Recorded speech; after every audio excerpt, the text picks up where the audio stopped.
When you think of streaming, you probably think of someone playing video games or sitting in a hot tub, maybe even spreading their asshole if you're lucky enough. But today we're going to focus on a category called IRL streaming, which is where the streamer goes out in public and goes on little adventures like side quests in an MMO where they go and eat and hang out with friends and shit like that. Nothing wrong with IRL streaming, I want to get that clear. But there was a category of streamers, and still is, that their entire streams in the IRL category were just about harassing people in public with text-to-speech donations blasting to make everyone uncomfortable and just be this giant public shit stain. Just awful garbage, really. And today we're going to be talking about a guy who's more than a shit stain. He's the entire used and abused toilet at a fucking Comic-Con convention. His name is Sanchez, and he was an IRL streamer who would just go around insulting people to their face in New York and following them around, constantly just insulting them. He had donations on with text-to-speech, which would just blast slurs at people, so people would donate just to say slurs and shit like that. He's a young man who was so desperate for internet attention, he wanted to suckle on the juicy titties of internet clout. He looks like he still has his baby teeth in his mouth, and he wanted to chomp those teeth right onto that tender nipple of internet fame and take a big swig of her milk. And he would do anything for it. So his whole persona was about being an incel asshole. That's not me calling him an incel, that was his brand of content where he'd go in public, mainly insulting women. He targeted women mostly in his streams, a real brave guy. I'll show you a quick clip of that. I feel like I need to include this in every video now I make about shit like this since common sense is dead. Don't go harass this guy or the people that watched this guy. You're not some hero by harassing them. You're just being an asshole as well. So don't do it. How you like that, Stacy? You like that? You like that? How about you put a gun in your mouth and pull the trigger? You like that, Stacy? You stupid bitch. You stupid fucking bitch. You deny me? You like that? You like that? Give me something to lose. I have nothing to lose. I have nothing to lose. I have nothing to lose. Hey cute boy, do you like old fat lesbian pussy? Go get SSRIs. Go take your psych meds. Go take your birth control. Come on, take your birth control. Take it. Enlighten me on why I should even look forward to impregnating a woman. What do I have to look forward to? What do I have to look forward to? No, I want to speak honestly now. What do I have to look forward to? Seriously. What do I have to look forward to? Birth control. I know what you have to look forward to, Sanchez. 5 years in jail, potentially. I'm not going to show the whole Department of Justice right up here, but he was recently arrested, facing potentially 5 years in prison for bomb threats. He's done multiple bomb threats on stream. He's only been busted for one, but he's done a couple on stream, so we got ourselves a real fucking daredevil here. This guy's a real epic prankster. He's straight up Gangnam styling on the law out here.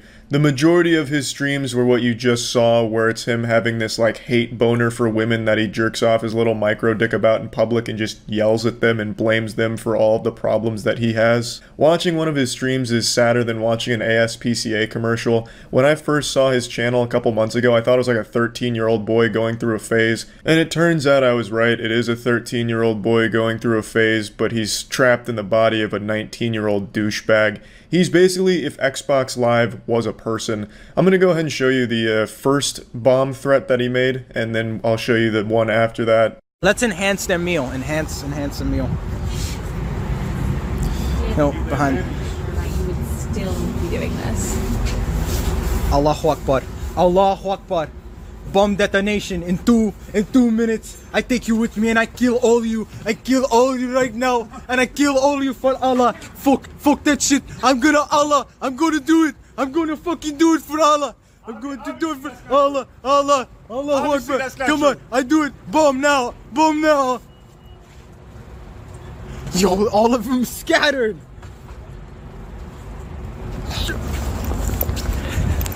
Yo, yo.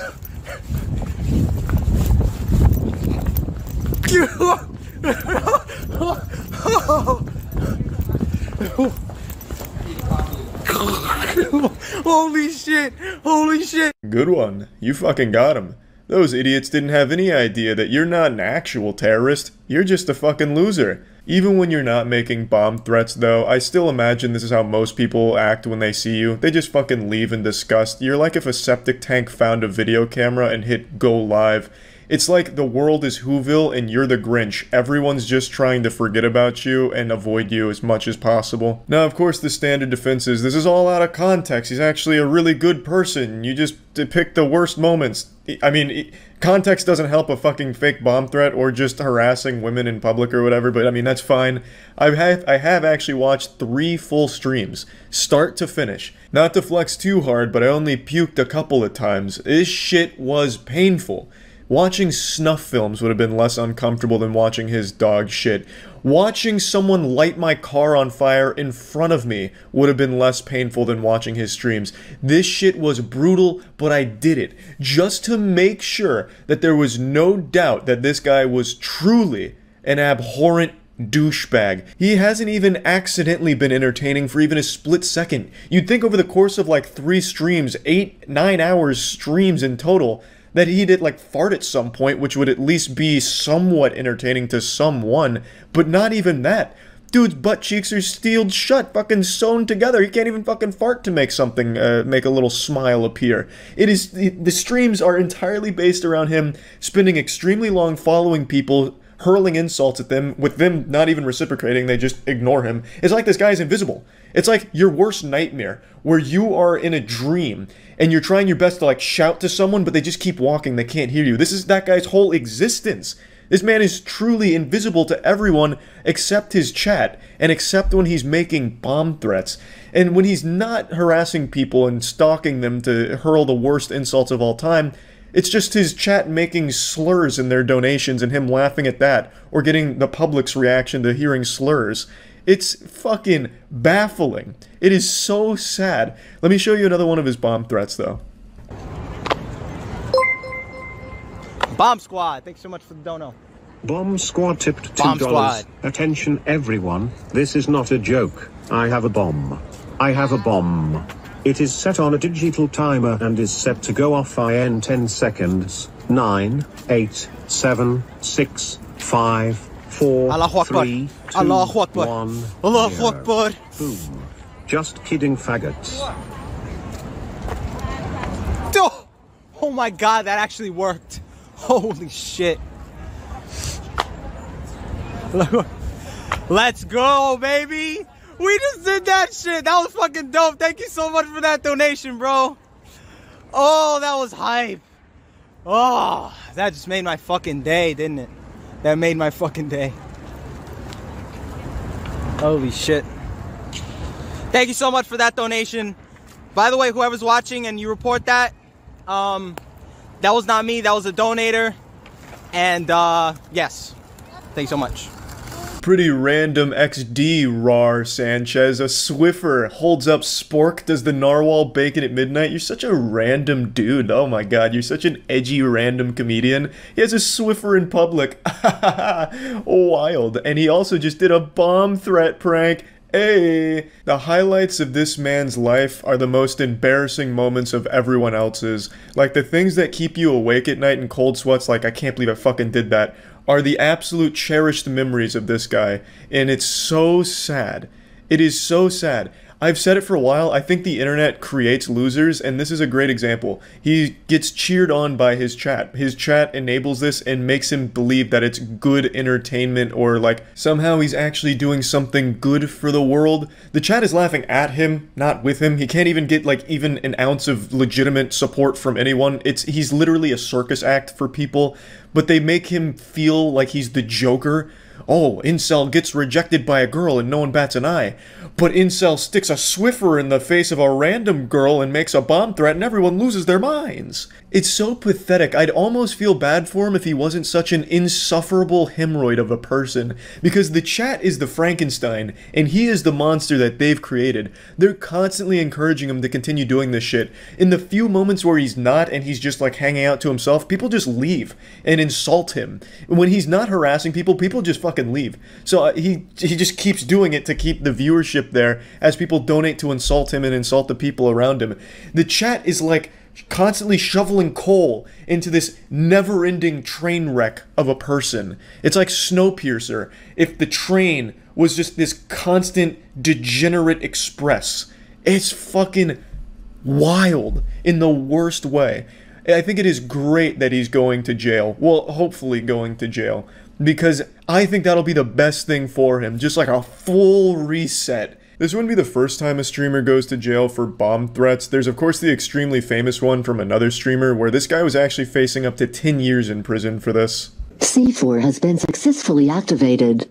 Bomb detonation countdown successfully started.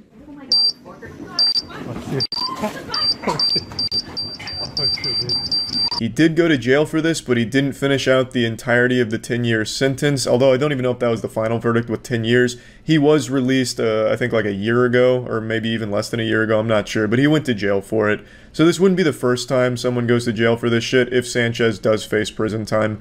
But anyway, I wanted to share this story with you because it's a pretty wild one. Luckily, these kinds of streams aren't that popular anymore. IRL streams I've always enjoyed. I've always been a fan, but I've always hated like the public nuisance element of it where they feel like they're invincible because they have a fucking video camera going, so then they just start becoming huge fucking douchebags to everyone in public. So yeah, I just wanted to quickly share this story. That's about it. So yeah. Neither of them. Oh, Steve from Blue's Clues is out! Judge Buzzard springs into action. And it's on. Like the judge is going after them on foot The himself. two escapees are in handcuffs and prison-issue sandals. Oh, he ate shit. He's like the Terminator As does out here. This bright orange clue here. He's just slow riding They it. made it to the third floor. Uh-oh. Here he comes! Man, this guy loves And now to the justice. second, just one floor away from freedom. Oh god! Buzzard is gaining some ground. Judge Buzzard! The one who About to lost fucking his eat him! sandal. Oh! The judge tackles the lagging defendant just outside the Damn exit it. to the building. Both have second-degree escape added to Yep, their there you go. charges. I didn't try to escape to get out. I tried to escape to get well, and I tried to do what I could, do what I could do to get my drug addiction. What? We're heading out to Jackson, Michigan. to the Okay. Fourth Circuit I mean, I guess Court. that makes sense. He was just running from the courthouse to rehab. He didn't want to wait. This man, Jacob Larson. This incident's a violation of a restraining order against Jacob. All those messages were like, a lot of them were like last year. Man, you really can't afford like a usable camera here. This quality is abominable. It's like a fucking picture of Sasquatch. 4 months earlier. Yeah, I know, but it's like this, like, fatal attraction. Are there even people here? This is just like a video game glitch, like when you go out of I bounds. told you. You know what? I told you to leave her alone. And apparently that... Oh, please fight again. God damn it, I want to see it again. Today, you're going to jail for the jail. You and her are Hey, you know what? You got a bad attitude. You had a bad attitude last time you were in court. Okay? You and her are buddy-buddy. Y'all get along. He's probably fucking your girl. What do you think about that? County jail. You want to go for a year? Try it right now. Do it. One more He's night. bluffing. He doesn't have the power. over Facebook. You're going to jail for a year in the county. 365 days county jail. Can't do it. What do you mean you can't? It's crazy how many people say you can't do that. He's the fucking judge. Like, what do you mean? This man could tell you have to stand on a corner with your butthole flexed in front of a traffic light if he wanted to. Put your hands behind your back. Get to know you all too much. I'm good. That's all right. 93 days. It holds true. The quickest way to tell when someone's an insufferable asshole is when they call themselves a good person or a nice person. That's how you immediately know that you will never like that person, and they certainly are not good or nice. As he pulls out what appears to be... He's going in! No one seems to notice until... He's making a statement. Shockingly, he lights up. And this time it's noticed immediately. Hey! We the people deserve better. Oh, what a hero. Finally, My man. this case. Hey! We the people deserve better. And on that day, weed was legalized. Taken away by the court officer, slapping Boston with a disorderly conduct charge, as well as another charge of possession. But he can sleep easy at night knowing that he was on the side of justice and brought change. The joint that changed everything. There's a lot of things that you can do, and your life doesn't have to be over. That is a useless law, but that was such a fucking dumb idea. Like, what did he expect? My God, he's so brave. That's it, I'm changing the law right now.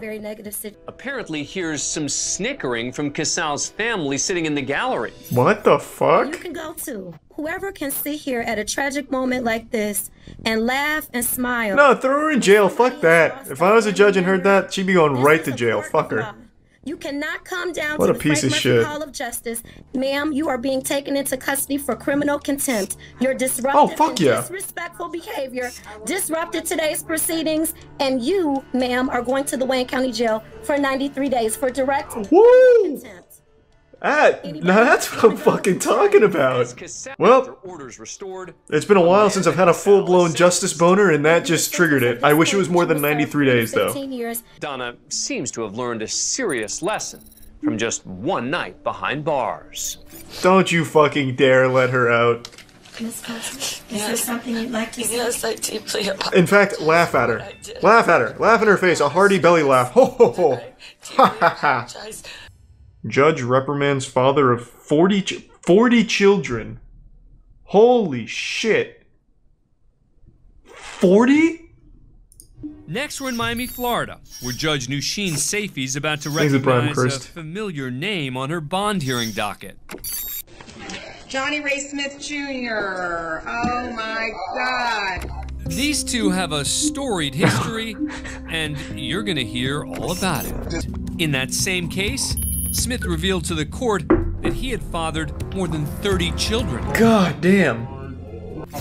Remember she was pregnant and she had another kid, so I'm at 40 now. Holy shit. All of a sudden, two people in the chat are like, wait a minute, it's my dad. No, listen, I never went back to the house. I never called. You didn't listen to anything I said. No, I did. I left. She seems a little interested. She's playful with you. You might be looking at another 10 children coming up soon. Smith's charges today, as well as the allegations before the court at this point. Just make it clear that my history with him is as a judge. Mr. Smith. You're not staying there, correct? So what is he here for? Just to like brag about how many kids he has? Mr. Smith, just answer with 2 kids. Condoms, use them. Okay. That's fucking nuts. 40 kids. Subscribe. Holy shit. Man caught with drugs in the courtroom, huh? filled with some kind of powder. He's not entirely sure what it is. So he has it tested. He snorts it. It turns out to be cocaine. Jackpot. So the court... Are these the potential suspects? And this man steps up to the gate. Watch closely as he moves his hat. One more time. Why would he bring cocaine here? And put it in his hat, of all places, the worst place to put it. Arrest. Thanks for being a fan of Court Cam. What a fucking horrible idea. That's like the one place and one hiding spot you would never want to use. Man gets 100 days for sassing the judge. Good. Let's see the sass. So I'm gonna raise the bond. I hope he earned it. I actually have a car that I'm trying to sell on Craigslist. Stop talking. I'm gonna give you a public defender. Michael Ray. Hey, he was just trying to sell his car. Next up is Michael Ray. He committed a crime just to plug his car. 4 charges. The county's requesting $25,000 full cash. Hey, thanks for the 5 gift subs. Everyone loves Ray. Thank you, Ray. You think that's funny? I think that's hilarious. Sarcasm won't get him a reduction, and the judge lets him know it. He's lucky I didn't hold him in contempt. Ray just had his bond doubled. Nice, let's triple it. But as he re-enters the hallway, and then he can negotiate it down. Bring him in. This guy's watched way too many anime moments here. He thinks he's like really badass. Ray's language isn't the only thing to upset the judge. According to court officials, the defendant also gave her the middle finger. When, sure enough, Ray comes back for more. Here he comes. Sir, I'm holding you in contempt for what you did. What you're holding me in? And so... You shut up, man. All right, you can take it back.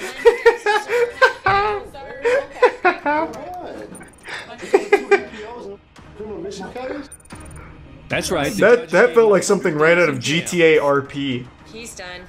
I think we need to... Yeah. Can we bring him back? Yes. What started out as 4 serious charges has grown into a grand total of 10. Nice, go for 20, don't be a bitch. Yeah.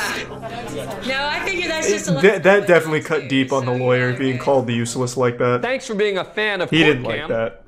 where it's very early on a Sunday morning, and all is quiet. Until... Oh, shit! I was expecting that, but I thought it was gonna be like a garbage truck. Their pickup right through the front of the building to steal an ATM machine just off camera. Oh. This is just one of a series of recent break-ins involving I see. ATMs, just as the truck hits the gas to dislodge the ATM. With nothing more than what appears to be a bare cash deposit box, nice. thieves come up empty and drive off. What do you mean empty? They were there for that little 3 box. days later, after the courthouse boarded up the windows.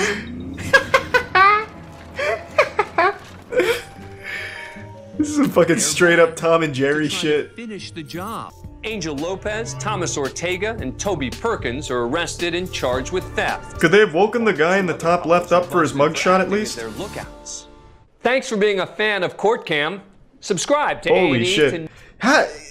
So they actually did get money out of them? Isn't it extraordinarily difficult to actually break into one of those? Like, here, let me see. What would I type in to find that? Maybe this would work? Well, yeah, now it just looks like I'm planning a crime here. Fine, I'll look up the German mud wizard. Robed wizard taunts police struggling in mud. What is happening here? Did he deploy a quicksand? Is this guy an earthbender? What is going on? Oh, he's very powerful. What is this? Prestidigitation? Like, goddamn. Oh! There he is! The wizard has been summoned.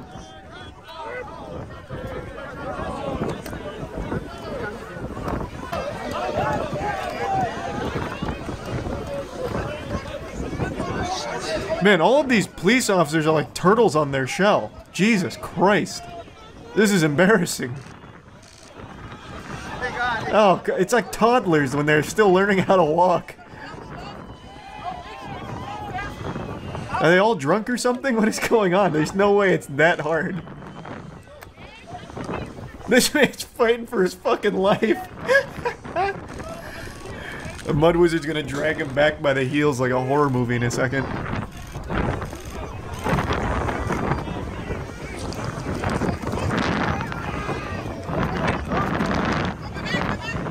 Man, at this point, just start doing, like, rolling.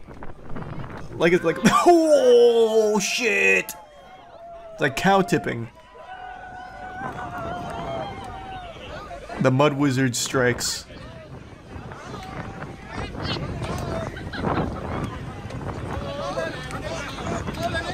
We're gonna need reinforcements. His tootsies are stuck in the mud.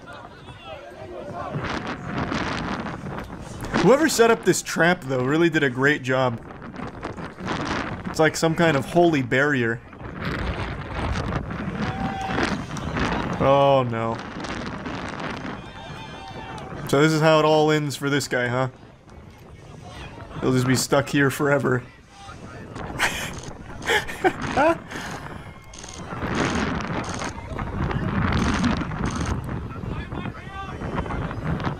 Oh, come on! He's almost there, let's go! Oh no, it's like bowling pins. Oh, jeepers. Oh, Jiminy Christmas. There we go.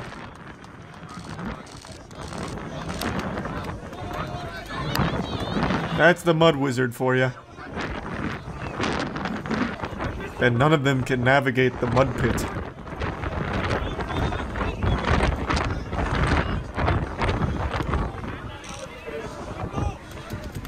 Oh, the mud wizard got him with a blast. Oh, there he is.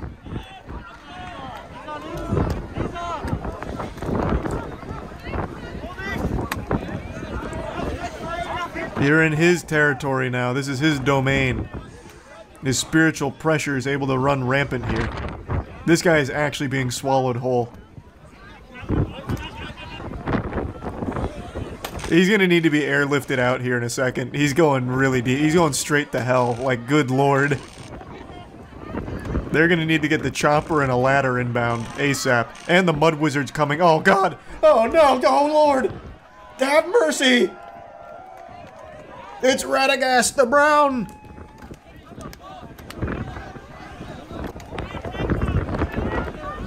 Man, this goes on for so long.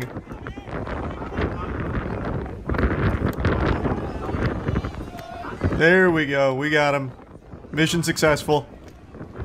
He gets to go home and see his family. Close call, though. Close call. We almost lost him. Wow, that was fascinating. Jesus Christ. Someone give me the lowdown. What happened here? Was this like a concert or what? Because I do remember there was also a filth wizard at a rave a long time ago. I also think it was Germany. There was a guy who dressed as a wizard and started playing in the mud and twirling around a baton and shit. It was a coal mining protest. Oh. Does anyone remember the Wizard of Filth? Damn, this is too new, so it's overriding the old one. Where is it? Does anyone know what I'm talking about? 2 wizards, 1 cup. Well, that's not the one. It was at a rave. And there was a guy dressed in a gray wizard's garb. It was raining, it was muddy, and he was just busting it wide open. I wonder if it's the same guy. I'd really like to find the video. Does anyone know what it's called? Is it just Rave Wizard? I tried Mud Rave Wizard, but it didn't come up. Oh, here we go. Wizard Gandalf at a rave. I think this is it. This is not the one. How often does this happen? This must be a very common cosplay thing for raves. This is pretty cool, though.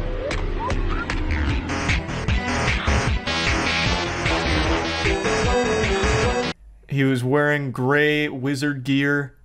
I think he even had a walking stick. And he was dancing. Anyone at all? Why is it? I'm pretty sure I even showed it on stream at some point, like 2 years ago. What the fuck? Why is this so hard to find?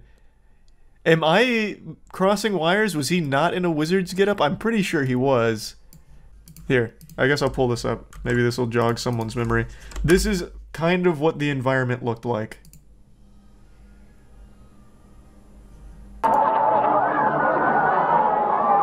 But then there was a guy dressed as a wizard, and he was throwing mud, and he had a walking stick, I'm pretty sure.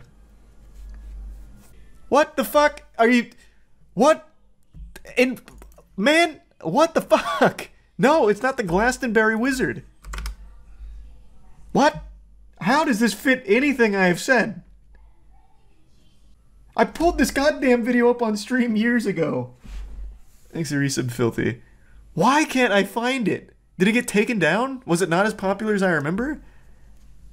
Hey, I'm gonna describe a video real quick. Tell me if you guys know what I'm talking about so I can find it. Have any of you seen Is it the Blippi video? No, that Blippi shit video, that was so good. It was a music festival, it was a concert, it was raining, it was muddy, people were throwing mud at each other, and there was a guy dressed as a gray wizard throwing mud at people. Oh, the one in Germany? Yes, that's what I thought, but I can't find it. I can't find it. Wait, I can find it. Okay, wait, cool. at the protest, you mean? No, that's Mud Wizard. I'm talking Filth Wizard. This was like a level 99 Filth Wizard. Oh, Andrew, shit. how could you think this was Mud Wizard? My bad. Yeah. It sounded nothing like it.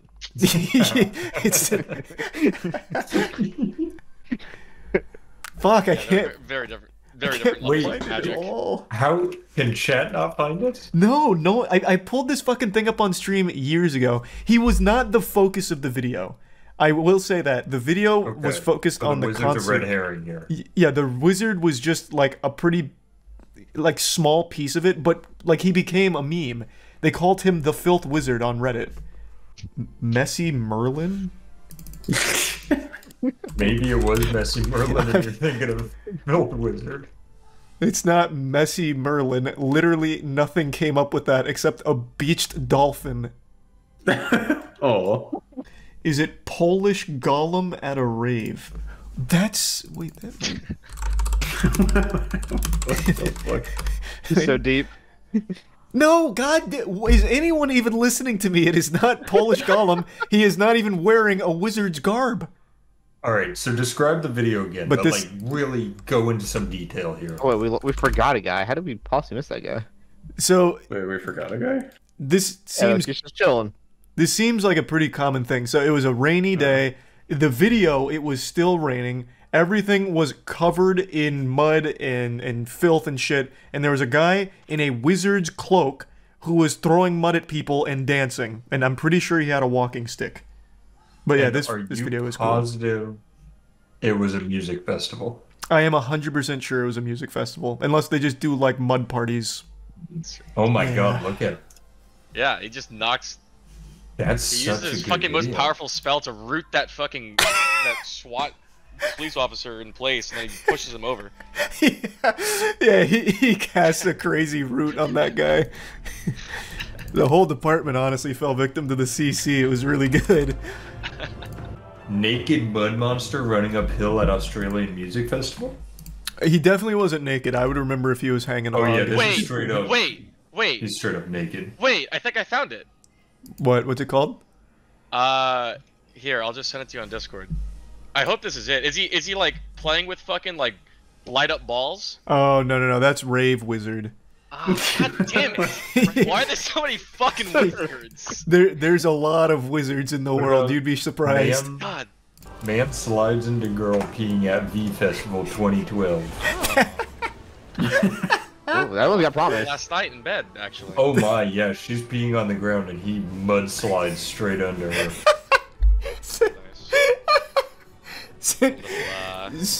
Send me mudslide pee. I want to watch that on my own. Look up Mag Smrodu. Okay, last one though before doing this encounter. Actually, last one.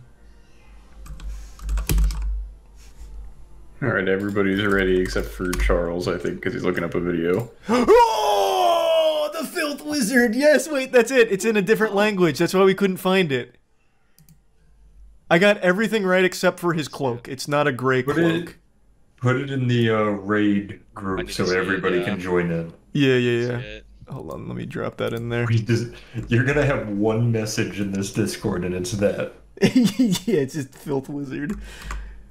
Here, let me make sure it's not Toss and I'll pull it up on stream. I don't think it is. In fact, it's actually not even a wizard at all. Yeah, that's just a man with a stick. But they called him... This was so misleading. If you go into the comments, I promise you they're calling him Filth Wizard. They're all talking in German. Holy shit, that wall of noise. Whatever this is. He actually only has a stick. Why did you... Wait, he's just drinking the mud? Yeah. So he's not playing with the mud, he's drinking it. That's why I got confused. Wires got crossed.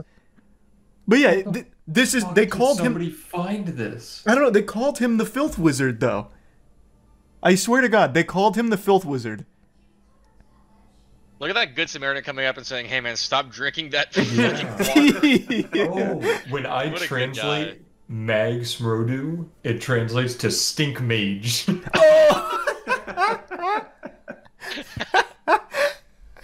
Alright. Let's get started. Yeah, staff just posted it. The Stink Mage replenishes mana in the Tainted Moon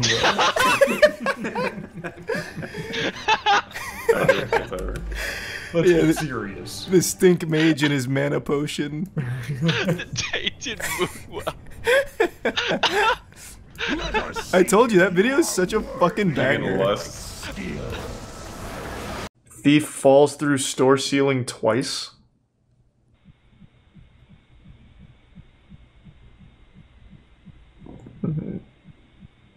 Oh, he's over here. Oh, this guy's a genius. He set up a decoy. I thought this was him. I was wondering how he gets to the ceiling. Oh, we got a real fucking criminal mastermind here. He thought of everything. It's like some shit out of Johnny Bravo when he went to steal a giant diamond. He got like a little rope and everything. I just don't get it though. Thank God for that rope, am I right? A nice slow descent. What's the point? He's clearly he's robbing the place. Look at all the good loot he's walking away with. Or maybe he just wanted to try out his rope. I'll see if I can break into this place with my rope, fuck it. Oh, he's trapped in here.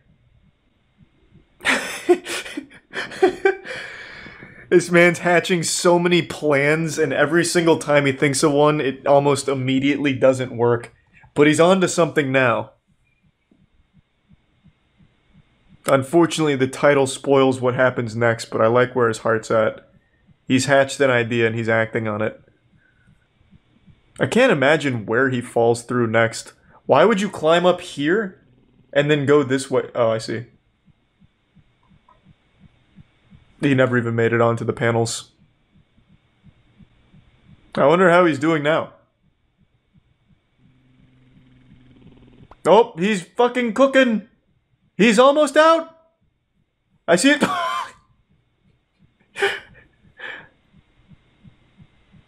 Alright, we were close on that one. I think one more time, and we should be free. Man's gonna just call the cops on himself to let him out. What do you mean if you know the whereabouts of this subject? He's still in the store. It's become his sarcophagus. He hasn't left. Just check the store. Oh my god, he falls through the roof as well. Or the ceiling. Man, how many fucking people fall through ceilings? I used to do vodka coke. That was always my mixed drink of choice. Cheap. And it just tasted like drinking very cold coke. Very unpopular mixed drink though. None of my friends liked it, and every time I ordered it at the bar, they always very confused and gave me some shit. So the owner's trap was locking all the doors? He's delivering some really strong kicks there. That door is putting in work. Oh, and he's going with the old horse kick as well. This is not his first rodeo kicking down a door, but he has never fought an opponent like this. That shit is vibranium. So what is he even doing here? It doesn't look like he was even trying to rob the place. It looked like he was escaping. Oh, that's rough. Oh, there goes the hammer. Are we sure that this belongs to just like a normal shop owner and not somebody that was like torturing this guy and he finally got an escape going, only to get trapped in the second phase of the solve trap? Because it didn't look like he was even trying to rob this. He's getting really close.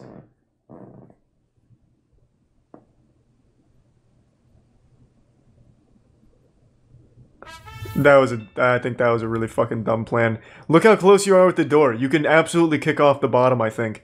I don't think you'll get through the deadbolt, but you will definitely bust the bottom up. Crawl through it. Can't believe he hasn't torn his Achilles yet. Oh, and now he's just gonna pop his shoulder out of place. Very good, very good. The panic is really setting in. Next he's gonna just take the hammer and start hitting himself with it. I don't understand. Is he running out of oxygen or something? What is happening? That leg is gonna snap any minute now. But I'm sure he's resourceful enough to find a second means of getting this open. Wait, is this one of those push locks where you push it up and pull it to the side? Has that been there the whole time?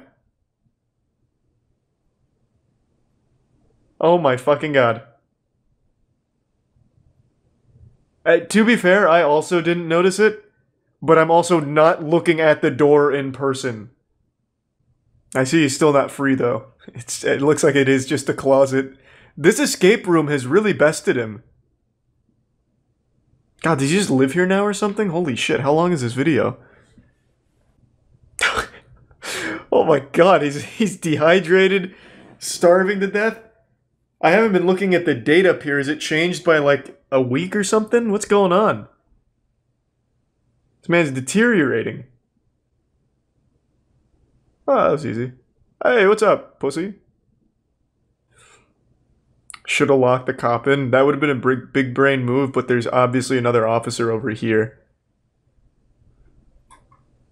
That would have been like some mastermind shit, though. He just tucks his legs forward a little bit.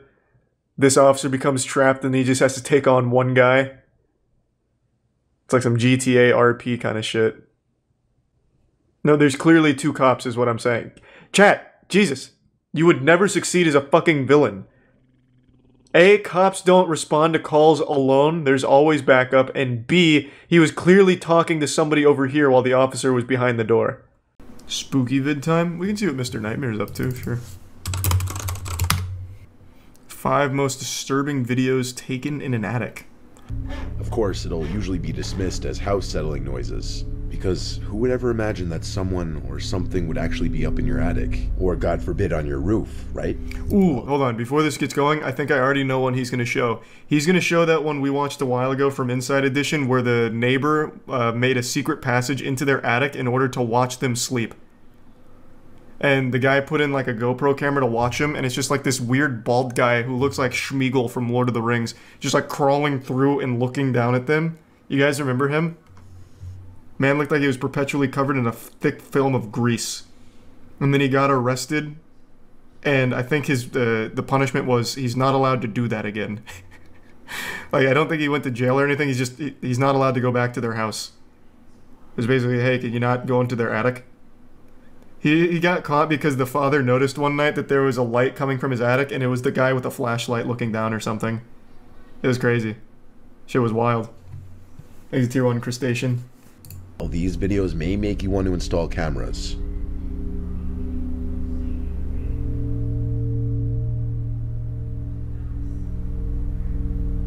Jerome and Ashley this is the one. Immediately into it. With their 10-month-old yes. baby, were living comfortably. This is the one I was talking about. Above their heads in their own home. The row house next door that was being renovated was owned by 73-year-old Robert Havrilla, who's described there he literally looks like a guy that would be crawling in attics. Like, this is the attic boogeyman. It's like he was born in there and never left. So he keeps trying to find his way back. Yeah, fuck yeah, immediately into this one. Very reclusive and known to keep to himself. Jerome was in bed one night when he heard noises above him in the attic. The kinds of noises that weren't just house noises. Yep, he knew somebody was up there. Then he noticed a light shining through a pipe, as if it were searching for a place to look through. So Jerome installed a surveillance camera in his attic, and a day later, caught on tape was many people's worst nightmare.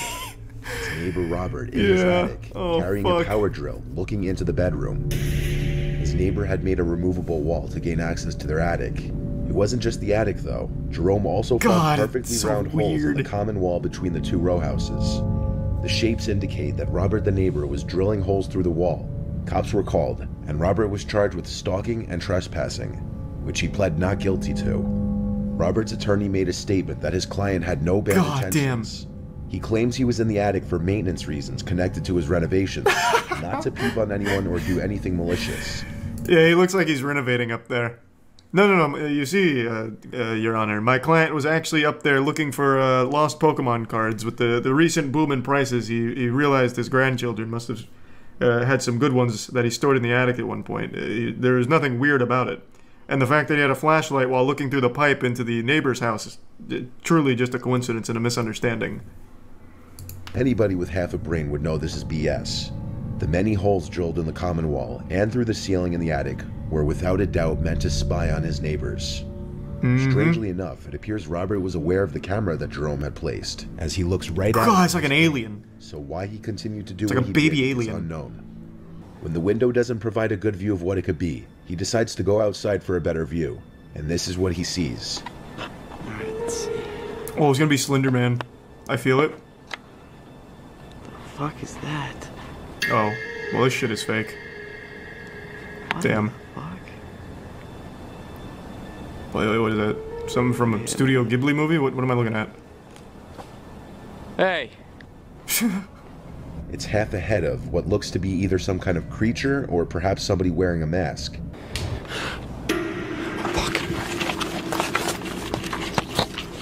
Oh my god! It's La Llorona! No other information is known of this video. Was it some kind of creature? Some people in the comments were saying it could be an owl. Others think it was a person in a mask with Man, what the fuck?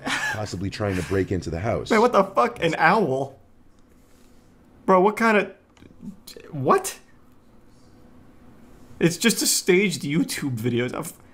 I don't think any fucking owl looks like that.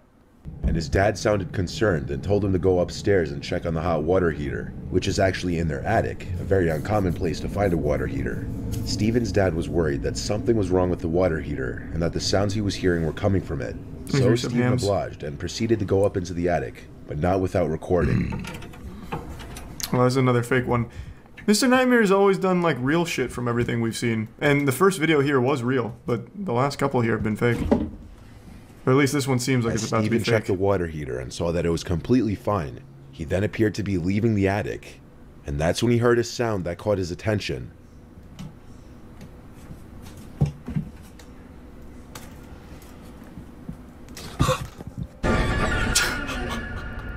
As Steven heard something come from inside a large, long box, he took a closer look at it and saw someone's eye peeking out. He's just trying to use his imagination like SpongeBob and Patrick. 17-year-old was Leave him alone. in shock. And I would have stomped that box flat.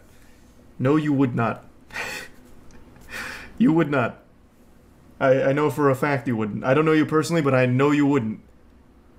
Assuming that's real, there's not a single goddamn person in this chat that would have, like, fought that guy. All of you would have run. No way. You're not like the hero of an anime. I know I do this too. Everyone comes up with these like crazy scenarios. I would stop a school shooting if I was there. I would charge him and then disarm him using Dale Brown's kung fu techniques from the Detroit Survival Fitness. I would be the man to do it. But you wouldn't. You just wouldn't. So the man decides to go up there with a lighting camera and check it out. And gamer. Is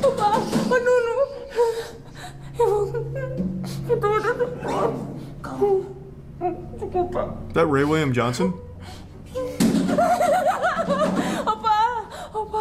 The man looks around for several minutes but doesn't see anything out of the ordinary. As the wife is clearly very distressed and scared, the man maintains a calm, reassuring demeanor about the situation.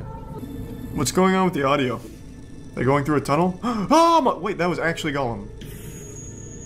That is literally Gollum. It appears to be the wrinkled, gray face of an old man, peering down at the couple for a very brief moment, with an eerie expression. It quickly disappears back into the darkness above, going undetected by the couple.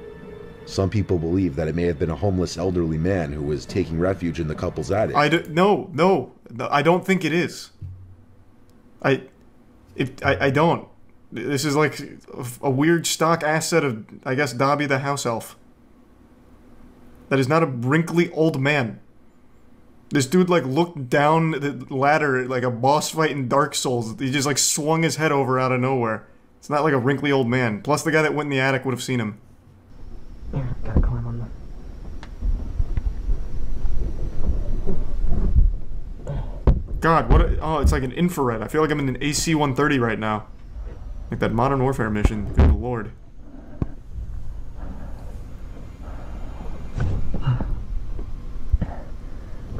These are the shingles. Hey, thanks for the 5 gift subs, gamer. Appreciate it, man. Resub Gorski. Wait a minute, that's the same goddamn guy that was in the other attic. What kind of cryptid is this? The attic bald man? Oh my god.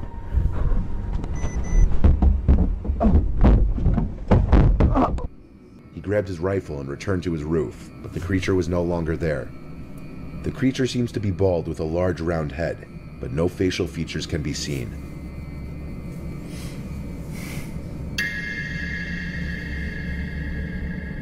Damn.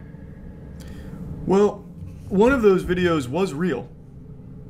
The other 4 were also real. Goddamn, there's an epidemic right now of rakes living on people's roofs, I guess. Fuck, we're gonna have to do something about that. Car chase on ABC. I can't watch car chases live. Potential TOS with people getting hurt. Everyone else does it. Yeah, and Hassan just got banned for doing what everyone else did with watching a Ye interview, so I'm not taking any chances. I love police chases, but I'm not watching one live. I'll watch a police chase after the fact. It's the same commentator from the last chase too. Oh my god, that's so fucking hype. Holy shit. I have a theory. We're getting so many police chases in such a short amount of time. I think that last one that went viral with the Grand Theft Auto stealing cars and going crazy, I think they saw the ratings and the response from that, and now, what was that, the SoCal Police Department? I think it was SoCal. Now they're just getting people hopped up, like, you know, they're leaving car doors open, maybe with the keys in the ignition, kind of enticing them as they have the chopper around the area, just waiting. Just fucking waiting. Just keep farming content out of it. Isn't that just called a bait car? Oh, true, yeah, I guess they used to have that bait car shit.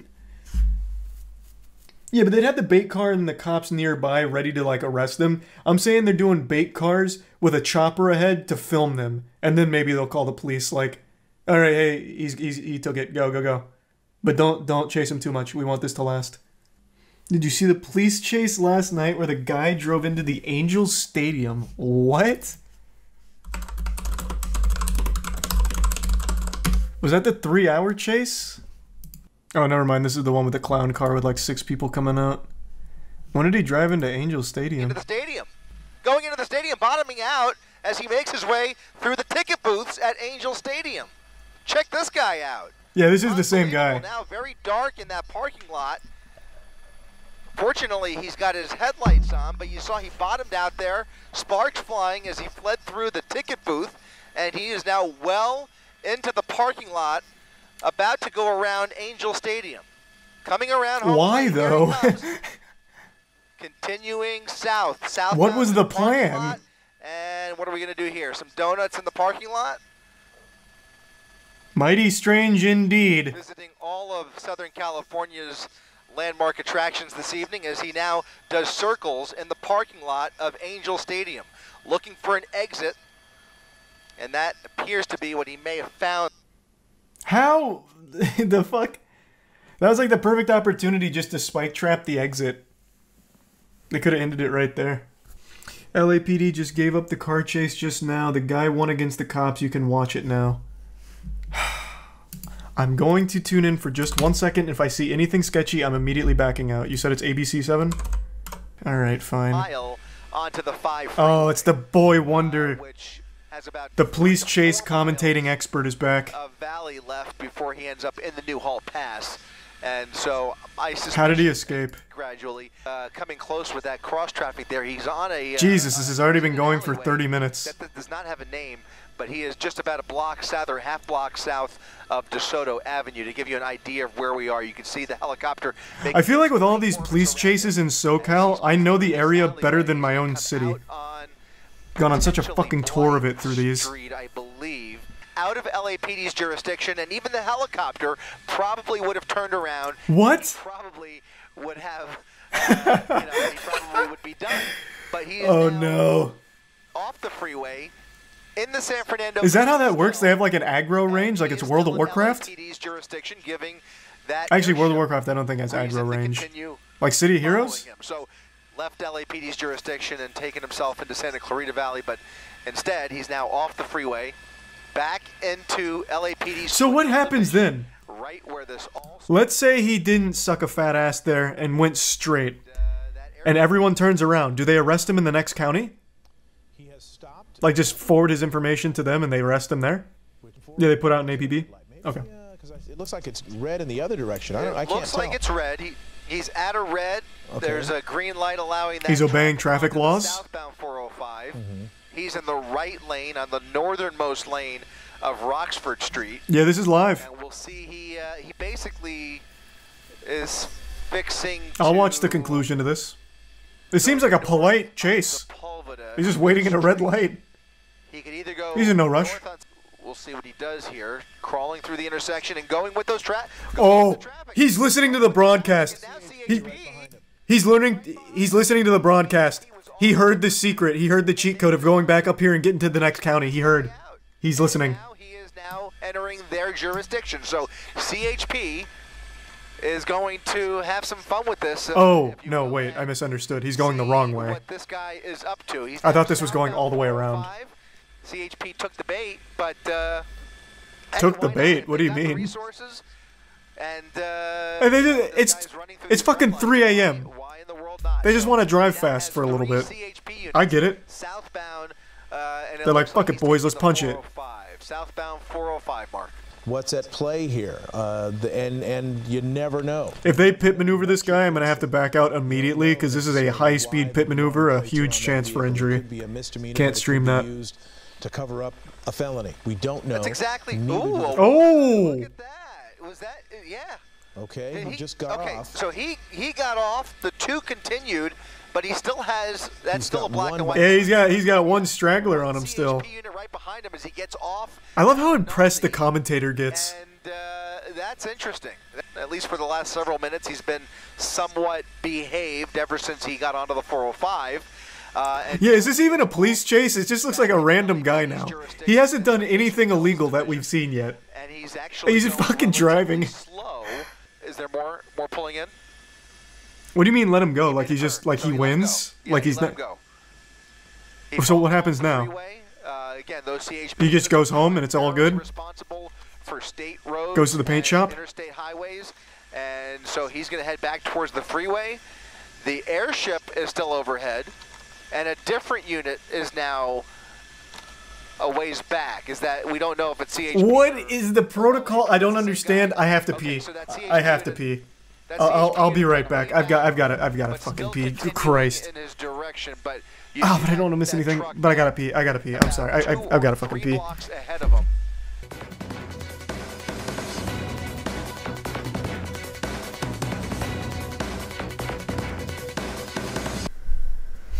Alright, I'm back. Wait, what? What just happened?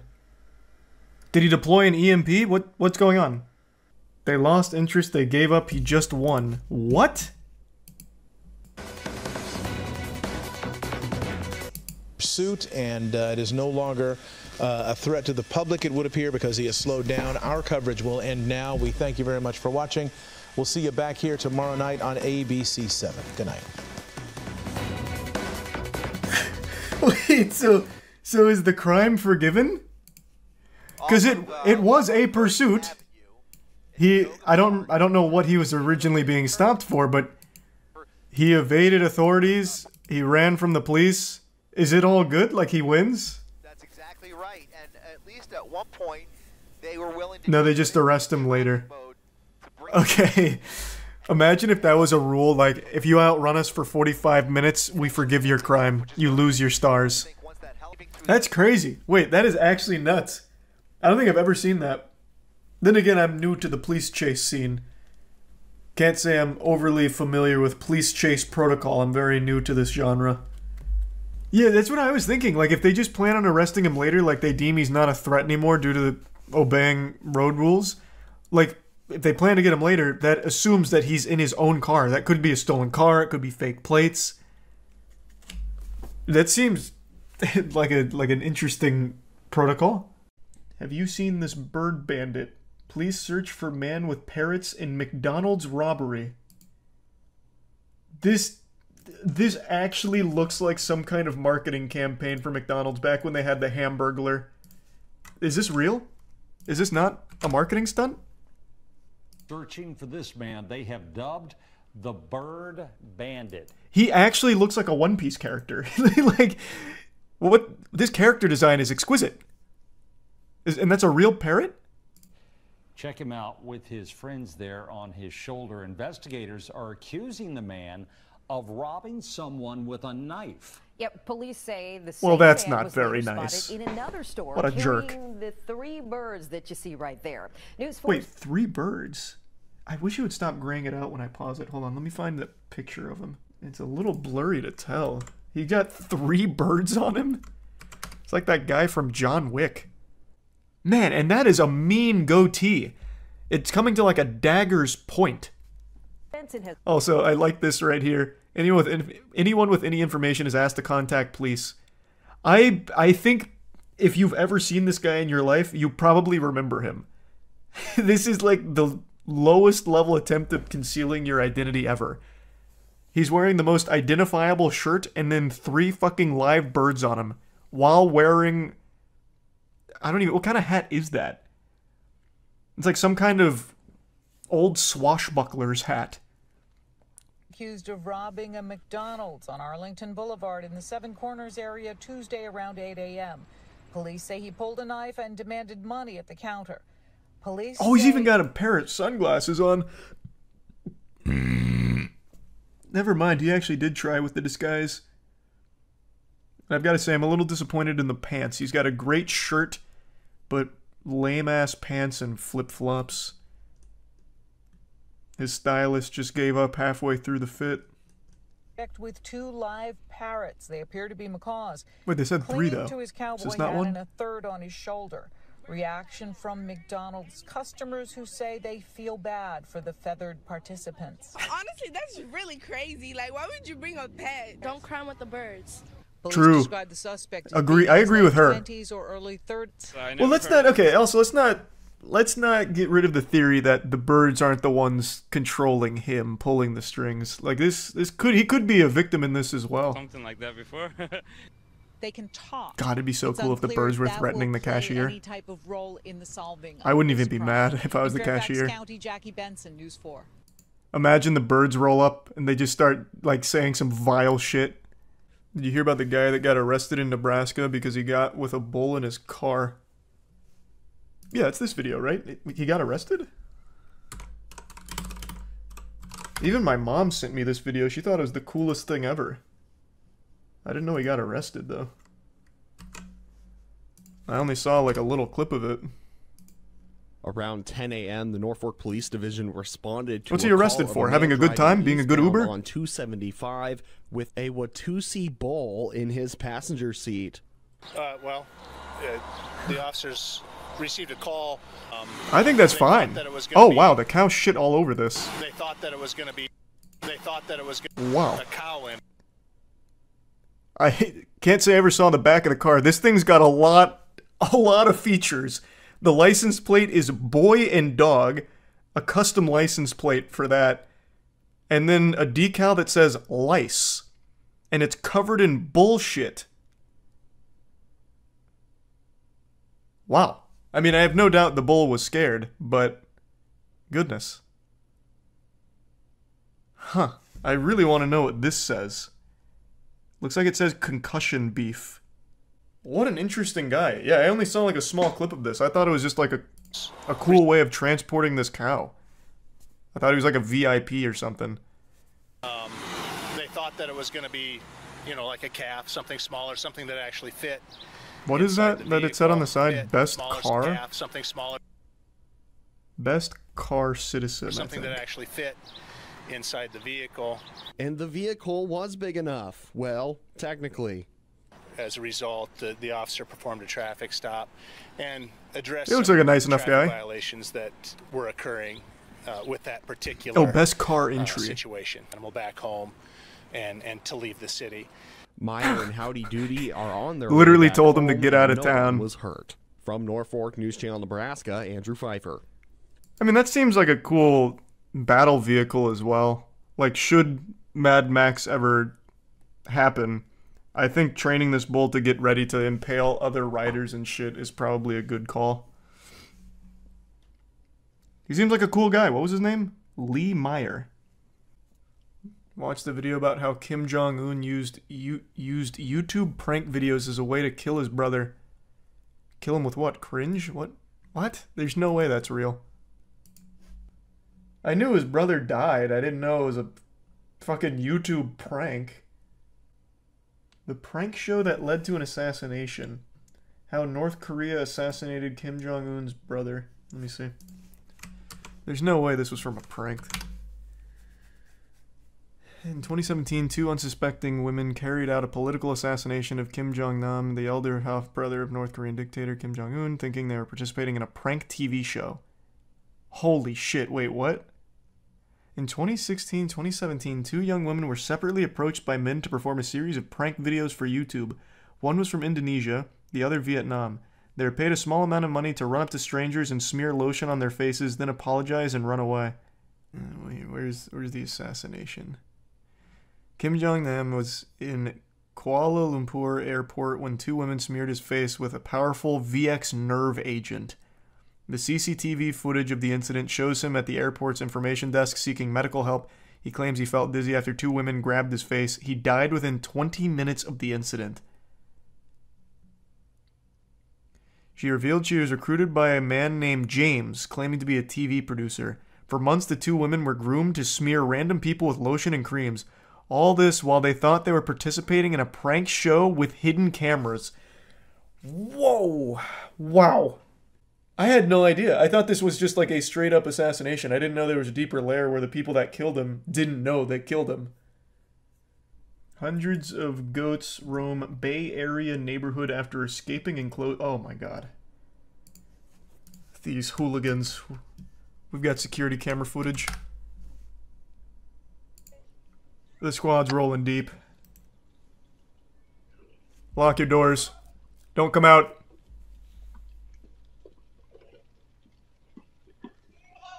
Oh man, they just robbed this place. This is what I must imagine. This is what I imagine it must have looked like when Noah was trying to get like animals onto the ark.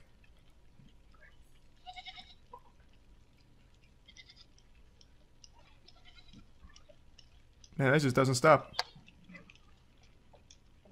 Who had all of these goats? Where are they escaping from? Pepperidge Farms?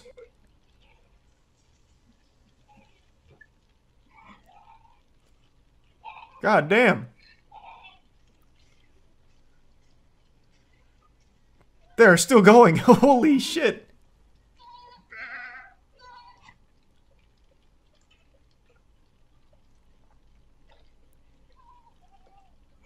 Hey, welcome to freedom. Enjoy the American dream, my friends. Godspeed. Damn, still going, huh? A herder and their dog came to the rescue and corralled the animals back into their pen. No shot. There's like 1,000 goats here. How the fuck would he have gathered all of them? There's no way he got all of the goats back.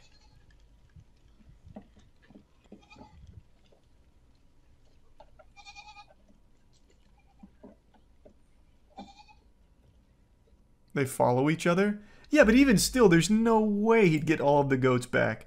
Like, some of these goats came from, like, all over the place. Like, in driveways and probably going into backyards. No way. There's definitely still some rogue goats on the loose out there. A very good herder dog, that's how. I mean, fucking Airbud couldn't get all of these goats back. There's too many. I mean, I've never herded goats, but I mean, I've done the next best thing. I've done the tedious side quests, or the tedious quests in RuneScape where you have to herd some shit. It's a pain in the ass. There's a lot you can say about Florida, but one criticism you'll never hear about this state is that the people are boring. Florida men never disappoint. Period. I don't care who you are or where you are in the world, you know about the beautiful creatures known as Florida men. And today I want to talk to you about a brave explorer. His name is Reza Bellucci. Now, you might know of him more recently because 2 days ago he was arrested after trying to cross the Atlantic Ocean in a hamster wheel floating ball, basically. But what you may not know is that he has attempted very similar feats numerous times in the past. In fact, he even has an entire Vice documentary made about him and his ideas. Rather, idea is the wrong word. It's a passion, a calling, nay, his destiny, to, for some reason, walk across water a long distance in a bubble. In the Vice documentary, they cover one of his attempts to go 1,000 miles from Miami to Bermuda in basically the bubble boy thing from the old Jake Gyllenhaal movie. There's even this really cool shot here where it looks like an AC-130 mission from Modern Warfare. This shit looks like some aerial phenomenon, like a UFO that would have just been declassified by the government.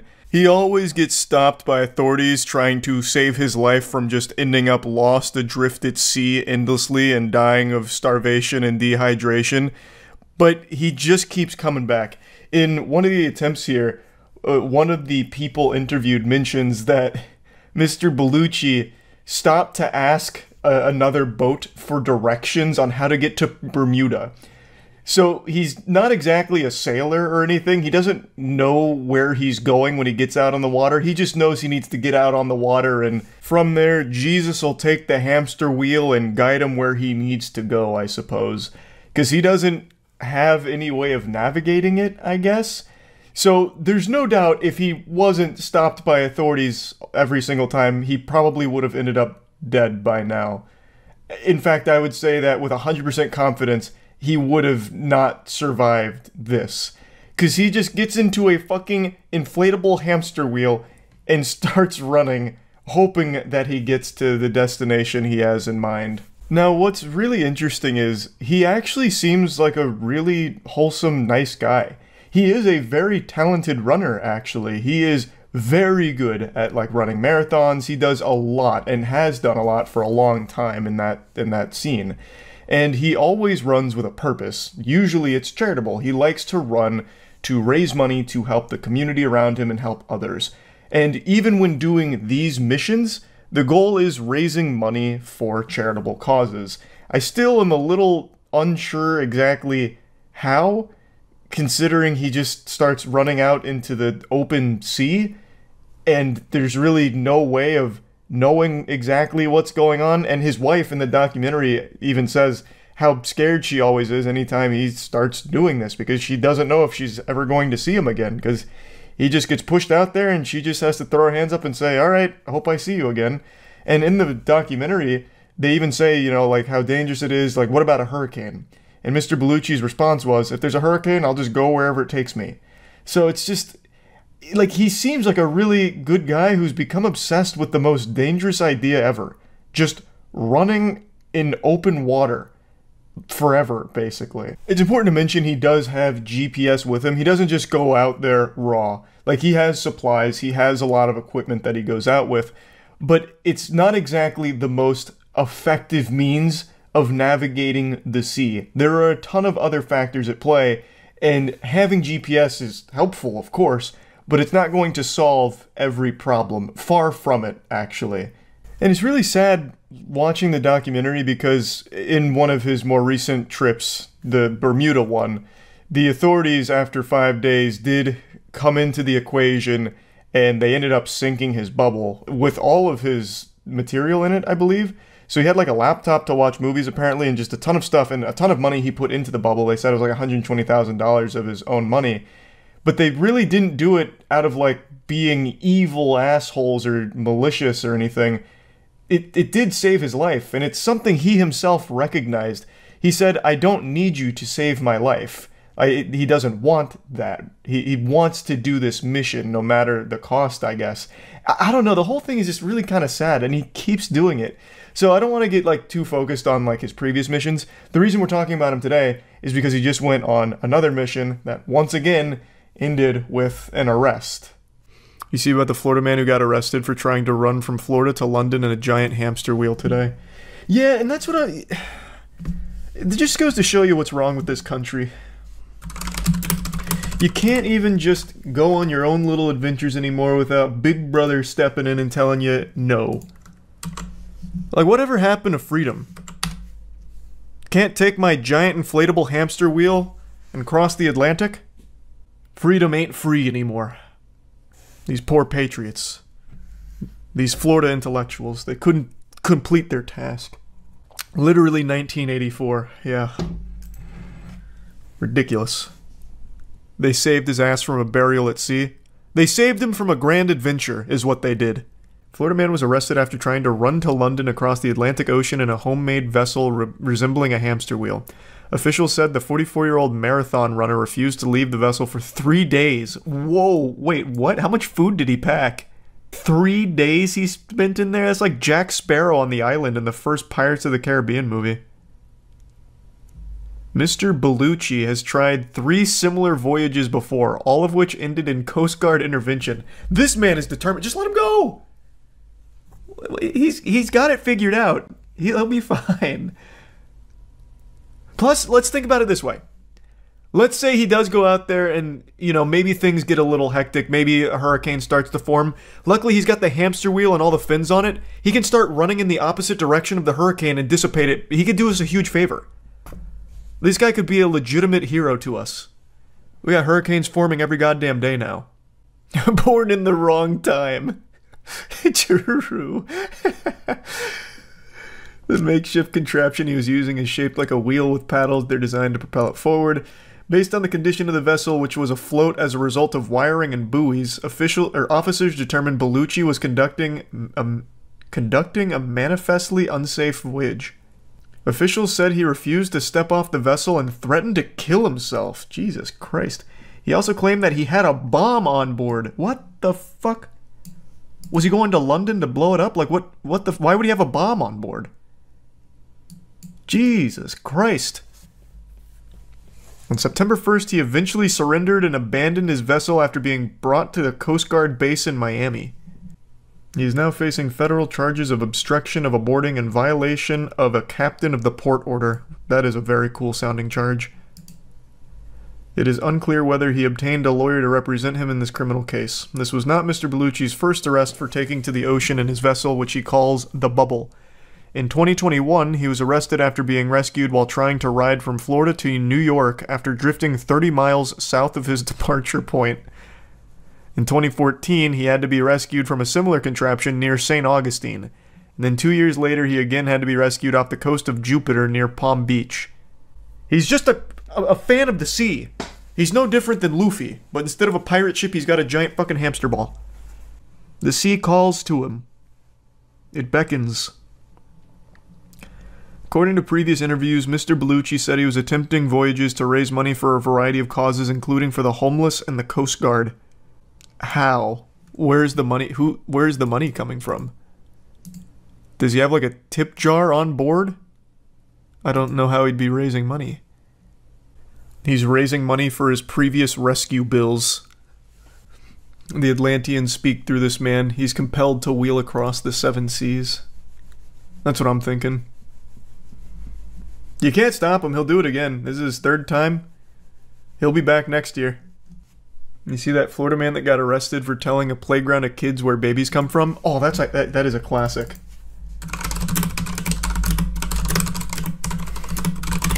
Yeah, this was a great one. This is classic Florida man shit. Florida man arrested after telling kids where babies come from. And the mugshot here looks so good.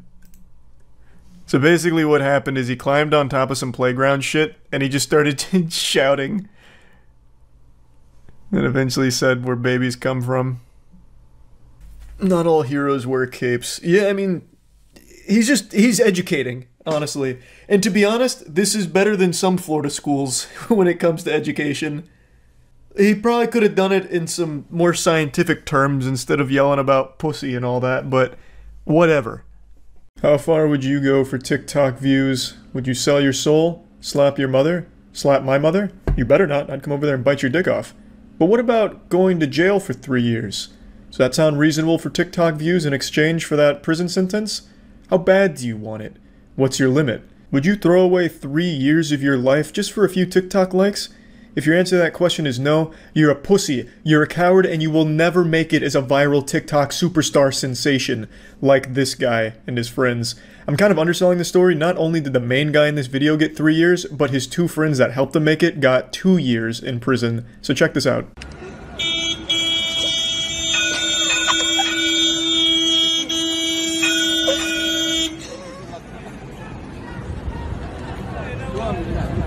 What an epic prank, am I right? That shit was too lit. I almost spit out my apple juice. They got him good. Those fucking idiots never even saw it coming. The stupid conductor of this train, multi-track drifting around, thinking he's gonna get his passengers to their destination on time. Nuh-uh. Not on this cool guy's watch. He busts out the desk, he pops in a cigarette to smoke. I mean, he's probably the coolest fucking guy I've ever seen in my life. He's got the desk out so that way he can have optimal angles to look at the Tinder profile pics of girls that don't meet his standards. He's definitely a kissless virgin by choice because no girl is worthy of his perfect lips because he's just the ultimate Adonis. So he's decided, let's smoke it up a little bit. The train, it doesn't matter. So he stops it, he says, hey, public transportation can suck on my fucking asshole. And that's exactly what they do. And now he'll be sucking on some buttholes in prison. This happened in Morocco. He was originally facing 5 to 10 years in jail, but that sentence was lightened to 3 years, and his 2 friends that helped him film this have 2 years in jail now. And I gotta say, it was worth it. This is the coolest video I've ever seen in my life. I'm sure all the other inmates are going to be blown away by this dude's TikTok clout. They won't be able to get enough of his stories about this video going viral. Oh man, they're going to love that. Now obviously the main douchebag here is extremely pathetic, but I think the saddest people in this video are the one filming and the one that give him the coffee cup. These 2 goofy goobers got 2 years in jail and got none of the internet points for it. They didn't even have their names associated with this. They were faceless nobodies who got roped into this guy's awful, dumb fucking TikTok video and are now going to jail for 2 years for it, with none of the minor celebrity status attached to it. They got nothing. They're going to jail because they couldn't tell their friend that the idea was fucking stupid. These 2 guys are absolutely your classic yes men, too afraid to say no to anything and then let you make the worst fucking decisions. You don't want friends like this that always say yes. But these guys go the extra mile and not only say yes, but encourage the awful decision and actively participate in it. Just out of pure desperation for just the tiniest bit of internet clout. They just want to latch on to the nipples of the pseudo-internet celebrity and get breastfed a little bit. Just suckle on the titties and just a little bit of internet clout, which they didn't get. But they did get a nice prison sentence for it. Now, not to sound like your grandpa complaining about loud music, but TikTok is truly poisoning the minds of some young people. Like, this shit is crazy. Everyone thinks they're the protagonist of their own anime.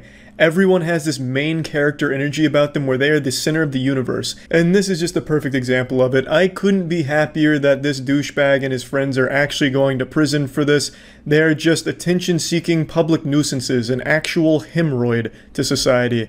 Not to go full Joker on you. But yeah, TikTok is absolutely poisoning some people on there. It's taking us backwards down the evolutionary ladder. 100 years from now, we'll probably have to rediscover fire and relearn basic language, because all humans will know is stupid fucking TikTok dances and shit like that. But maybe it's bigger than that. Maybe TikTok is like this intergalactic plague. It's the reason we haven't been visited by aliens. It truly is like the great filter. So when a civilization becomes technologically advanced enough to reach like tier 1 or tier 2, all roads lead to TikTok, so then they create TikTok, which bumps their civilization back down to the fucking Stone Ages, so they can never visit us or expand past their planet, you know what I mean? It's like the Flood from Halo, this parasite that feeds off us and keeps us stupid.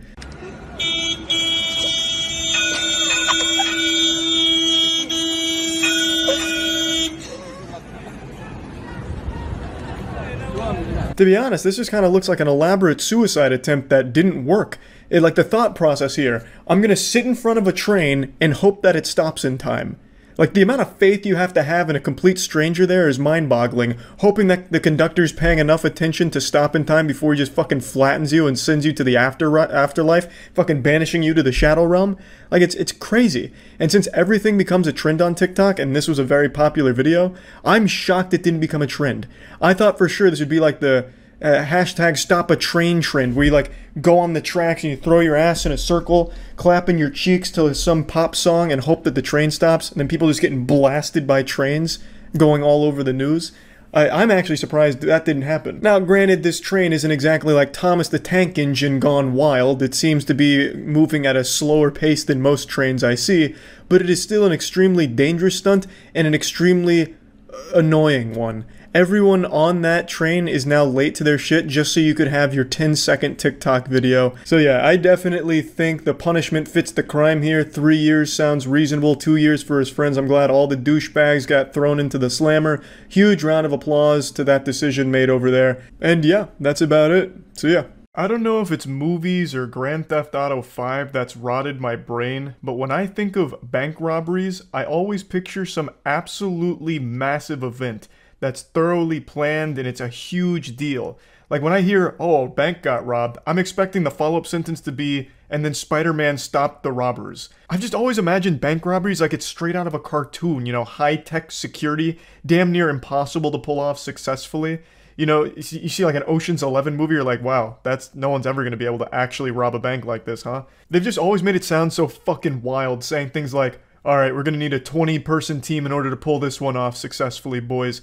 The target is a 15-inch thick steel titanium concrete vault door that's protected by a retina scanner and biological deposit box for fingernail clippings, and it'll only accept it from the head honcho of the bank. You also have to sing the fast part to Eminem's Rap God, and if you fuck up a single lyric, the alarm sounds and the FBI's swarming within 30 seconds. It's also protected by a moat with 45 crocodiles inside and 24/7 security, and they're all ex-Navy SEALs. We're gonna have to be in and out within 5 seconds. The job is simple. You know, like, in my tiny reptile brain hears all this and I'm like, wow. Well, no one's ever going to be able to actually rob a bank, huh? For some reason, I've just been under the assumption that banks in the real world have similar security protocol. Obviously, not with like all the sci-fi security protocols like infrared laser beams everywhere that you have to dodge. I've just been under the assumption that they're highly protected and robbing them is still extremely difficult. But in reality, that's just not the case. Bank robberies happen all the time and they are nothing like they are in the movies. I want to show you a recent bank robbery that happened in Orlando. This is about a week old. You have to see this to believe it.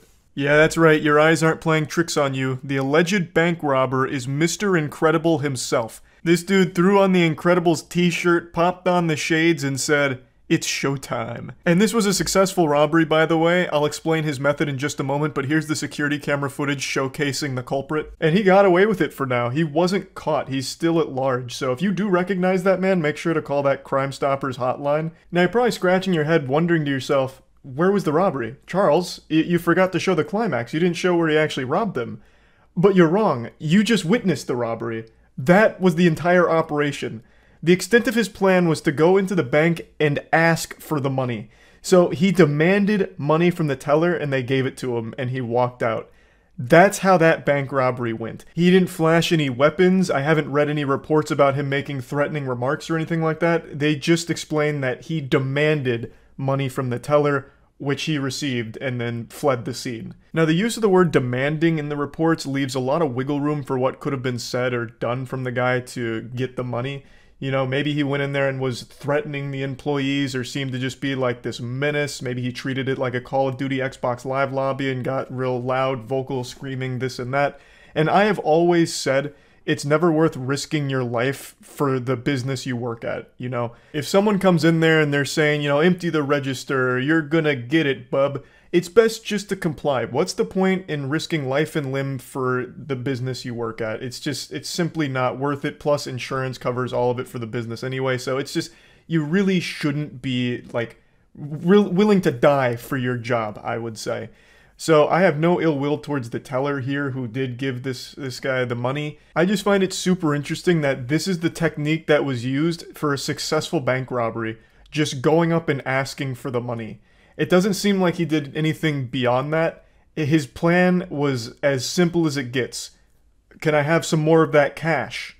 In fact, I'm not asking. Give me more of that cash. And they did. So I decided to look into it a bit. And it turns out all bank tellers are instructed to always follow the thief's instructions no matter the case, whether a weapon is produced or not. If there is a thief there demanding money, it is the bank teller's responsibility to follow it. They're instructed to follow along no matter what because their safety is of paramount importance. So that caught me by surprise because I wasn't sure. I knew bank tellers always had to go along with like someone who shows a weapon or something. Like they're not going to try and, you know, make a holdout and challenge them to a fist fight in order to disarm them or anything. I just thought like they had to produce like a weapon or some kind of threat or like reasonable showcase that they're going to cause a problem. I didn't realize that if they even just hinted at wanting to rob them, that they had to follow along. So that was a little surprising to me, but it makes complete sense and I completely agree with that ruling as well. However, I still think this guy's planning is lackluster, to say the least.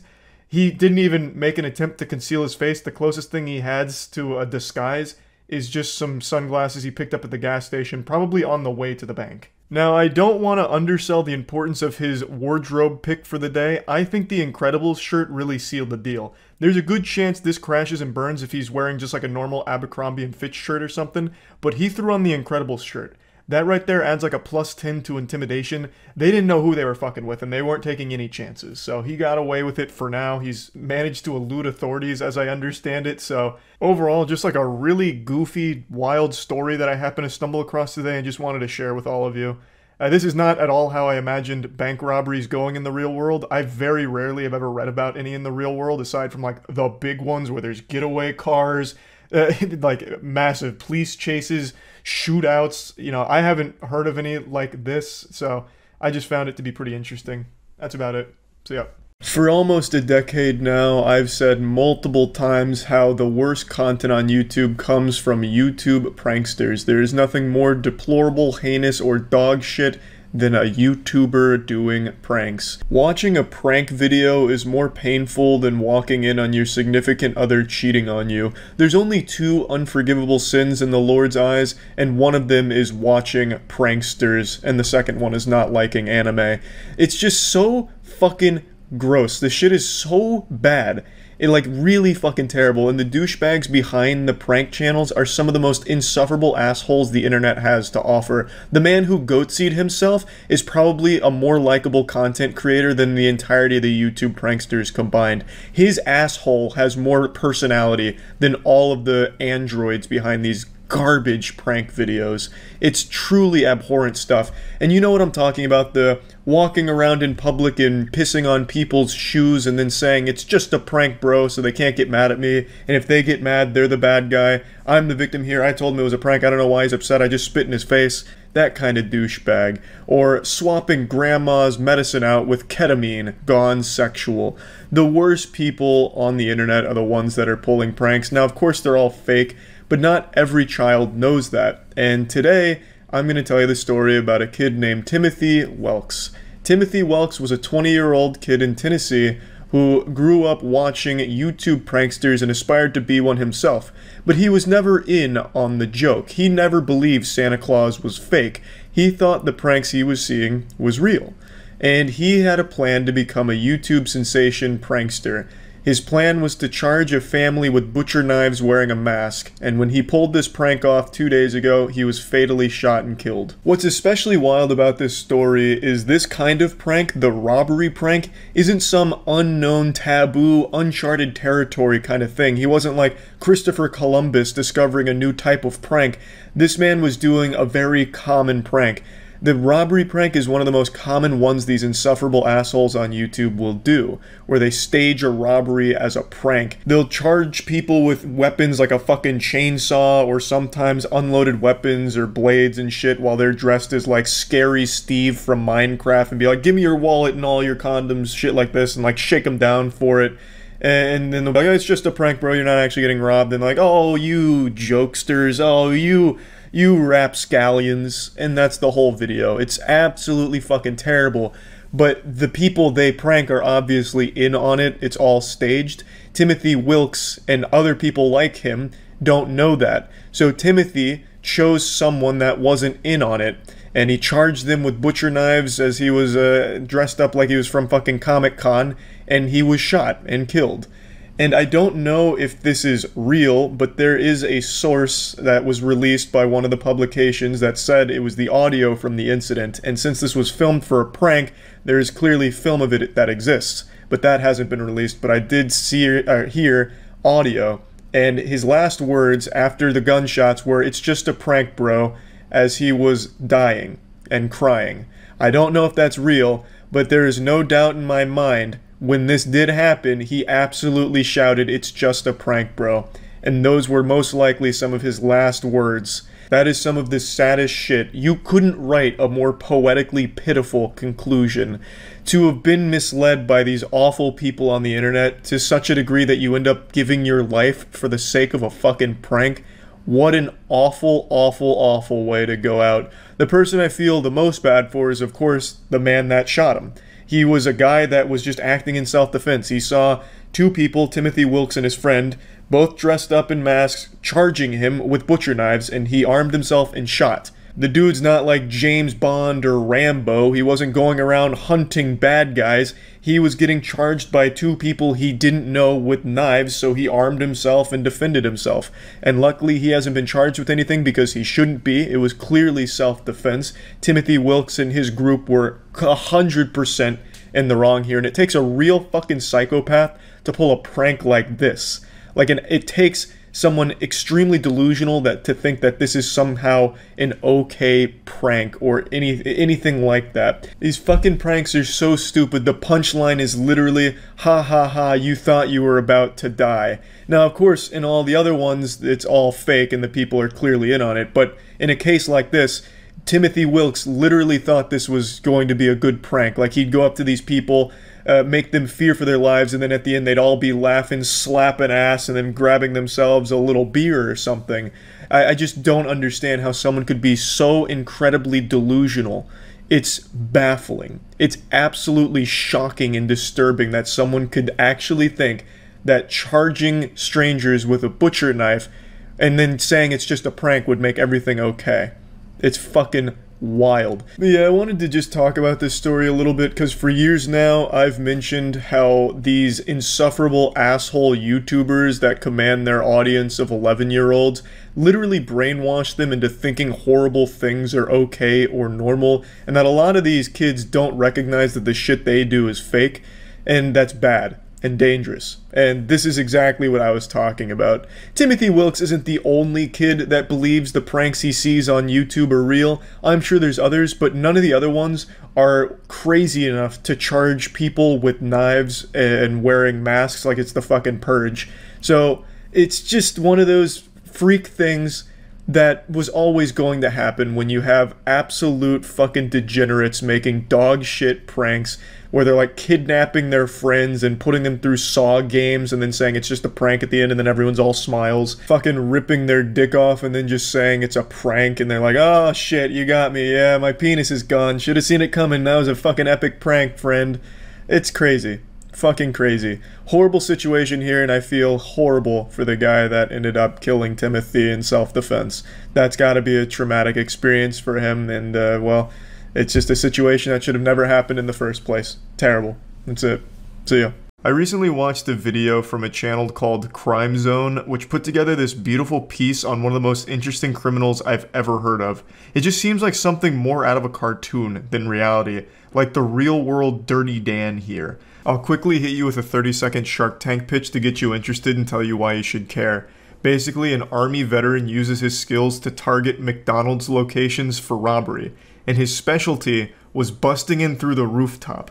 So he would bring tools, cut through the roof, and drop in like an angel on the employees. And he had the manners of an angel too. He'd let them get their coats, they all said that he was really nice, and asked them to just wait in like the ice locker, the freezer. And he'd rob them and leave. And he did this for quite some time before being apprehended. Spoilers, he gets caught. But he doesn't spend too long in jail because he hatched a galaxy brain scheme to break out, which he executed flawlessly, becoming the first prisoner at that facility to ever break out successfully. And he turns back to a life of crime, but no longer going to the Ronald McDonald Playhouse of Pain. Instead, he transitions to living in a Toys R Us and gradually stealing their toys. So what he does is he lives at a Toys R Us by living behind a bike rack. He carves out his own little like hidden man cave in the walls. I won't spoil how it all ends or anything like that, but I just wanted to get like the cliff notes out here because I just find it so wild. I'll put a link to the original video in the description, of course, so you can watch the entire thing, but I'll show you some clips from when we watched it. Alright, let's start with, let's see Roofman. This sounds kind of interesting.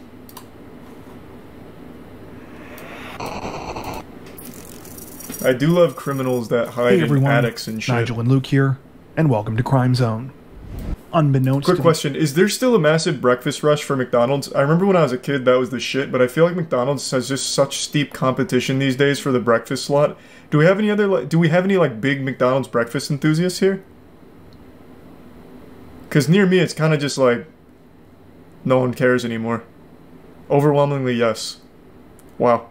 I just think the McDonald's breakfast has really fallen off. It's like Netflix stock, but for food. Once he had the cash, the masked robber walked all of the employees into the cooler where they were locked inside. It seems kind of nice. Before they were asked if they wanted to grab their coats to stay warm while they waited for help to arrive. After they have a police sketch and it's just a Hamburglar. Fled. While the employees didn't know it at the time. I saw a video of 2 women stealing everyone's food inside a restaurant. Don't remember where though. Probably McDonald's. Actually, I take that back. Probably Waffle House. Waffle House is a restaurant you go to and you're just looking for fights and maybe like a waffle or two. I think it's a Prime Sun City. So this is basically the only fast food specialized robber is what I'm getting. While little is known about why Jeffrey Allen Manchester chose to turn to a life of crime, what we do know the better question is why turn to a life of crime for fast robber food? Known as Roofman, he lived what appeared to be a normal life, to put his military training to a different kind of use.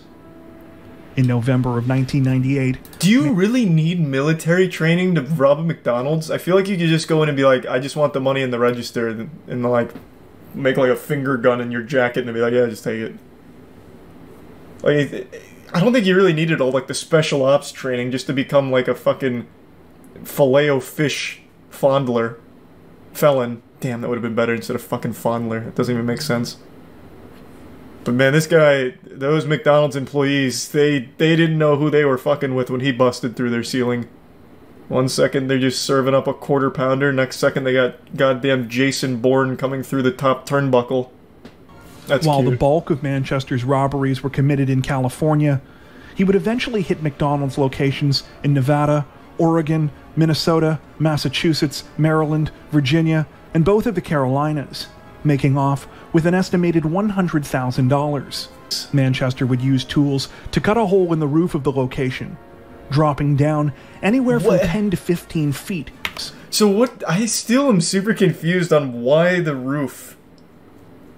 What tactical advantage does he get from busting in right here behind the counter as opposed to just rushing through here and jumping over the counter?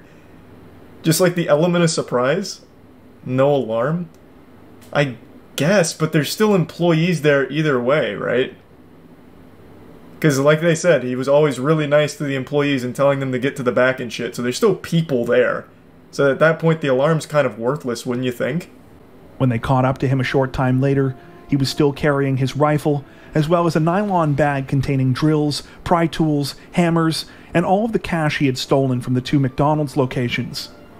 True to his reputation, Manchester didn't put up a fight when cornered by officers, instead telling them, quote, "You guys did a really good job today." With Manchester's arrest came a flurry of news articles announcing he was ultimately sentenced to 45 years in prison on charges ranging from robbery with a dangerous weapon to kidnapping. Little did anyone know that his story was far from over. Really? He busted a hole out of the prison cell? Following his conviction at the end of 2000, Jeffrey Manchester was sent on the afternoon of June 15th, 2004. Now the roof Jeffrey man can be Manchester anywhere. put his plan into action and escaped from the Brown Creek Correctional Institution, making him the first person to do so in the facility's 11-year history. Hey, that's pretty good. Again, well, 11 years the isn't Roofman super long. was That's still free. good. It was here, at an unassuming retail plaza, that he would set up a living space that would baffle and amuse both the public and law enforcement oh my god, he opened his own for years to McDonald's. come. A For his franchise new owner. home, the Roofman chose a Toys R Us store located in a complex called the Triangle Shopping Center, just off of Monroe Road. He raced remote control cars on the roof in the middle of the night, rode bikes around the store for exercise, and managed to get most of the nourishment that he needed by stealing and eating baby food. Toys R Us had all kinds of snacks. He didn't need baby food. I remember back in the heyday at Toys R Us, you could get like fucking pounds of Doritos and shit. My man's over there just eating like meat sticks and apple mush when he could have been feasting on Doritos and Oreos. This man just said, fuck it, I want the Gerbers. Thanks for some Dreadnought in the prime elbow. This actually seems like something out of Codename Kids Next Door. Like one of the villains infiltrates a toy store that the kids are shopping at in order to torment them and scare them at night. Man's actually the boogeyman at the Jeffrey's Play Palace here. I have looked literally everywhere in the world for a single picture of this man's laboratory here. You know, Dexter's lab kind of shit. Because the way it's described in the video and the way it's described by the authorities, it sounds fucking incredible. He had baby monitor surveillance spy systems set up across the store to keep eyes on everyone, all the workers and all the customers and everything. He had so many toys and shit and a really elaborate setup with running water all in his, like, secret man cave in the Toys R Us walls. I want so badly to know what that actually looked like. I can't imagine a world where they didn't take pictures of it. They'd have to, right? Like, it's evidence. So surely those pictures exist somewhere, and I am begging any authorities that were involved in this case to just release the photo evidence. Let us see it. Let us just take a gander. I have to know what his little secret lair looked like here in this Toys R Us, because it must have been so fucking cool. Or maybe it's overhyped and it was actually just like a really small, like, coffin of a couple of toys that he'd stay at. Who knows? But it just sounds so impressive, and I would love to know what it looks like, but unfortunately, I can't find a single picture of it anywhere. I can't even find, like, a single, like, artistic interpretation of it from anyone from the scene. Nothing. But I know those pictures have to have existed, so I hope someday they surface. And when the holiday season rolled around, no one donated more to the congregation's toy drive than he did. Of course, these toys were actually all stolen from the store where the roof man was hiding who's out. gonna miss the toys though, huh?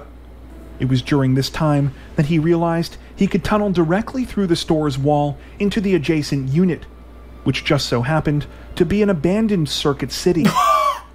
This time, maybe this guy is responsible for Toys R Us and Circuit City going under.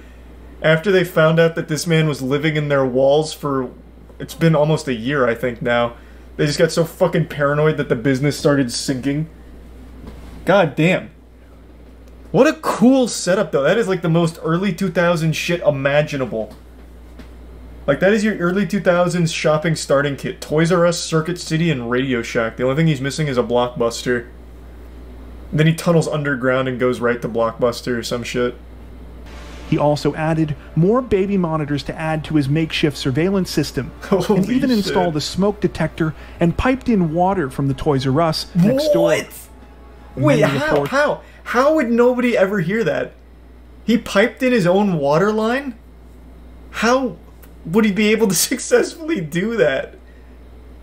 It's not like, it's not the hardest thing in the world to do that, I guess, if you tee off of an already existing line, but still, I feel like you'd absolutely hear that, because you have to, like, drill into the walls and shit, and you have to tee off that pipe.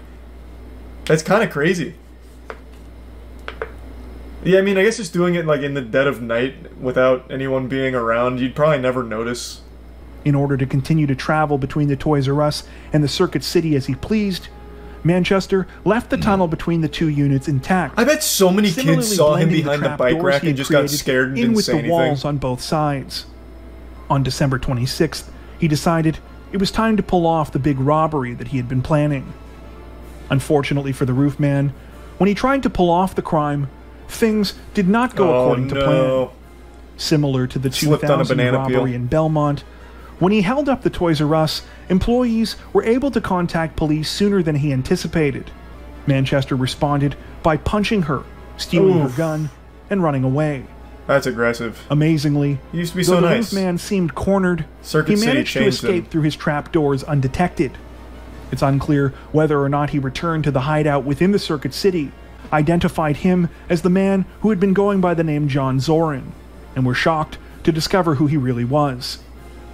In a bid to cover his tracks, Manchester burned down a dentist office where he had gotten his teeth fixed while on the run. How does that... He was worried that police would be able to find his dental records there. Okay. This had the opposite effect of what he intended. Prison really changed and only made investigators more suspicious. Manchester showed up, believing he would be able to see his girlfriend one last time before continuing his life on the run. He arrived with flowers, but was arrested by waiting officers before he could make it inside the apartment. Manchester is currently incarcerated at the Central Prison in Raleigh, where his projected release date is December 4th, 2036. Do you know of any other cases like this that you think we should check out? What a cool story. Tell us about them in the comments section below. Thank you for watching. That prison is 5 minutes from my house. Bro, you might want to move just in case the roof man gets out. He'll start living in your walls. Sleep in fear, man. Sleep in fear. This is another one of those sad situations where I have to admit Twitch chat was right and I look like a bumbling imbecile now. About a month ago, chat was trying to convince me that there was a viral TikTok challenge that was getting people to steal cars and sometimes crash them for views, and I wrote that off as a bunch of baloney. I said, I doubt that's an actual trend, probably just one stupid asshole did it, called it a challenge, and no one ever followed. But it turns out I was wrong. Not only is this boogeyman real, but it actually has led to the death of 4 teenagers this week. Somehow, the challenges continue to get more and more brain dead and dangerous. This generation of Tide Pod eating and hurting yourself for views on TikTok is reaching an absolutely absurd level of wildness.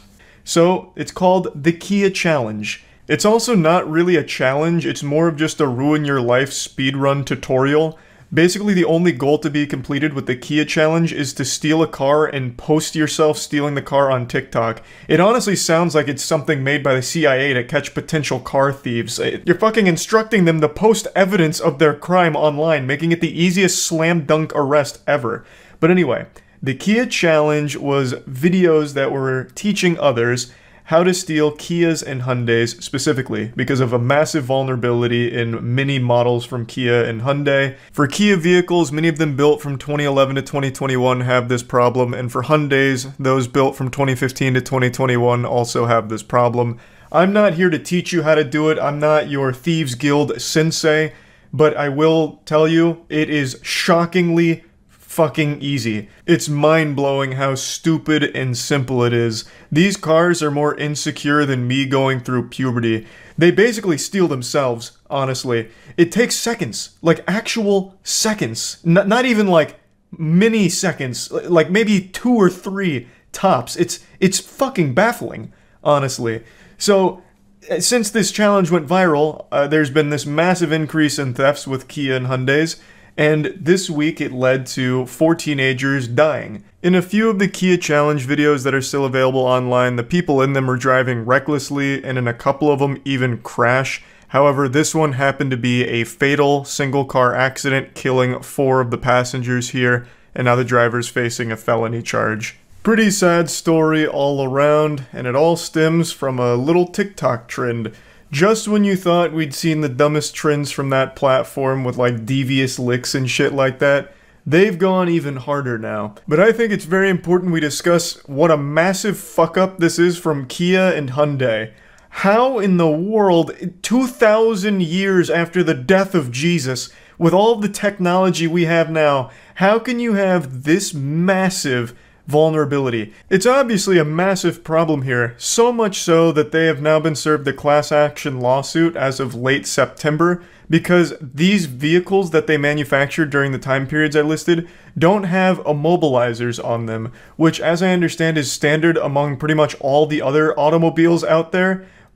I'm not much of a car guy. I don't know too much about that shit. I know more about the anatomy of a fucking alien than I would a car's engine and what goes into vehicles. But according to the lawsuit, the engine immobilizers are crucial, and they've come at Kia and Hyundai for not having them, stating that they valued profits over safety and security of their customers. And it also outlines just how big of a problem it's become. It is just an absolute epidemic with all of these car thefts with the Kia and Hyundai models here, and it all ties back to the lack of engine immobilizer, as I understand it. And it seems like this was a massive blunder here because all the extra doubloons they were able to squeeze out of their profit margins is all about to whittle away here and probably end in some net loss with this class action lawsuit. It's a huge deal, obviously. And just a really sad trend all around, since it ended in the death of 4 teenagers who probably wouldn't have stolen this car if they weren't fed the information on how to do it, as well as also fed the idea that by doing it, they'd gain TikTok clout. I believe at the time, and according to this article, the Kia Challenge category on TikTok, like the trend where all these things lived, had 5.9 billion views across all of the videos there. Now, of course, not all of them were views on videos of people actually stealing the cars. A lot of them were people talking about how dangerous the challenge is. But there was, of course, quite a few videos actually showcasing just the blatant theft of Kias and Hyundais in there, in the Kia Boys area. And just fucking awful stuff. TikTok cracked down on it and banned those accounts and shut all of the Kia Boys, Kia Challenge stuff down, but even still, you can still find quite a few of them, and it clearly does still exist in some capacity because this only happened this week. So it's still a rather popular idea, even if not like a direct trend on TikTok anymore. So just wanted to talk about this a little bit since this was just a situation where I was just absolutely wrong when Twitch chat was bringing me some new information here that I just refused to believe. It was so outlandish I didn't believe it. I didn't think anyone would ever actually start a trend of just crime, and I was proven wrong. And it's very sad. Not sad about me being proven wrong, just the actual subject matter here being sad. That's about it. See ya. It's rare that I can't yap up a wacky intro, but learning about this menace has left me stunned. I just saw this video from EWU Body Cams about this guy that would hide cameras in like every bathroom on the planet, it seems like. I wouldn't be surprised if he's got hidden cameras in my own porcelain throne territory there. Like he's infiltrated my domain and is filming me. I'm calling because we just received an anonymous tip that someone has a camera in our employee bathroom and is uploading videos online. You still haven't raised my charges. What's our charges? You're not supposed to be judgmental to anybody's crimes, by the way. What the hell is even that? You're not supposed to be judgmental of crimes? I don't remember hearing that in the Miranda rights. I can't even really imagine that. Like, you show up to a murder scene, you catch the suspect, and you just happen to say, like, hey, buddy, look, I don't mean to be judgmental here, but you strike me as a bit of a jerk for this, you know, taking a lot of human lives here. I know, sue me, I don't mean to judge. I feel like as far as judgment goes, crimes are a pretty solid one for people to form an opinion on, rightfully so. If you are found guilty of secretly recording thousands of people using the restroom, you're a fucking freak, and people will judge you as such. On July 19th, 2022, the police in Ann Arbor, Michigan responded to the Briarwood shopping mall after receiving this unusual call about video footage from a store bathroom being uploaded online. Horrifically, the resulting investigation into a tech-savvy peeping Tom would spread throughout the city of Ann Arbor.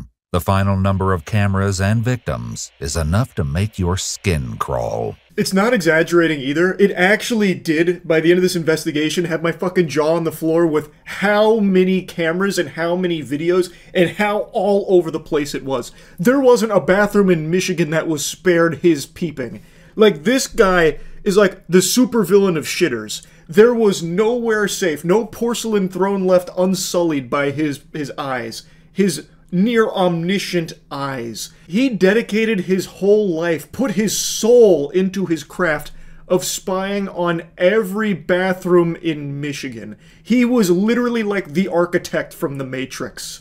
This morning it was my boss who took the phone call. I don't know what time it was this morning from a restricted number. He was like, it's a restricted website, you're not going to find it, but I just wanted to let you know. The responding officer headed to the bathroom to take a look for herself. Notably, the bathroom was usually reserved for employees. Like sideways, yeah, on that shelf. But, I mean, I don't know how. I know it can be tiny. Police would learn soon enough that the employees at Altered State were not the only ones to have their privacy violated. In an unanticipated shocker, the police would find over 200 hidden camera videos from no less than 7 different bathrooms throughout the city over the next month and a half. So this was the first domino to fall here that led them down this crazy trail. They found so many cameras and videos from this guy. It was like actually hunting Riddler trophies in the Arkham series. It was crazy. He violated so many people's privacy, spied on so many people, and it turns out this is only the tip of the iceberg because he actually has a previous case very similar to this, and had in his possession 7,000 videos of unclothed or partially clothed individuals that he filmed without their consent. 7,000! That's more than, like, all of Markiplier's uploads since he started YouTube. That is an unbelievable amount. And that was in the course of 5 years from 2010 to 2015. We'll get to that here in a little bit, but this guy's entire life has been dedicated to violating people's privacy. All were filmed without consent between January and July 2022. Horrifically, this included illegal images of children. The depravity didn't stop there. When searching the offender's laptop, the police found he had engaged with online adult websites, where images and personal information of unknowing victims were distributed. Police suspected the culprit intended to participate in such exchanges after they found additional images of the victims taken from social media downloaded to his laptop. Just when you thought it couldn't get worse. So, it's pretty clear he was also sharing these with other fucking evil creeps out there, and was even distributing personal information of the people that he would identify through these hidden cameras. So from the sound of things, he would broadcast this onto restricted websites, and additionally, he also had illegal images of children. This guy is legitimate evil. Even though the anonymous caller believed the video he saw was a live stream, he could have been mistaken.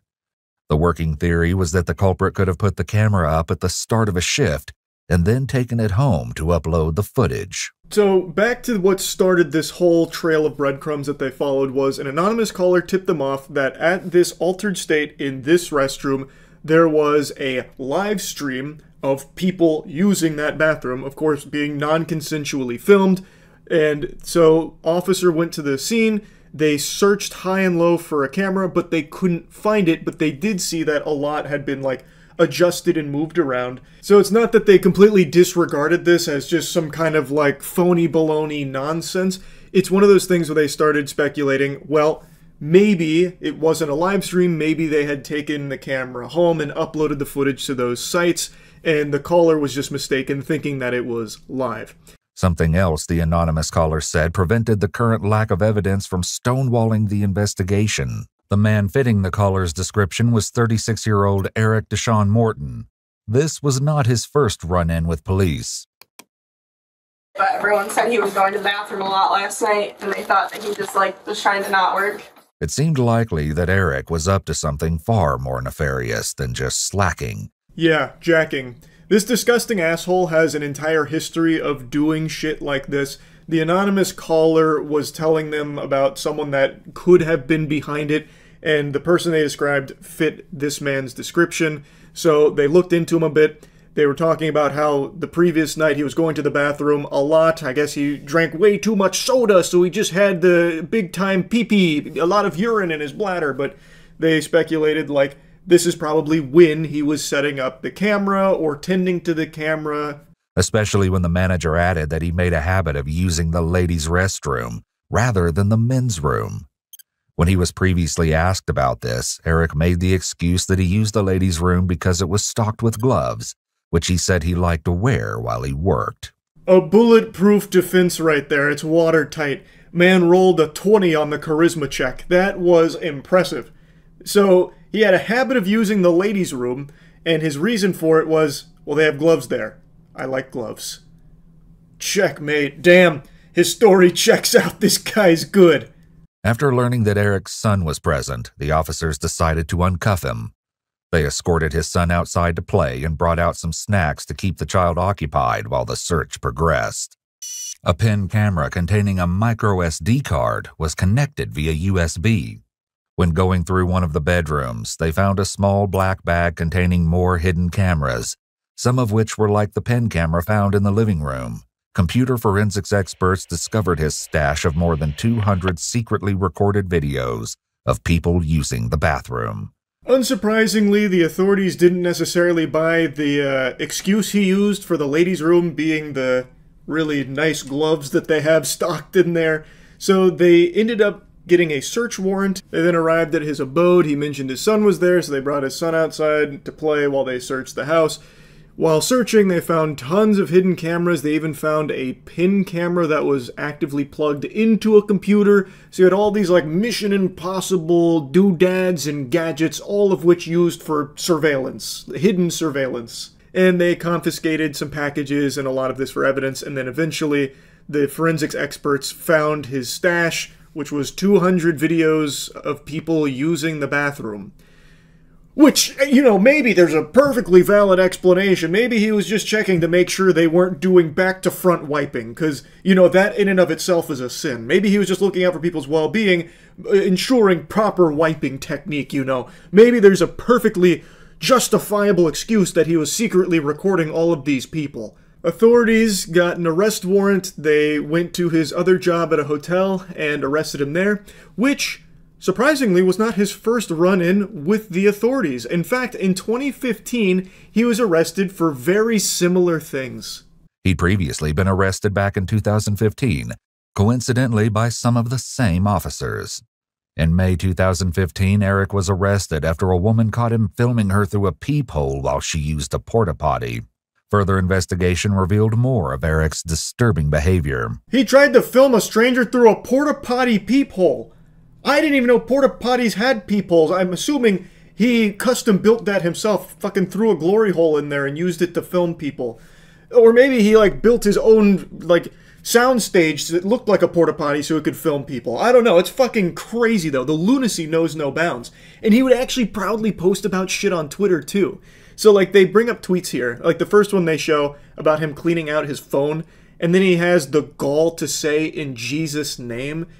In 2022, Eric was confronted by a coworker who found a camera disguised as a phone charger in the women's restroom.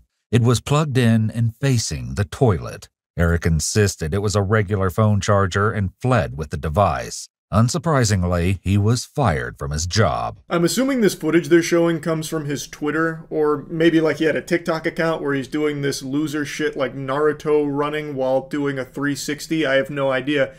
But it is unbelievable the links he would go to for this depravity. So he had a hidden camera phone charger, like this fucking crazy, like, spy gadget that he plugged into a wall outlet in the bathroom and had face the toilet. Like, you can't trust any household objects in Michigan while this guy was on the loose. I didn't realize technology reached the point where we could disguise phone chargers as hidden cameras. So good on the astute observer that happened to pick up on that and then confronted him about it, which of course he denied, and then he snatched it away and Naruto ran off into the distance. But like, it's just crazy. Like, there was nothing sacred in bathrooms across Michigan. You think that that's a skid mark in the toilet from a previous poop? Nope. Actually, a hidden camera from Eric. You think your parents are actually your parents? Nope. Actually, DARPA drones that Eric designed for the sole purpose of trying to convince you to go to the bathroom so they could spy on you for Eric's hard drive. Like, it's unbelievable how many cameras he was setting up in bathrooms across the entire area. The case escalated to a whole new level when the police found an appalling 7,000 videos of unclothed or partially clothed people in Eric's possession. Some had even been recorded in a private residence. They also found images taken up women's skirts, which suggested he had a camera device attached to his shoe. This particular unpleasant collection dated all the way back to 2010. 7,000 videos, and also turns out he was a notorious upskirt pervert creep. He put a camera on his shoes so he could take those pictures, and I'm guessing by that tweet would even post it on Twitter. Like, he would publicly post the upskirts, it seems, or at least some of them. What? Also, it turns out he was arrested in 2006, but that one had actually been scrubbed from the records. That shit was like the cloning planet from Star Wars. Like, it had just been removed from the archives because of a program to try and help young first-time offenders or something like that. Anyway, he posted his $100,000 bail. He did get picked up again later. Turns out him getting arrested didn't mean shit to him. In fact, through some of what they recovered, they were able to actually figure out the timing of a good chunk of it, and some of it he had recorded after being discharged the same day. So he just kind of viewed getting arrested as like a nuisance. It wasn't actually a deterrent or anything for him. It was just kind of like a bump in the road, like he hit a pothole. So now all of a sudden he would have less videos that day, but he still went right back to it the second he had the ability to. It's fucking nuts. And then, in the back of the police car, This is where that clip in the beginning comes from. He then tries like a bunch of like weird conversational tactics and gotchas to try and like, I don't know, strengthen his case of innocence while in the back. And that eventually leads him to stating that the officer is not supposed to be judgmental of crime. So now he starts to try and lecture the officer on morality. You're not supposed to be judgmental to anybody's crimes, by the way. I need your badge number, by the way. I didn't do anything. I don't know what you're talking about. No, when I say I do worse, when you say I do worse stuff when I was getting in the car. No, when you said you're not supposed to do that. Don't fight. I said you're right. It's worse. Yeah, but you're not supposed to do that. Why am I not? Because you're not supposed to judge crimes. You're supposed to be. What are you talking about? All right, man. Not exactly Phoenix Wright, but a very interesting tactic to try nonetheless. You judged my crime. I'm going to need your badge number. You're not allowed to do that. And the officer's like, what the fuck are you talking about? I didn't even do that. In 2024, Eric was convicted of 13 felonies. Eric was sentenced to 8 to 20 years and will not be eligible for parole until 2030.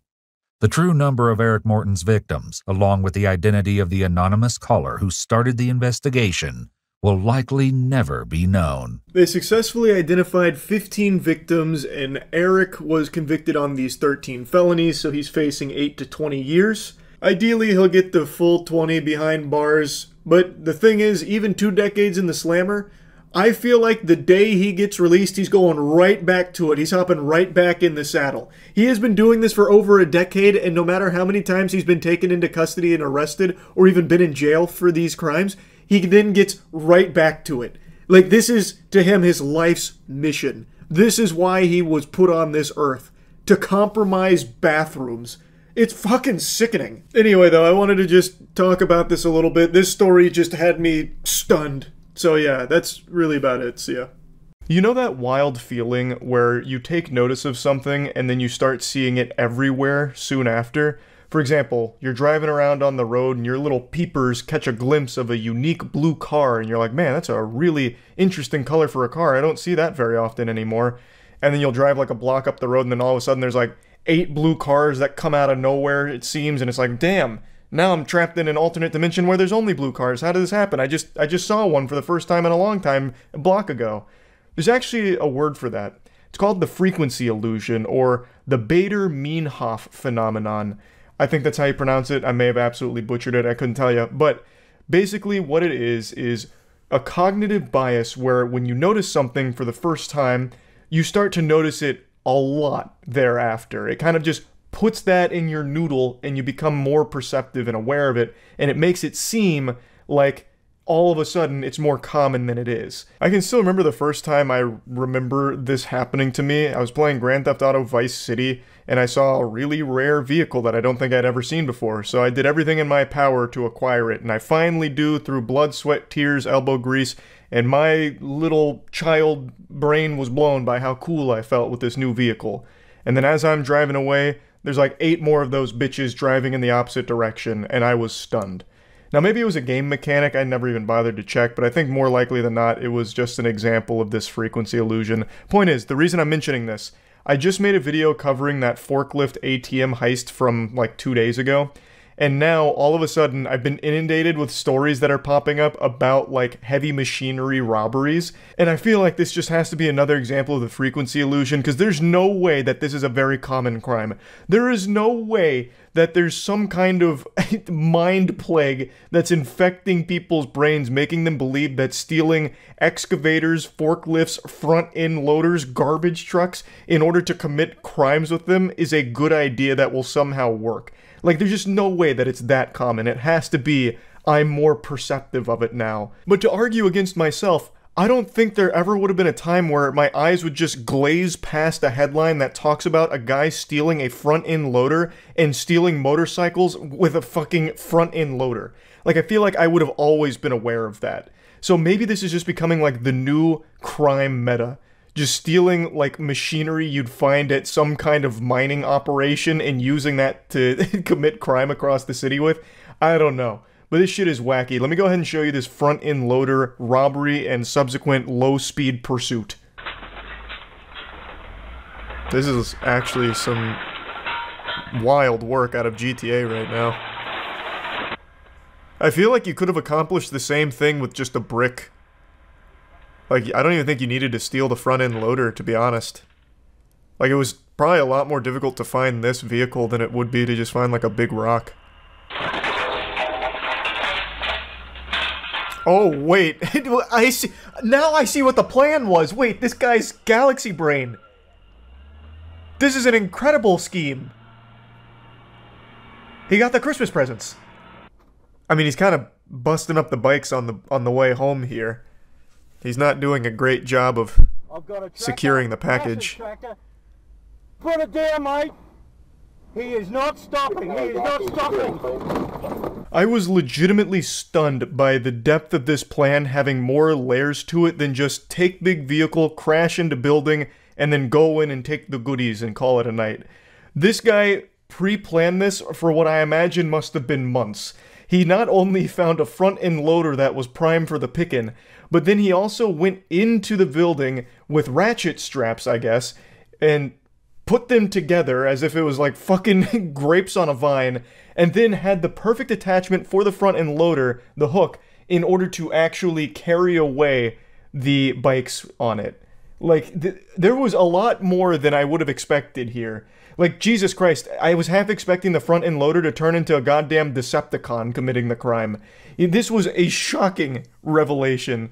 And, of course, the subsequent chase afterwards is where everything went tits up. He clearly only planned the first part and not the second part. I don't know how he thought he could make some kind of inconspicuous getaway with a fucking rogue front-end loader with two motorbikes dangling off of it like truck nuts. Like, there was no world where that wouldn't tip off the authorities.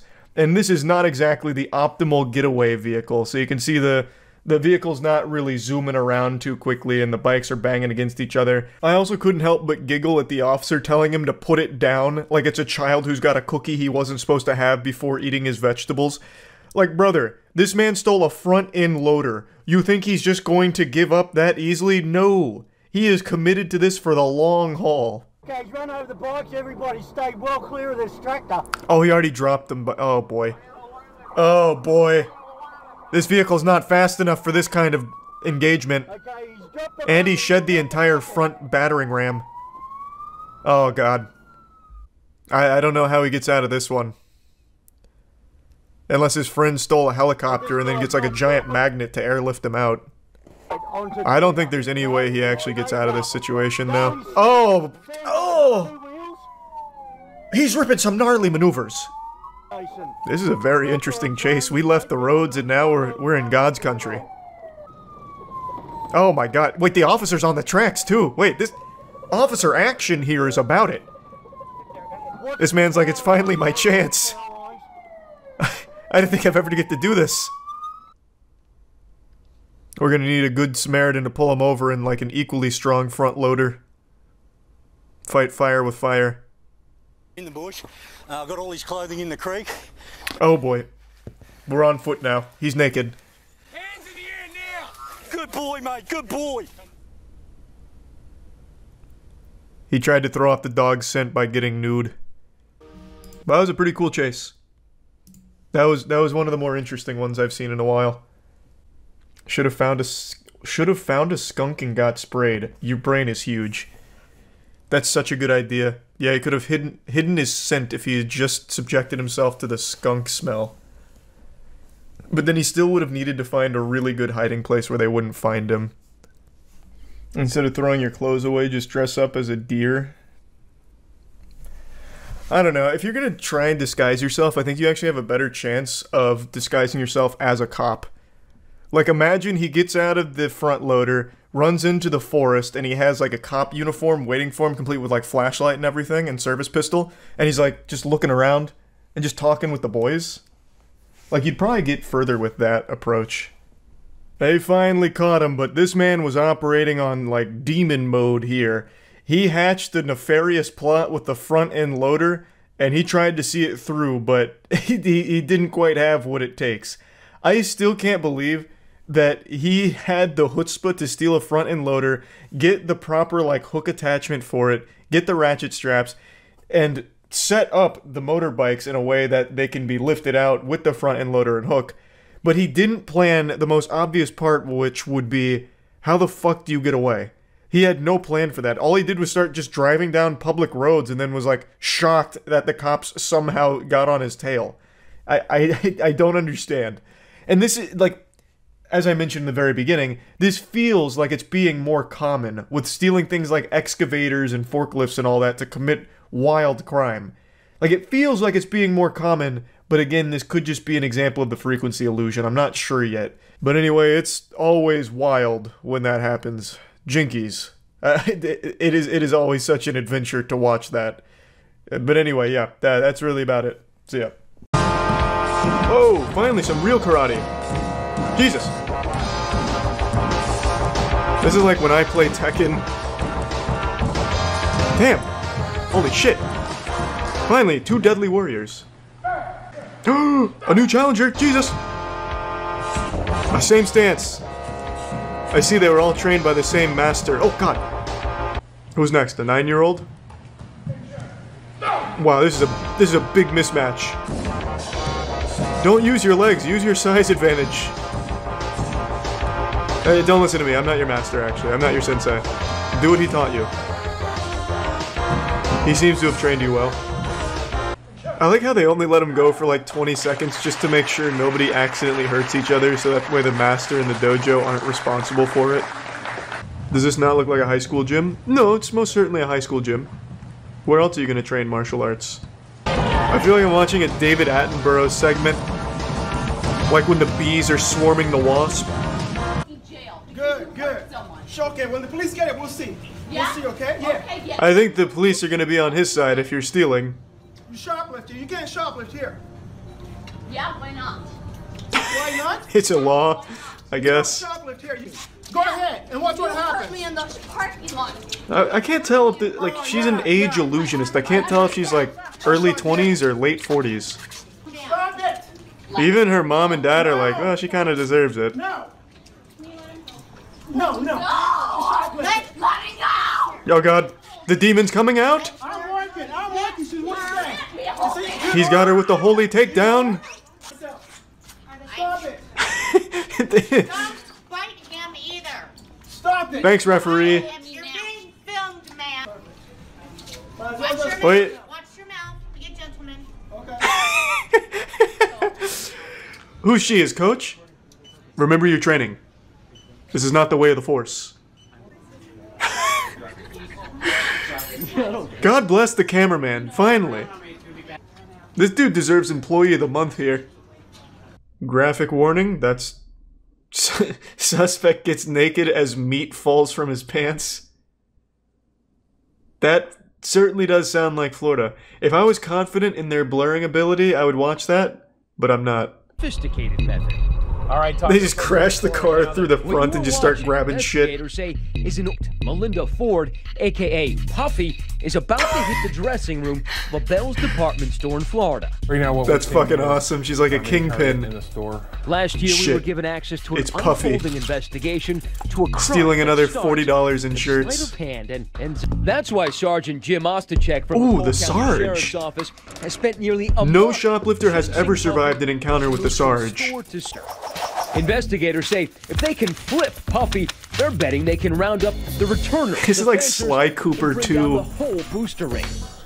And radioing their movements to officers outside waiting in the But how dangerous is Puffy? Subjects are now exiting the store. She learns that Pee-wee's double-crossed her, so she takes her out to like a crocodile-infested swamp with an assault rifle. Vehicle is moving. Their own share of substations. We've got you now, Puffy. Pull over Puffy and Pee-wee right into the station's parking lot. Puffy comes out with dual katanas. Puffy is escorted. Police say Puffy finally seems to crack. Oh, they broke Puffy? And they've managed She's to get snitching? everybody in her virtual Rolodex. Oh shit. She's gonna go to them. Police. He would be like the only now she's signed as like the lieutenant of the police force. Helping them. I never thought that what I did was this serious. Stealing? It's very serious. Well, it actually is an organized crime. Puffy, who will receive a 2-year prison term plus 10 years of probation. It is stealing. It's pretty. Helping to pretty well known to not be good. Suspected returners claim she paid to return stolen merchandise. Damn, that car is out. Her husband just left. 33-year-old Fuck you, Carol! is also one of them. Damn, this is like the end of an Ocean's 11. 24 months of probation. God damn. Don't tell me it's filmed like this. Much better. Put a finger in his asshole, it'll calm him down. It's like a human cheat code. You're not getting away from us, dude. That's what you think. Right now, he's doing a huge brain scheme where he's sweating and getting it all over his body, making him slippery, and he'll slip right out. We don't want to hurt you. I feel like I'm watching the MMA right now with some little ground and pound action, but much slower. You're going to jail, man. Please help me. No, you're going to jail. He's getting arrested for having a man bun. Yeah, he didn't steal anything, they just don't like the man bun. And it's not a man bun, this is called the top knot, by the way. Hats off to these three dudes for not getting bored of just, like, holding this guy. Little dance with him. Don't come back to this target, you heard? He just gets hit by a car. Why is it called held at gunpoint? Oh, it's not over yet. What the fuck? This is 12 minutes? What the fuck? What is he? Does he come back to steal more shit? But this time wearing a mask? Why'd you let him go? Oh, he lives across the street. Over 2 minutes. Well, the cops are a little late. Oh, he went to steal somewhere else? Bro, this cameraman's getting so much action in one night. Send the cameraman in to negotiate. Target guy, so it's an assault. Why is he hiding behind a gas pump? You never know what the shoplifting guy is capable of. He might start tossing Molotov cocktails out of the chimney or something. He's unpredictable. Is there even anyone in there? The shop owner looks very calm. And he's just jogging around, hanging out. What is happening? I thought he had taken hostages. He dressed up as the storekeeper. Yeah, like hitman disguise. He knocked out the storekeeper and put on his disguise. Well, where the fuck is he? Is there even anyone in there at this point? They got the wrong address. They meant to go to the Target. Everybody outside, Oh, this is fun. Everyone here is having a good time. He flushed himself down the toilet. He's already getting trained by Master Splinter in the sewers now, yeah. He's gonna come out an even stronger shoplifter. There he is! I see him! That's the guy! Run back to the Target. You're safe there. Jesus, they got a helicopter out here for a shoplifter? Shit must be boring as fucking Sherman Oaks. Finally, some action. I don't care if you only stole 5 packs of Yu-Gi-Oh cards. Call everyone, get them all out there. To many people, Florida is an incomprehensible wasteland, almost like something out of a fantasy novel, like Narnia, if Narnia was infested with drugs and human trafficking. But for me, I call Florida home. I've lived in this utopia for all 28 years of my life, and I've got to tell you, I swear with my hand on a stack of Bibles, there's nowhere else I'd rather live. Being completely truthful. Born and raised from the womb to the tomb in Florida. Well, I guess not womb to tomb, because I'm pretty sure Florida's going to be underwater within the next 20 years, but hey, we're on a tight schedule, I guess. We're on the clock now, and that only makes the time we have with Florida even more special. What's that expression? The star that burns brightest burns out fastest? That is very applicable to Florida. It is a shining star of a state. That little hemorrhoid on the USA? That's right. That's Florida, baby. So anyway, I was feeling awfully patriotic today, and I wanted to celebrate some Florida enthusiasm by talking about a few stories that I've just been thinking about a lot over the last couple days since I learned about them because they're so wacky. Florida has a reputation for producing the most outrageous headlines ever, which is why Florida Man has been like a coined phrase for quite a few years now. Florida Man is just always referring to the crazy stories that could only really happen in Florida. And there's just some that I've really been thinking about that have happened recently. The first story is almost wholesome in its stupidity. So a man stole an electric scooter from Target and then assembled it outside the Target he had stole it at. So he was out there assembling this electric scooter for quite a long time, which gave the police ample opportunity to show up and arrest him. What's going on, man? Do me a favor, stand up. Huh? Stand up. I'm gonna detain you for a second. Come here. Put it down. Yes, sir. Jimmy Neutron's already been hard at work assembling this device. You can see the electric scooter box right next to him, so he's taking it out, he's following the instructions and putting it together. And usually these aren't exactly quick projects, so the authorities would have had plenty of time to not only receive the call from Target, but to then go ahead and stop for lunch if they wanted to, and then still show up in time to arrest this guy. He was out there for quite a while building the scooter, so the police showed up and probably were beyond surprised to see that he was still there. This was probably like a jump scare for them as well, that this guy who had stolen a scooter like 30 minutes ago was just outside putting it together.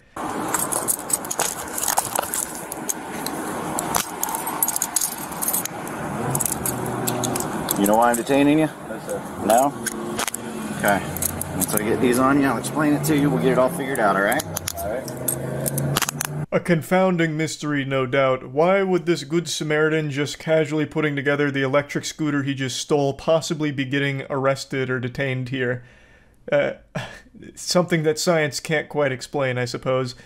I just really like this whole idea here. He steals the scooter and he's like, alright, great. Oh man, I can't ride this. It's in the box. Well, guess I'm gonna have to put this shit together like it's some fucking Legos. And he just does it outside the Target he stole it at. He could have taken that anywhere else. Literally anywhere else. He could have taken it to like a nearby park or even just on the sidewalk somewhere and started putting it together, but instead he puts it together at the danger zone, the hot spot where he had just committed a crime. Did you buy this scooter?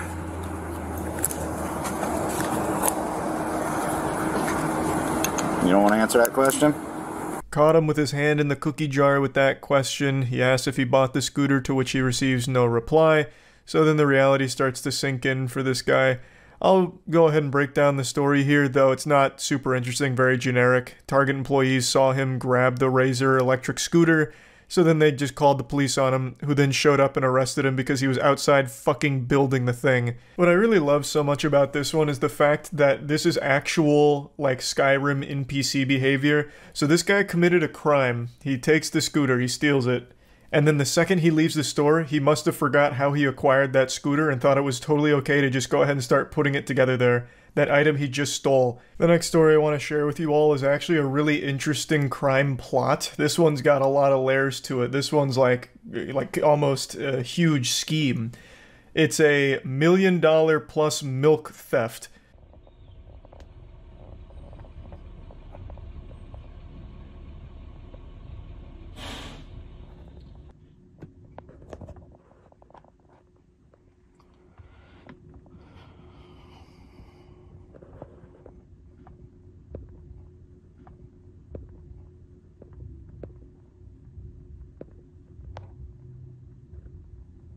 This is actually like a whole crime group, like the fucking Milk Mafia. They got together and hatched the perfect crime. Like Ocean's 11. They decided they were going to steal a fucking ton of milk. A lot of dairy products. It actually goes pretty deep. So the 6 suspects were employees of Island Dairy, a milk distributor that worked with MacArthur Dairy, a milk and dairy products company. And they were arrested as a result of an investigation dubbed Operation Got Milk. This is already a lot to take in. So you've got a lot of players at play on the chessboard here, a lot of pieces in position. When I first saw the headline, I expected it to be like 1 or 2 Florida men that thought they could steal a lot of milk and sell it. So they stole $1 million worth of milk, and I was like, holy shit, they just made $1 million. It took me a minute to register in my fucking smooth little brain here that who in the world, who on God's green earth is going to be buying $1 million worth of milk? That's not exactly a product that you could turn around and immediately get your money out of. You'd be squatting on a massive, massive fucking inventory of dairy for years before you even remotely started to be able to sell some of it.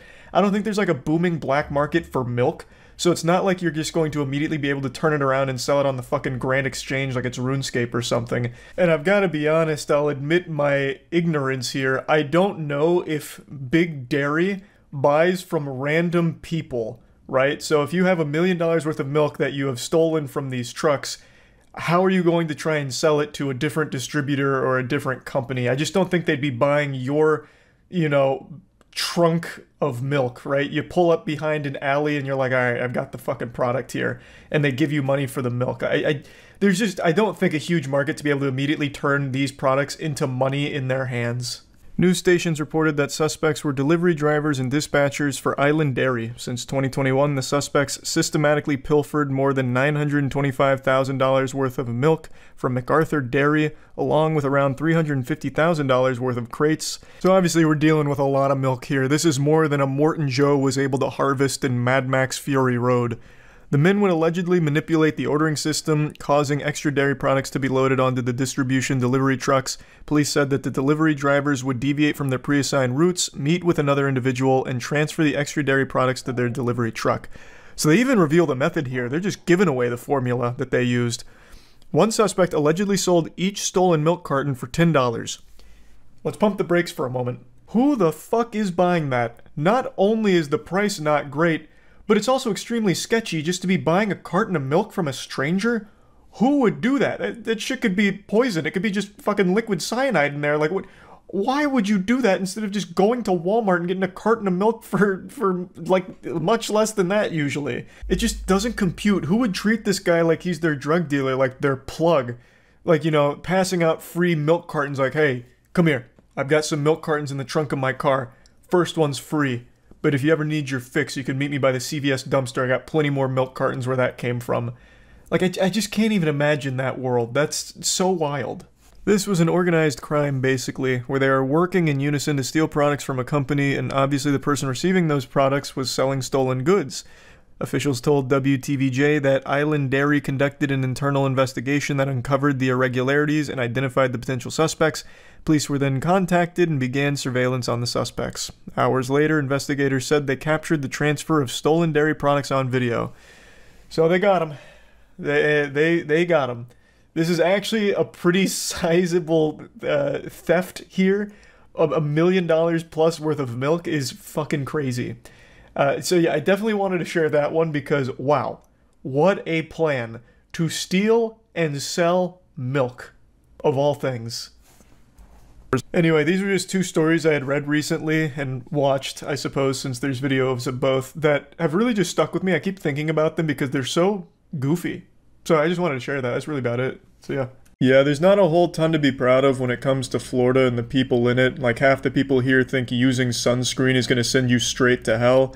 So with that in mind, let's see what Florida people are up to when it comes to coronavirus and the controversial topic of wearing a mask. You literally cannot mandate somebody to wear a mask knowing that that mask is killing people. It literally is killing people. Yeah, this is why it's so easy to scam people these days, because everyone just wants to feel special, so they just will believe anything at all that puts them in a category that's different from others, no matter how fucking wrong it is. Like this claim right here, you can immediately disprove that masks are killing people with a 2-second Google search, but it doesn't matter because she believes it. She saw it on Facebook, and now she 100% believes it and will not hear the actual truth. That's why people are buying fucking special rocks that they're told blocks Wi-Fi, which they're told, you know, exposure to Wi-Fi over time will cause your nipples to fall off. And they don't bother to do any research on it. They just stick in this fucking disgusting echo chamber on Facebook and believe things like masks are killing people. And we the people are waking up, and we know what citizen's arrest is, because citizen's arrests are already happening, okay?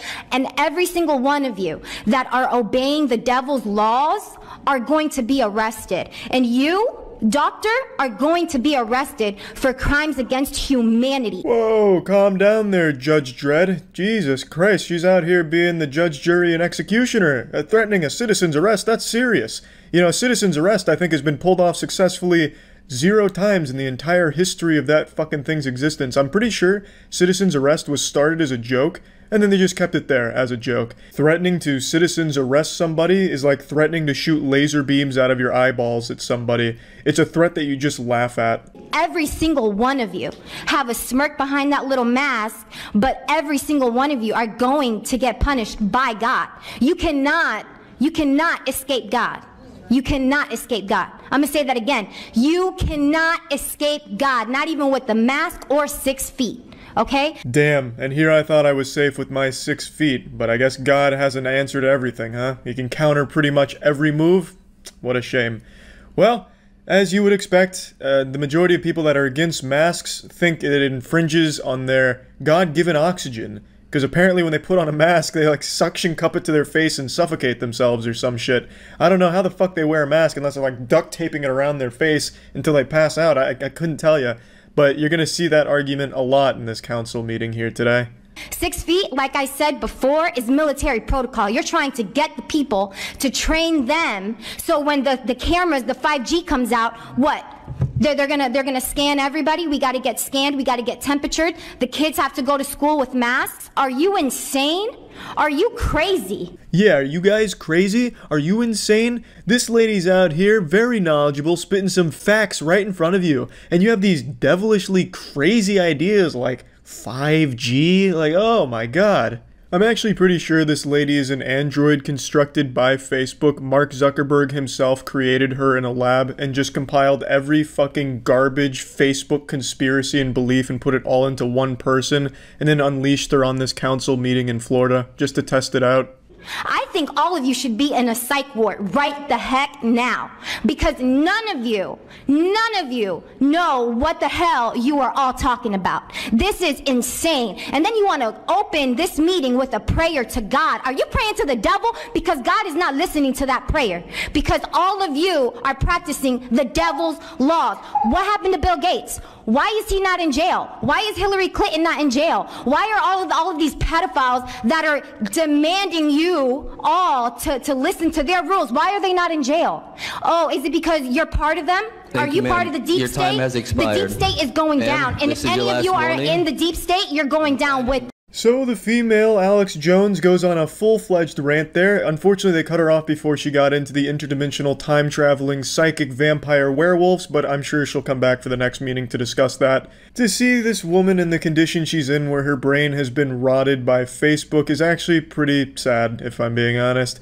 She clearly takes everything she sees on Facebook at face value, no matter how outrageous it is, fucking bringing up Bill Gates and shit like that. What I'm hoping for, though, is in the next couple months we can see an explosion of the reptilian movement, because at least that shit is entertainingly stupid, not dangerous. You know, for those that don't know, the reptilian conspiracy is people that believe that there's lizard people among us that hide as human beings, and they'll talk about like zippers on the side of their face and shit like that. The reptilian one is great. And I'll quote you, Miss McKinley. You said if you don't like the rules, shop somewhere else. Well, after today, I won't have that option anymore, because I am discriminated on every single time I tell somebody that I have a medical condition that does not allow me to wear a mask. Another passionate speech is given here, and another misguided person is led astray thanks to the internet. As you can see, the person behind her is holding up an anti-vax sign talking about the dangers of vaccines. So, I mean, this is kind of the clientele you're dealing with when you're presenting this kind of shit at a council meeting.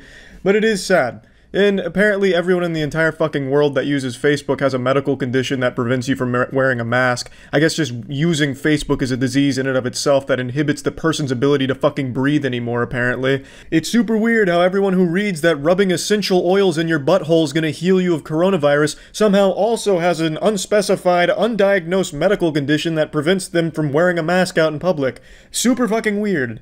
You're not God, and since masks are harmful, where there is risk, there should be choice. You're removing our freedoms and stomping on our constitutional rights by these communist dictatorship orders or laws you want to mandate. Today, you have the ability to show your residents that you truly care. Because if you do vote to mandate masks in a workplace, in public, in schools or stores, the death of many will be on your hands. The overwhelming evidence that is being presented to you today in no way, shape, or form can consciously allow you to put your citizens' health at risk. Voting yes to mask mandates makes no scientific sense. Ah yes, some very compelling evidence was being presented today, such as Masks are bad. It's the work of the devil. What about Bill Gates? Are you kidding me? This is God's air. What the fuck is happening? You want to 5G us? Yeah, that's some real good evidence right there. I just can't even fucking wrap my head around it. They convince themselves that they're making good points. It's like they don't even hear themselves talk anymore. It's wild. It's wild. It's like using Facebook over time, like, rips your soul out of your body and you just become like this husk.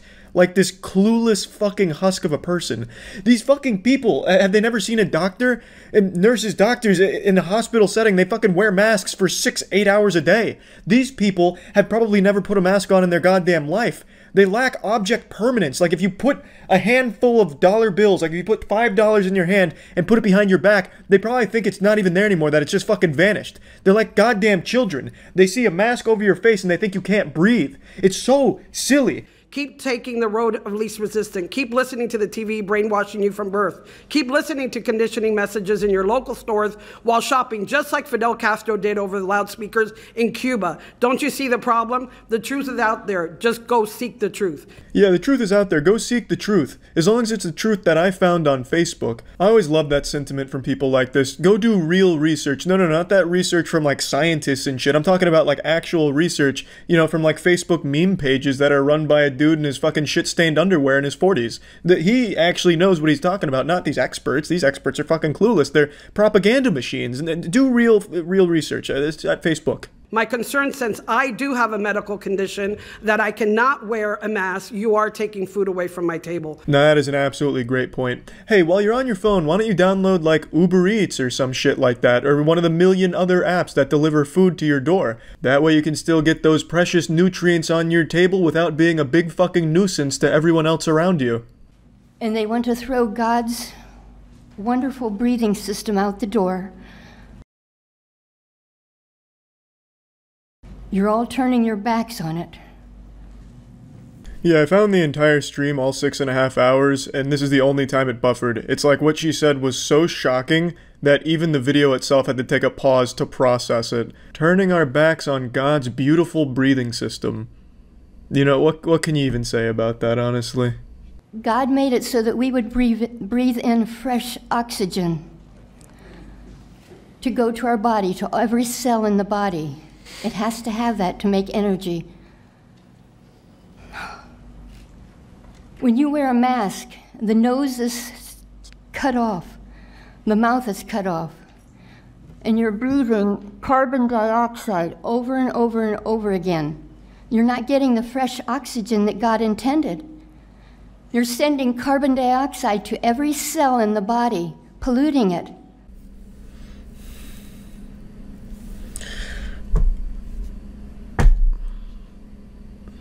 I'd like to say, in the beginning, God formed man out of the earth and breathed his breath in him, and he became a living soul. And God gave us the very breath that we are to breathe. I would also like to know, where do you get the authority to reduce my oxygen? Who made you perpetrators over my life? Jesus Christ, there isn't some kind of invisible goblin unit that's stealing oxygen away from you and giving it to the government. It's a fucking mask. And ma'am, as a doctor, I really have many question marks about your degrees and what you really know, because what you say is the political dogma that they're trying to shove down our throats on every commercial and every store, and it's disgusting. And I'm sorry, ma'am, but I don't think that you are worthy of your credentials. And I would ask suggestively that you go back to school and get educated. Yeah, why don't you get educated like this perfectly sane woman here who was talking about how God breathed into people's assholes in the beginning of time or something? Why can't you be more knowledgeable and smart like this woman? To put masks on our face, to keep us from breathing oxygen, to get us to become sickly. Actual fucking toddlers with a little tantrum. No, I'm not eating my vegetables. No, how dare you make me eat my vegetables? That's not fair. You can't make me eat these vegetables. I don't want to eat these vegetables. Same fucking thing with this mask debacle here. How can you make a one-size-fits-all mandate? Are you considering the following? I've been a music teacher for 23 years. I need you to tell me, how do I play a saxophone and sing with a mask on? I'll let you think about that. Checkmate. Yeah, masks are a bad idea. She can't play the saxophone. I don't know why we didn't think of that. How are you supposed to play a brass instrument with a mask on? You can't. It just doesn't work. You're not going to be able to play a beautiful tune. And if it's interfering with the saxophone playing, well, the masks, I guess they just gotta go. Somehow, this was the most sane argument I saw from people at this meeting. I mean, because she's not wrong. I mean, you can't really play the saxophone with a mask on. You'd have to take the mask down and then play it. Everyone else just talked about how they were dying, how the masks were literally making people drop dead in the streets. At least hers was accurate, she's not wrong, you can't play the sax with a mask on. If I'm being honest, all of these people and their words actually did speak to me and open my third eye to a truth. I now understand why insane fucking lunatics like this actually have some level of power and a voice in decision making. It's because they're the only goddamn troglodytes that leave their cave to go to these fucking meetings. This meeting lasted 6.5 hours, and the only people there were anti-vaxxers and anti-maskers. These fucking brainwashed idiots that still believe the tooth fairy is real waited 6.5 hours just to go walk up to a mic for 30 seconds and regurgitate what they read on Facebook while being laughed at by the people they're saying it to. A normal, rational person will be like, well, 6.5 hours just to speak for 30 seconds and, get made fun of. Probably not worth the time investment. But these fucking people lack even the most basic cognitive functions to register what boredom is. So they will happily wait 6.5 hours just to read some garbage script off their phone they wrote while fucking half blacked out on Xanax and wine. And then it's incredible to me. And incredible is the wrong word. Terrifying is the appropriate word. These speeches are like fucking middle school debate club level shit. But yeah, anyway, that's about it. So yeah. Watch court cam. Is there new court cam that I've missed? Let's see.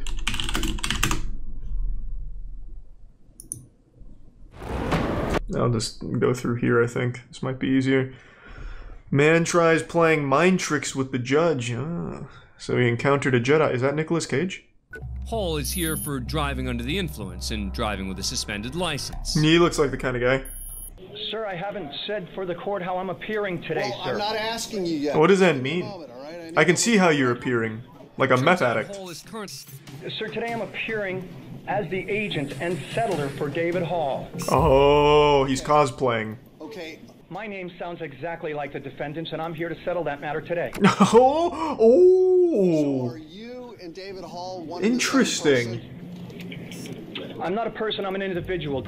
David Hall is a person, I am a private individual. Hall's legalese. Interesting. To say the least. But the judge... He's got us backed into a corner.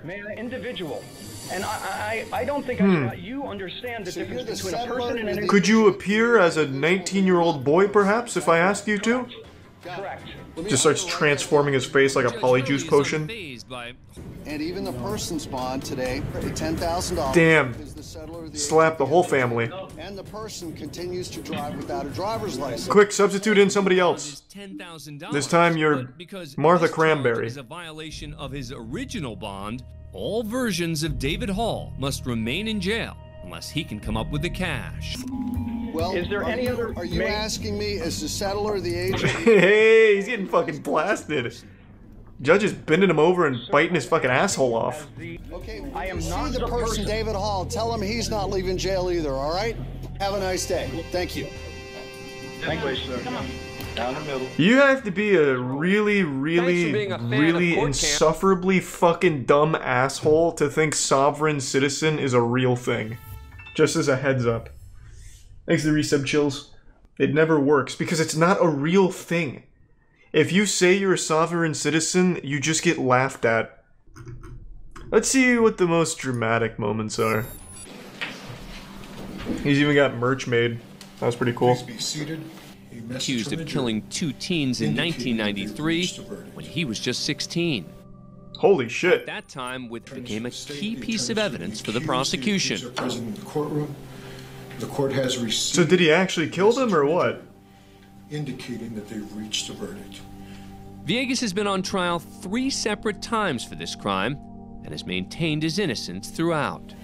After spending 18 years in prison, that verdict was thrown out in 2013. Holy shit! Because of ineffective assistance of counsel. He has remained out on bond as he awaited a 3rd trial.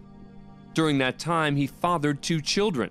What the fuck? The prosecution continued to insist on his guilt. Verdict Form B. We, the jury, find the defendant Daniel Villegas not guilty of... Hey! Oh, okay, so that had a happy ending, assuming he didn't actually murder anyone. If he did, then that's not good. We'll need to, have a hard think on that if that happens to be the case. 16 years old. Good luck, teacher. He fucking did it! It only took 18 years of his life.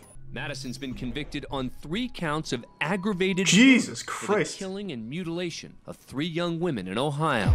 As part of the hearing, I thought these were gonna be goofy. These are fucking heavy. Jesus Lord. Right now, I guess we're supposed to, in our hearts, forgive this clown. No, I hate that perspective. You don't forgive people like that. It's not empowering. It's not just demonstrating strength to forgive a murderer. It's ridiculous. Oh, fuck.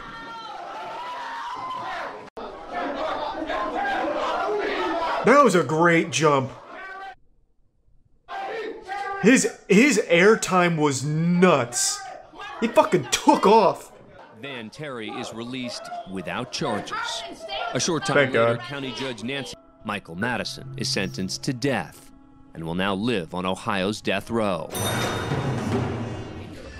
We start things off at the Russell. I am so glad that guy didn't get charged. I am so fucking glad. Domestic violence order. I hate when like you lash out at someone like that and you get charged for it. It's fucked up. I haven't done anything to this court. Is she gonna lunge at him too? Fucking take off. For contempt of court, you will serve 10 days for contempt of court. You go now. Oh, Jesus Christ! Make it 11 days. Get off of me! In a legal process. She handled that really well. Damn, people really like lunge. No, I'm not. I'm not under oath. All right, raise your right hand when I swear in. Ooh! Blasted, get pranked. Oh, we've seen this. I recognize this guy now. You threatened my life the other day. I remember this. We did see this I one. am not under oath. This is being done unconstitutionally. I don't remember what he does. My kids unrightfully. So that being said, He's driving a hard case. no, do you want to be here or not? The judge is handling this very well. Wants to sit here while you take their kids. This is a conflict of interest. Can I get some more, please? Do you want to suck his dick for the water? I don't know. I need you to answer. He's so patient. Cook has accepted a plea deal that will drop a conspiracy charge, which carried a maximum penalty of life in prison. But counts of carjacking, attempted carjacking with a deadly weapon, and felony battery are still in play. Damn, that's huge. I didn't know conspiracy was that seriously taken. There was an orchestrated ambush, and you are a main part of that. And for that, I'm going to go ahead and adjudicate you guilty of all 3 charges. Oh! 20 years in state prison. Damn! I mean, it is really avoidable. Don't set up an ambush. Like, it's super easy to avoid. More severe than they expected. Exit Prime Bomb. It turns out that Cook and her mother's reactions were so intense because they believed the plea deal meant no prison time. That's how they get you. Judge Foxman That's allows her that's to enter plea a deals in a plea nutshell. deal. Cook's sentence is reduced to 11 years in prison. Ah. Okay, so only over half of her entire life so far. Where public defender Andrew Weinstock and his client are... To be fair, sounds like she deserved it though. Match with someone on Tinder, set up a robbery. That's fucked up. I'm not waving. That's not like a mistake you make. That is you being a psychopath. I don't need your help. Wow. You know what? I'm the public defender. I have a right to be here, and I have a right to stand I said and represent sit my down. clients. Damn. If you want to fight, let's go out back, and I'll just beat your ass. Oh, It is. Head to the hallway What? behind the courtroom, just out of the view of the court's cameras. Believe it or not, they get into a physical... Holy shit! Until Judge Murphy returns to the courtroom, alone. Thank you. That is about the coolest fucking thing I've ever seen. I will catch my breath. So you're fucking, who's this, Judge Murphy? You're telling me the public defender got to square off against the judge in a legally orchestrated pugilistic fisticuff showdown at whatever this is, a Judge Judy dispute here or whatever. And the judge actually beat his ass and the cops didn't intervene at any point? That's incredible. That's fucking incredible. Judge Murphy, I want to see this guy. Is he jacked? Florida, that sounds about right. Florida Judge Murphy. Come on. Oh, come on! Who is this mystery man? What the fuck? No! They removed him? Total lack of self-control. Come on! This is exactly how it should be. You got beef? Let's fucking settle it. That's great. I just want to see him, man. I'm not his fucking attorney. I just want to see what the guy looks like. Will he pop up in images? No way. This is what he looks like? This guy? Through hands? He wasn't dealing with like a pushover. Like, this is a big boy. God damn. Alright. Hey. Hats off to him. Trial by combat. He's got that old man strength. I would like to get it done as fast as possible. Good answer. Doesn't help me. Now, if you can beat the judge in the fight, we'll reduce it even further. Florida Judicial Qualifications Commission, who charged Judge John Murphy with threatening to commit violence. It wasn't a threat. Sounds like he followed through. Engaging in a physical altercation with counsel. The case eventually reaches the Florida Supreme Court, which orders the immediate suspension and permanent removal of Judge Murphy from his post. Thanks to Resub Humongous. If you can beat my goddamn lawyer in a fight, he wasn't a good lawyer in the first place. Washington. In You beat my lawyer, you beat me. That's fine. Just finished some business. You're about to see a robbery that's extremely nostalgic. It's a brand new robbery, but it elicits a feeling of nostalgia. It reminds me of the first Fast and Furious movie where they were stealing DVD players. These gentlemen are attempting to steal this TV off the wall, which I find super odd because no one really steals TVs anymore. They're very hard to move, they're less expensive than something smaller like an iPhone, and just really you don't see a lot of TVs being stolen anymore. But these guys must be like thieves that time traveled from the early 90s to late 2019, and they're just confused by the scary future. But, you know, they see TVs like, shit, they still got TVs. Yeah, boys are back in action, let's steal this bitch. It's probably still worth it. Unfortunately, the security camera doesn't capture any sound, but if it did, you'd probably be hearing the Benny Hill theme being played over the loudspeaker, and this guy right here that's fucking DJ turntabling the TV on the wall shouting for help. Luckily, there was a vigilante in the area hearing the cries, but I guess those windows must be clean as shit because he thought that one was open instead of the broken one next to him, so he hits that like a dog trying to come inside but hitting a glass door. The cavalry arrives and they get their third friend opening the trunk, which is just very overconfident, thinking they're actually going to get this TV off here. And this must be just the slipperiest goddamn glass of all time. It's like they're on an ice skating rink. Now finally, after windmilling the TV for 30 seconds, they finally rip that bitch off the wall and luckily break it immediately so they get nothing out of this, and they keep slipping and sliding all over the place. It's like there's fucking butter on the bottom of their shoes. Then finally the mastermind, the supervillain, the real muscle behind the operation hops in the driver's seat and peels out.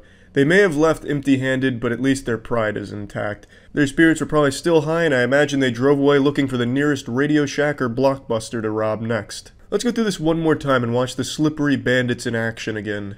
I've mounted a few TVs in my day, but I've never seen one with this kind of range of motion. I've never seen one that you could spin like a fucking washing machine. His tactics also don't make sense because he's going with it, he's trying to like unscrew it and then kind of like kick flip off it. I don't even know if these two guys know each other. This guy comes from way downtown, like out of fucking nowhere for a surprise RKO. I can't imagine that they plan to be this far away from each other. This might just be like a really nice coincidence, like shit, I was trying to rob this place too, fuck it, this guy's already here, let's try and help. Damn, we're not strong enough to help. And it's super slippery. No doubt his hands are sliced up from landing on that glass, but he's a trooper, so he doesn't let the pain bother him. He goes and rips that TV off. At this point it wasn't about stealing it, it was about teaching the TV a lesson. You don't fuck with the slippery bandits. That fucking TV thought it could make these guys look stupid? Unbelievable. No one makes these guys look stupid. I don't know if they got caught or anything, but I imagine if they did, they'd probably just immediately go to jail and hope that the video never surfaces. Like they're in the fucking courtroom.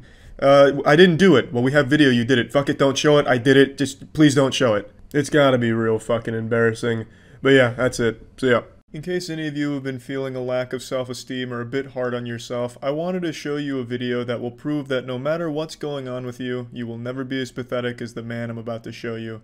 This is a video that I've thought about for quite a while now. This happened in 2013, and I'll think about it and just remember, you know what? At least I'm not that guy, and hopefully it'll do the same for you. So this is an attempted robbery here by the Hamburglar. He's doing us the favor of showing us his face before putting his mother's pantyhose over it. Then he comes back into frame looking like fucking Goofy here, about to commit a felony. He's got a brick armed and ready, launches that bad boy, it doesn't work, he panics, trips, falls a couple times, and then scurries off. One of the finest crimes our nation has ever seen. A smooth operation. This is up there with the Zodiac Killer when it comes to mysteries. In fact, this man was never caught. Probably because the detectives were too busy laughing at him, but they never did catch this man. He could be out there still terrorizing meat stores to this day. Throwing bricks, bowling balls, perhaps even dropping full grand pianos through them, Looney Tunes style. This menace is still out there. And this is all we have to identify him, and the only proof of his existence. It's like a cryptid. We basically caught the not-so-slender man here. This guy is fucking incredible at everything involving disasters. It is perhaps the worst attempted robbery ever recorded. He's actually kind of a pioneer when it comes to attempted robberies, because this isn't the standard meta of robbing a place for money. Because this isn't a place where there would be any money in the shop or in the cash register. It's a fucking meat store. They only sell meat. So the only motivating factor here, the goal, wouldn't be money, it'd be more meat. Which is truly innovative, I would say, in the crime game. Just look at the way he's dressed. He looks like he's trying to audition to be a backup dancer in an old Bee Gees music video. I'd like to just play this one more time, start to finish here, because it's a masterpiece disaster. He must have just seen a brick as he was going for a midnight stroll, and then hatched this genius scheme here to get some more meat. But it all went downhill when he was defeated by the vibranium glass door. Real shame. Yeah, I'm just pretty fucking mad and wanted to vent. Florida is America's asshole. It fucking sucks here. I have left my house 3 times in the last 4 months thinking that by doing this very simple act that an actual fucking baby could accomplish with minimal whining, that the coronavirus cases would start to slow down, kind of like they have everywhere else in the world. But Florida is full of so many brainwashed, vapid, revolting, idiotic ghouls that it's not only increasing every day, but setting new records every fucking day for the coronavirus here in Florida. We just hit a new record of 15,000 new cases a few days ago. We've been getting more than 10,000 cases a day for quite a while now. Today's actually been an extremely good day. Florida's on the turnaround right now. We're making big moves. Today we only had 9,000 new cases clocked, but we also had a record number of deaths for a single day. So you win some, you lose some. It's a give or take, and hey, we'll fucking take those. We can't stop copping dubskis down here in Florida. Bunch of fucking dumbass ghouls here. And cracked out, methed out fucking idiots in this state that read Facebook and then translate these goddamn stupid memes that someone started that's probably locked in a shit-stained basement and for some reason believe that reptilians are controlling viruses, and now they take it and transfer it to the real world and it actively hurts everyone around. It is such a fucking upsetting circumstance in this godforsaken state, if you can even call it a state. I don't think Florida's a state. This is a goddamn laboratory. And what we manufacture here is coronavirus. I know a lot of people are saying, oh, when's coronavirus going to end? Can't wait for coronavirus to be over. Fuck you. I promise you, for as long as Florida exists, coronavirus will not only exist, but will absolutely thrive. We are a coronavirus farm. More than that, we're a coronavirus fucking personal trainer. We're teaching coronavirus how to become better and more effective by just being really fucking stupid. But, you know, it's not all bad. To be fair, there's actually a lot of good news in Florida. We just reopened Disney World, so, you know, the world of dreams, baby. The Magic Kingdom is in full effect again, baby. So come on down. There's never been a better time to visit Disney World during a pandemic. My dog probably understands more about coronavirus than these fucking stupid people that are out on the streets protesting it and shit. Speaking of anti-mask protesting, let's go ahead and take a look at one that happened yesterday. Let's see what kind of high IQ intellectuals we're dealing with at these protests.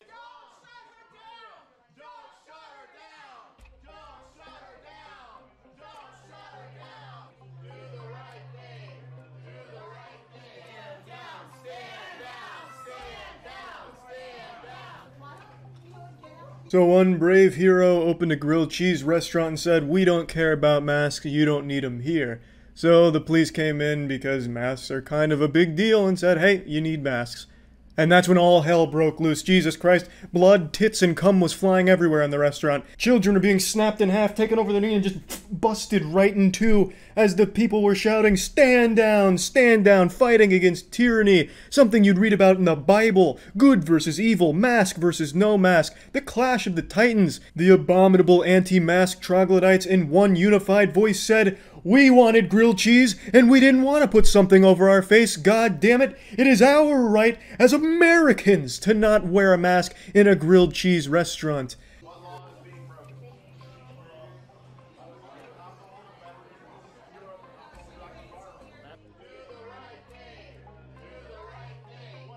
It's wrong what you're doing. This is America. This is America. Now, I'd be a fool to think any of these anti-maskers are literate, so I don't expect any of them have ever read a history textbook, but I find it almost humorous how identical this is to McCarthyism. If those of you that don't know, McCarthyism was pretty much a point in American history where a man named McCarthy would accuse people he didn't like of being a communist, and people are doing that exact same thing with people they don't like that are wearing a mask, or just in general things they don't like. I don't want to do this, that means it's communism. Oh my goodness, what is that over your face? Is that cloth? How can you breathe? You're suffocating yourself, you communist. No, I won't wear a mask, you communist. Guarantee half these people can't spell communism. But I do actually find it interesting how history repeats itself.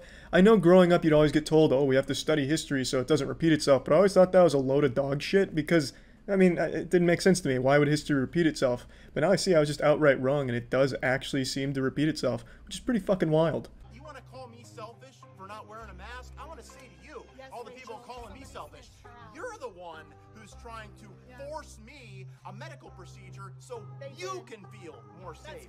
Chris, I don't only want to call you selfish, I'd also like to call you a homunculus. I think if pathetic was a person, it'd look a lot like you, Chris. Out here striking like an Uncle Sam pose here, calling putting a mask on your face a medical procedure. Yeah, you're not only selfish, Chris, you're also very dumb.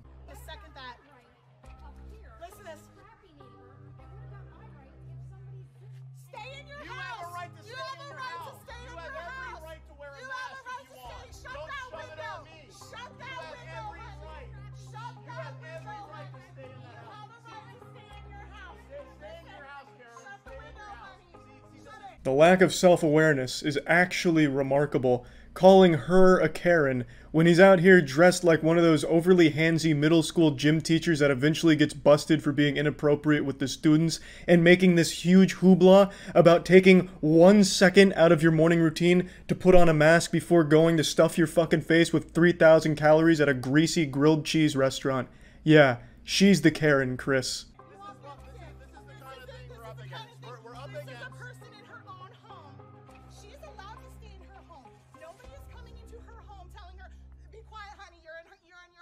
Hi, Chris and Tara. You're not actually up against people. You're up against a virus. You see, this fucking misinformation is turning people on each other. Mask versus no mask people, as opposed to the actual issue at hand being the virus. These people like to believe that they're not perpetual failures, but in reality they are, and they're also sheep.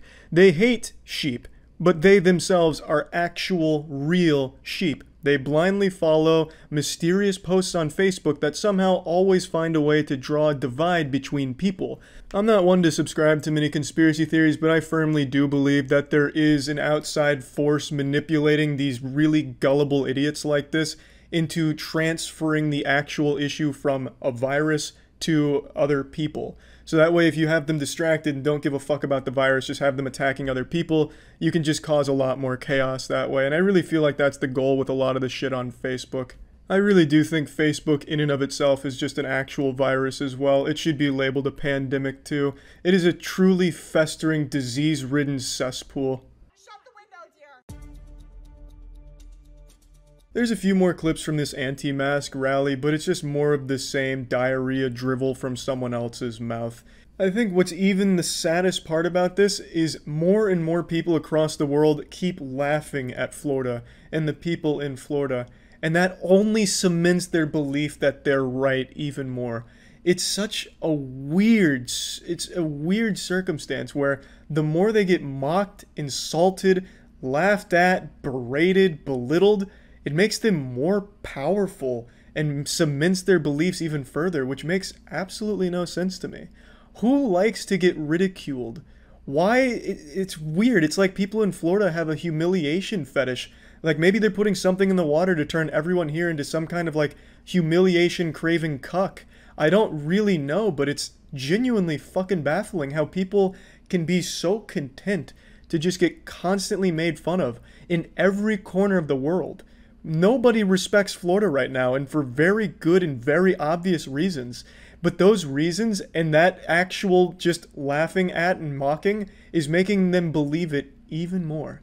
It's crazy and sad and fucking frustrating, and it's all that's been on my mind for like the last week, so I just wanted to get it all out of my system here and vent about it. That's about it. So yeah. How many of you are familiar with this story?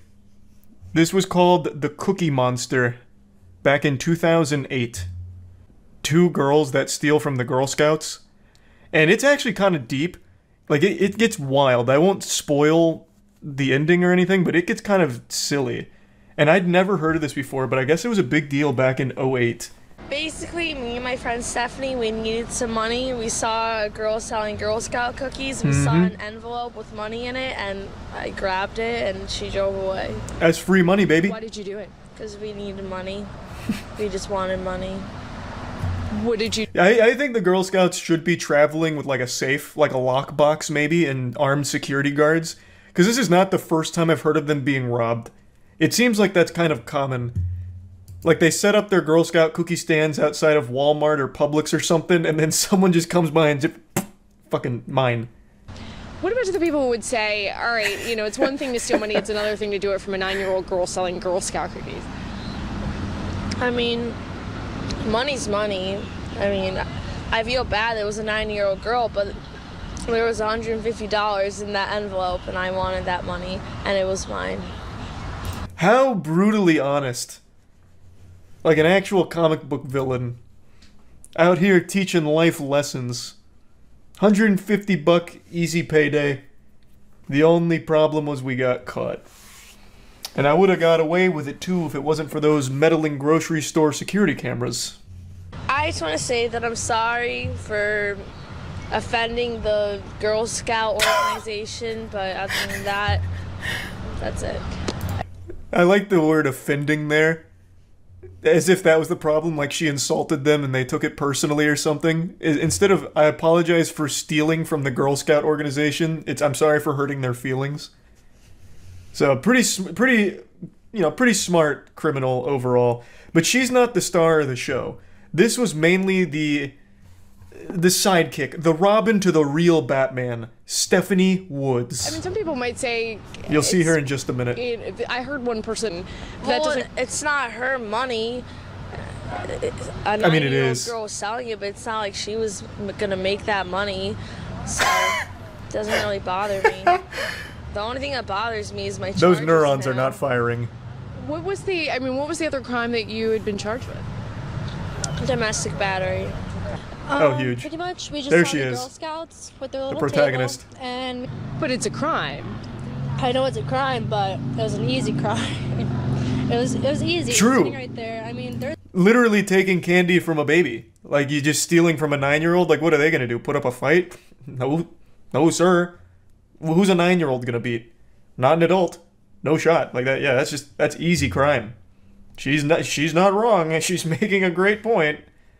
What a fucking maniac. there's a lesson learned now, but what's the lesson you say that you could learn out of this? probably not to get caught, or maybe not to steal. I mean, do you have any remorse about stealing from a 9-year-old girl?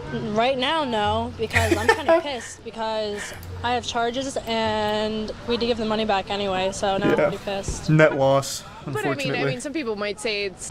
I don't feel sadness for that little girl. I mean, she's getting a lot of money right now from people who feel bad for her. So. Is she in the same parking lot? I just noticed she like pointed over there. Are they still selling cookies? Like, once this camera comes off, Stephanie Woods might just make her way over there, just meander over and steal a couple extra envelopes of cash from the Girl Scouts. Return to the scene of the crime, lightning striking twice in the same place. After this, a few years later, she got arrested again. Still can't get rid of the Cookie Monster name, by the way. It's what she's forever known for. And sentenced to 6.5 years in prison.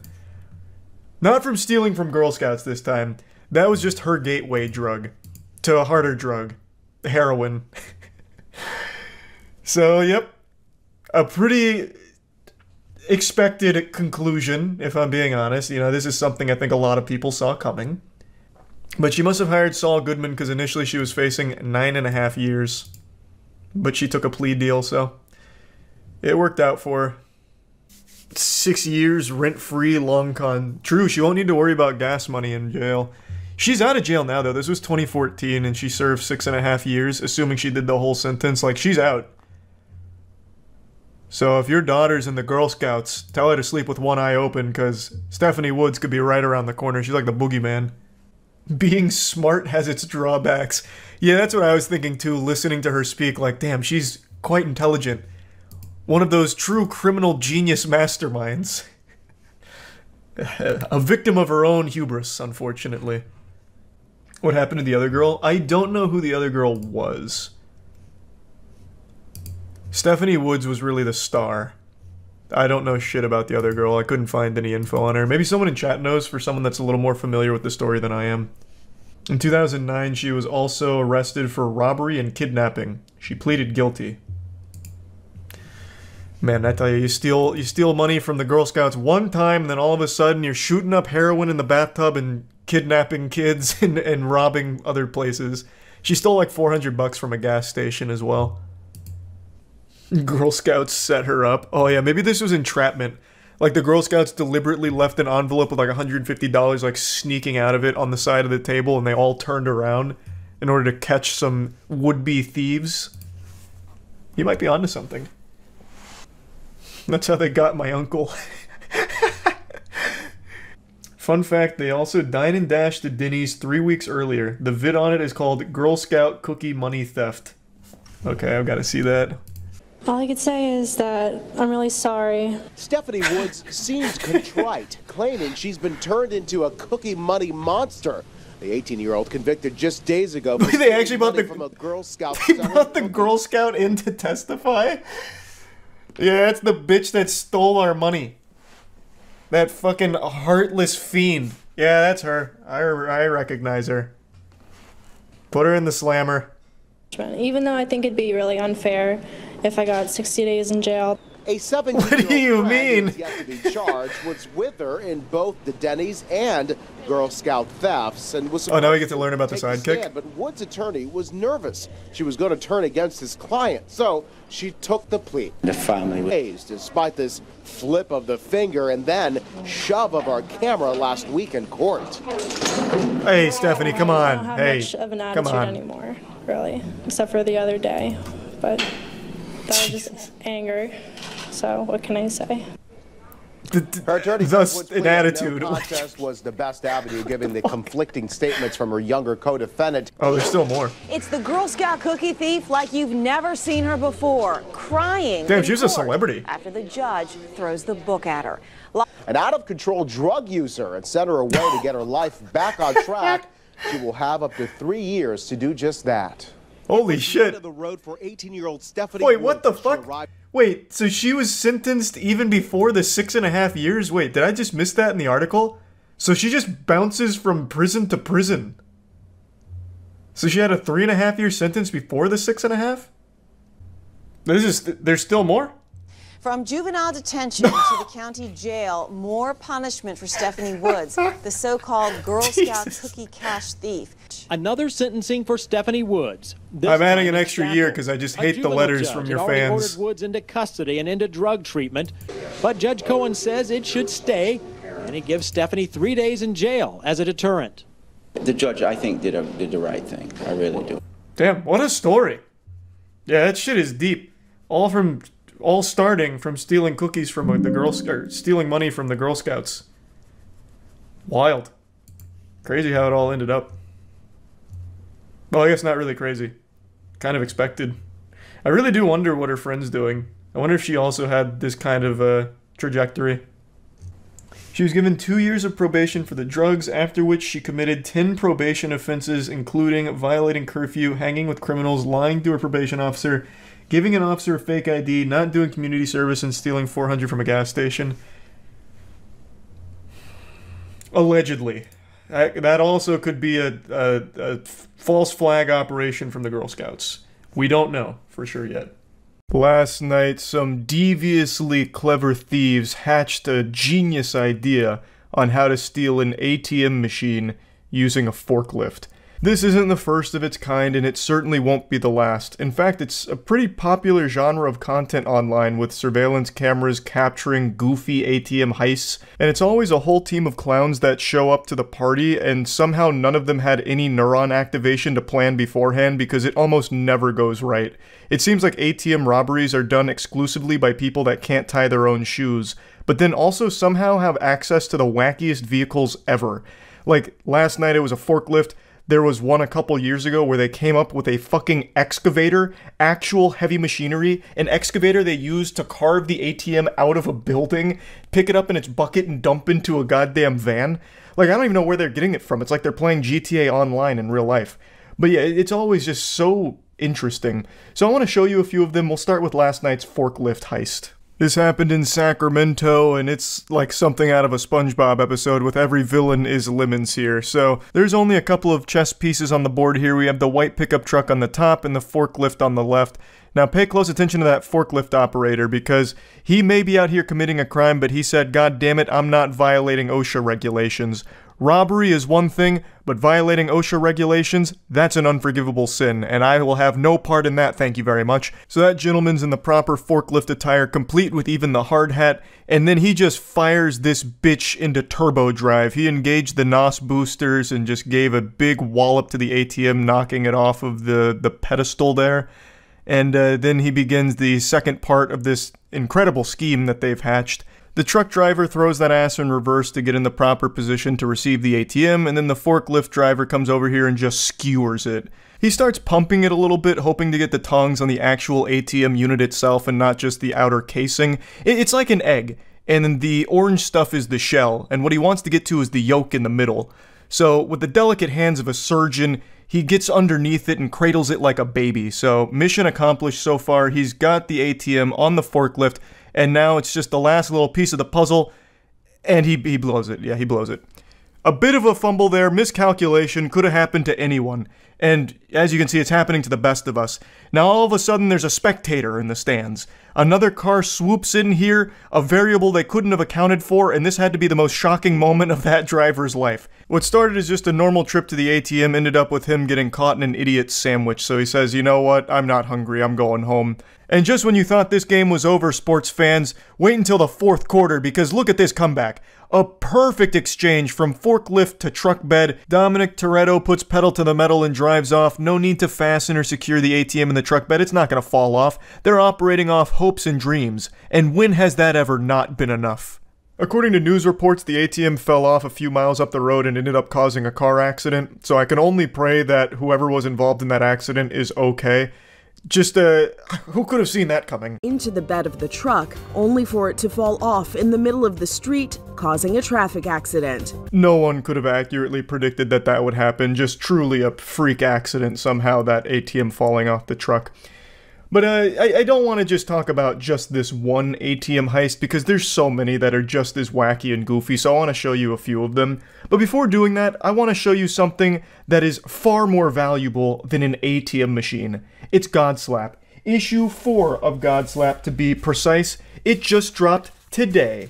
Issue 4 of Godslap is here. This is the standard cover, as well as always, 2 beautiful variant covers. And the story is really, really getting good, so you don't want to miss it. Godslap issue 4 is available right now at badegg.co, and if you don't want a physical copy of Godslap, there is a digital download as well, so definitely make sure to check that out. It's our comic series we've been working on for a few years now, and we're really starting to get in our stride. We're entering the golden age of Godslap, baby. I know I've already shown this clip before, but since I mentioned it at the beginning of the video, I figured there's no time like the present to once again put it in the top of everyone's mind. This is the infamous excavator ATM heist here. So this is a stolen excavator, and they really gave it a workout. You can see him going fishing here for the ATM, just really digging in there like someone trying to get the last bit of toothpaste out of the tube. Finally gets the ATM in the bucket, and here's his good friends here, the foot ninjas from the Ninja Turtles. That man up front is striking a power stance like actual NPC energy, and then he gets it and just puts it in the open sunroof of the van. And let me tell ya, perfect calculations because it fits like a glove. Look at that. Putting the square into the square hole just the way we used to do it when we were kids. jackpot. Now, it may not have, fit as perfectly as they maybe drew it up in the playbook, which is why they give it a couple of little slaps to try and get it down a bit deeper, but at the end of the day, it was good enough, so they were satisfied with the job well done and drove away. The footage is shocking. A pickup truck smashes into a grocery store, but this driver isn't done. Goes on the other side and zooms straight through. When I first saw that clip, I actually laughed out loud very hard, which isn't normal for me from a YouTube video. I just couldn't even wrap my head around the thought process of the driver. Like, he accomplished the goal on the first try here. He got a strike down the bowling alley. He backed his truck up into the store through the doors the first time. So why did he pull out and do it again just for a bigger fucking explosion? Like, on the other side, it accomplished nothing. He had already done what he set out to do with getting his truck inside.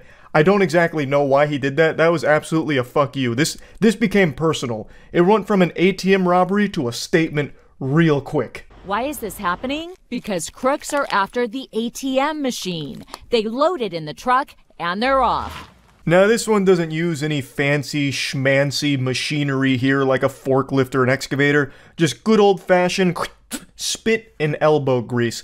Just two dudes being men, picking up an ATM and putting it in their truck and driving away. No need for elaborate planning, no need for even a single thought to enter your brain for this one. Just, I want ATM. I drive truck through and pick up ATM. Okay. Actual caveman brain idea. With the use of brute force, brazen ATM thefts are happening all over the country. This whole video from Inside Edition is mainly a montage of wacky ATM thefts, and you can see that they brought out a timeless classic strategy here with, once again, the forklift, but this one's got a little pizzazz to it. They're hitting us with a razzle-dazzle. So they're doing like a little balancing act where they're just like, they got a fingernail on the ATM machine with the forklift tongue, and he's just like kind of balancing it on the way out and like holding it back and driving away slowly. It's like something out of the circus. It's actually very impressive. There's real talent behind the wheel of that forklift. This isn't something that anybody could just get up and do. There is a real passion for their work here. And dare I say it, they even seem a bit considerate. They said, you know what, I want the money from the ATM, but I don't want to cause too much damage in the process. So I'm just gonna real tenderly pick it up, balance it, and just get away with it. I don't want to hit any walls or anything. He didn't come in here and just start fucking slapping it around like the last guy in the forklift video we saw from last night. This guy came in here with a real delicate touch. Or at least that's what the video showed. Maybe right after this brief clip, the guy just goes ballistic and starts just like speeding the forklift into everything he can find, maybe. In Chicago, a crook wraps a rope around the ATM and gives the signal. A truck then hauls the machine through the front door, even injuring his partner. That one's probably my favorite. Just a beautiful blunder, really. Wraps the cord around the forklift, and then he's like, all right, punch it, and then he just gets absolutely blasted by the ATM. He didn't stop to think for just 1 second how the world works with physics and shit, that by standing at the doorway where the rope was leading out, that the ATM would follow that trail. So he just stands right in between a bullet and a target here and takes a hit to the leg from the ATM. It just comes through like a cannonball and annihilates him. His knee got busted up in a big way. It reminds me of a tweet I read like a month ago where a guy took a bad step at a baseball game and he like blew out both of his knees. The tweet said, this man just blew his ACL, MCL, DVD, and NBC. And that's how I feel about this clip right here. That ATM absolutely fucked his knee, I think. Now, I don't think it broke his leg because it seems like he was able to like kind of limp away, but that's no doubt just all of the adrenaline that kicked in to, you know, not get caught here. But yeah, I think that clip is by far the best one so far from these ATM heists. So yeah, I just wanted to share a few of these with you since the forklift one just happened last night, and that's really about it. So yeah. Defendant throws backpack at judge, and throws is capitalized, caps locked. Must be a hard throw. Next stop is the Cleveland Municipal Courtroom of Judge Marilyn Cassidy in Cleveland, Ohio. He walks up alone, carrying a backpack. Full of bricks. Just to launch at the judge. Oh. Uh-oh. Ah!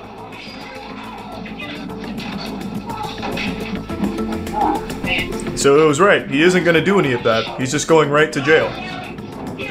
He didn't lie. How close was the throw, though? By hurling his backpack at her. Oh, not even close. Hit the desk. Quickly ducks, and meanwhile, Carson punches public defender Ooh. David Eidenmiller, who just happens to be standing there in the back of the head. He's then tackled by the I large bet man. David feels real silly. His court officers come streaming in to help. I better get out of the way of this potential danger. Shit, I walked right into his fist. And that big mystery man who came flying out of his seat and over the defense. Stone Cold Steve Austin. Carson. Well, that's Cleveland Police Union President Steve Loomis. Oh, I was close. He's eventually subdued, cuffed, and led out of the courtroom. He's charged with contempt of court and sentenced to 30 days in jail. Only 30, you Thanks know? for being a fan of Court Cam. You know, only 30 days for launching a backpack and punching an attorney? That's... You know, it could have been worse. That's almost a fair trade right there. Like, you know, he kind of came out on top of that transaction, really. Man escapes from courthouse in handcuffs. Man, this happens so often. Oh, good move. Away from security and re-entered the courtroom. He picks the locks on the handcuffs. He strips off his prison-issue shirt. Wait, what? He actually got the fucking handcuffs off? He uses it to hide his handcuffs. He makes it to the hallway, wow. And after a quick look around, and continues barefoot through the courthouse. This guy just doesn't give a fuck. He makes his way to the lobby until he exits straight through the front doors, but within 2 hours, police catch up with him. He didn't get very far. At a friend's house. He went right to a friend's house, huh? Immediately taken back into custody. He looked pretty smart there for a minute with that shirt play. I'll go to the one place they'll never expect me to. To my mom's house. It's too obvious, they'll never check. Man tries to escape courtroom. Next we head to Jefferson Thanks County to Tier 1 Court Nick. in Louisville, The Kentucky. prime suck. We are on the record. Once the testimony concludes, the camera, controlled by Judge Barry Willett, remains locked on the empty witness chair as the judge announces his decision. And then a ghost comes in. In its entirety. That flash across the screen was Woodford making a run for it. Yeah, I was able to pick up on that. I was able to piece that puzzle together, actually. That the man running was probably the guy. Can be heard pleading with her boyfriend to stop. Go with me, please. Yep. I'm a huge Mass Effect fan, except for the ending of 3. Deputies, the ending is terrible. Caught up in the tussle to stop Woodford from escaping. Thanks to Resub T-. And I'm not sure, I'd have to think about it. Well, that's a first in 19 years on the bench. She did tackle him on the way out. Are you okay? He sounds like Winnie the Pooh. Woodford's girlfriend requests Oh, well, I guess he did try and escape. What happened to her? How about some honey? Record in the Woodford. Man gets tased in court while trying to clear his name? Ah, that sounds cool. We now head to the Nesbitt Courthouse in Anchorage, Alaska. That they had screwed me out of a plea deal, that the state had falsified evidence, and now they're lying it's a grand conspiracy. cover it all up, and that's just the beginning of it. That's right. The game pilot and tour guide is seeking to clear his Jesus, he's even got a map. decades-old conviction. That is another felony. I don't think you're gonna get these felonies to work. Because somebody has to. No matter how hard you stomp.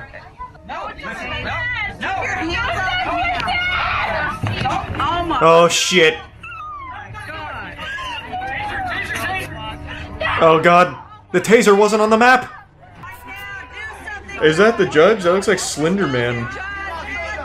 Who are we zooming in on here? Is that a cryptid? The judge opts not to intervene. He's a citizen of the United States. And leaves the court. I've had enough with you crazy Alaskan people. I'm going home. Haig's attempt to clear his name continues. I think he did a pretty good job of clearing his name, if I had to guess. Like, I don't think they're gonna continue to look at him as a bad guy. I think overall, pretty good mission.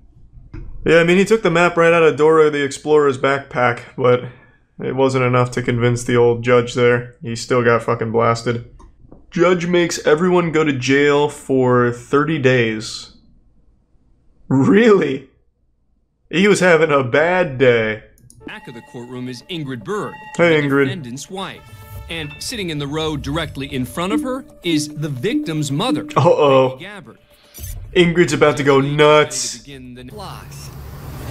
Oh, Jesus, Ingrid! She just got clobbered. Whoa, boy. Whoa, now. Defendant's wife. Oh, did she get involved too? She's like 70 years old. Red purse, I told you to come up here. Put him right there. Ooh, the whole class is getting fucked. Your mind if you think you're going to try to stop anything in court. We got bailiffs in here to do it. And you're sitting in there in jail right now. And where were those bailiffs, William? What do you mean? This is insane. What? The incident ends with at least 4 people being charged with contempt. They were so behind. Mother, Peggy Gabbard. The defendant, this guy had to completely separate them. If you don't get 6 months in jail. Damn, William just said, I want to feel big today. I want to feel real big. I'm going to send this 90-year-old woman to jail for 30 days. See if she lives. That'll teach you to try and protect your daughter. The teen addresses the court. I would like to fight for myself. Uh-oh. It appears this young defendant played Perry Mason, but Judge pulling a page out of Onision's playbook. That's a good idea. Very good, very good. That's not a smart play. New York Yankees, and you've never even learned how to play baseball. That's fine. Yeah, but he goes on Reddit sometimes. Let him do it. Yeah, why can't we just let my son go to jail real quick? Fuck it. I don't even want to try. My job requires that I protect your constitutional rights. You as an American citizen. Oh god, he's going in. Holy shit, he's going raw. Stupid to know that what I'm trying to do is protect you. Oh boy. Teen sues parents.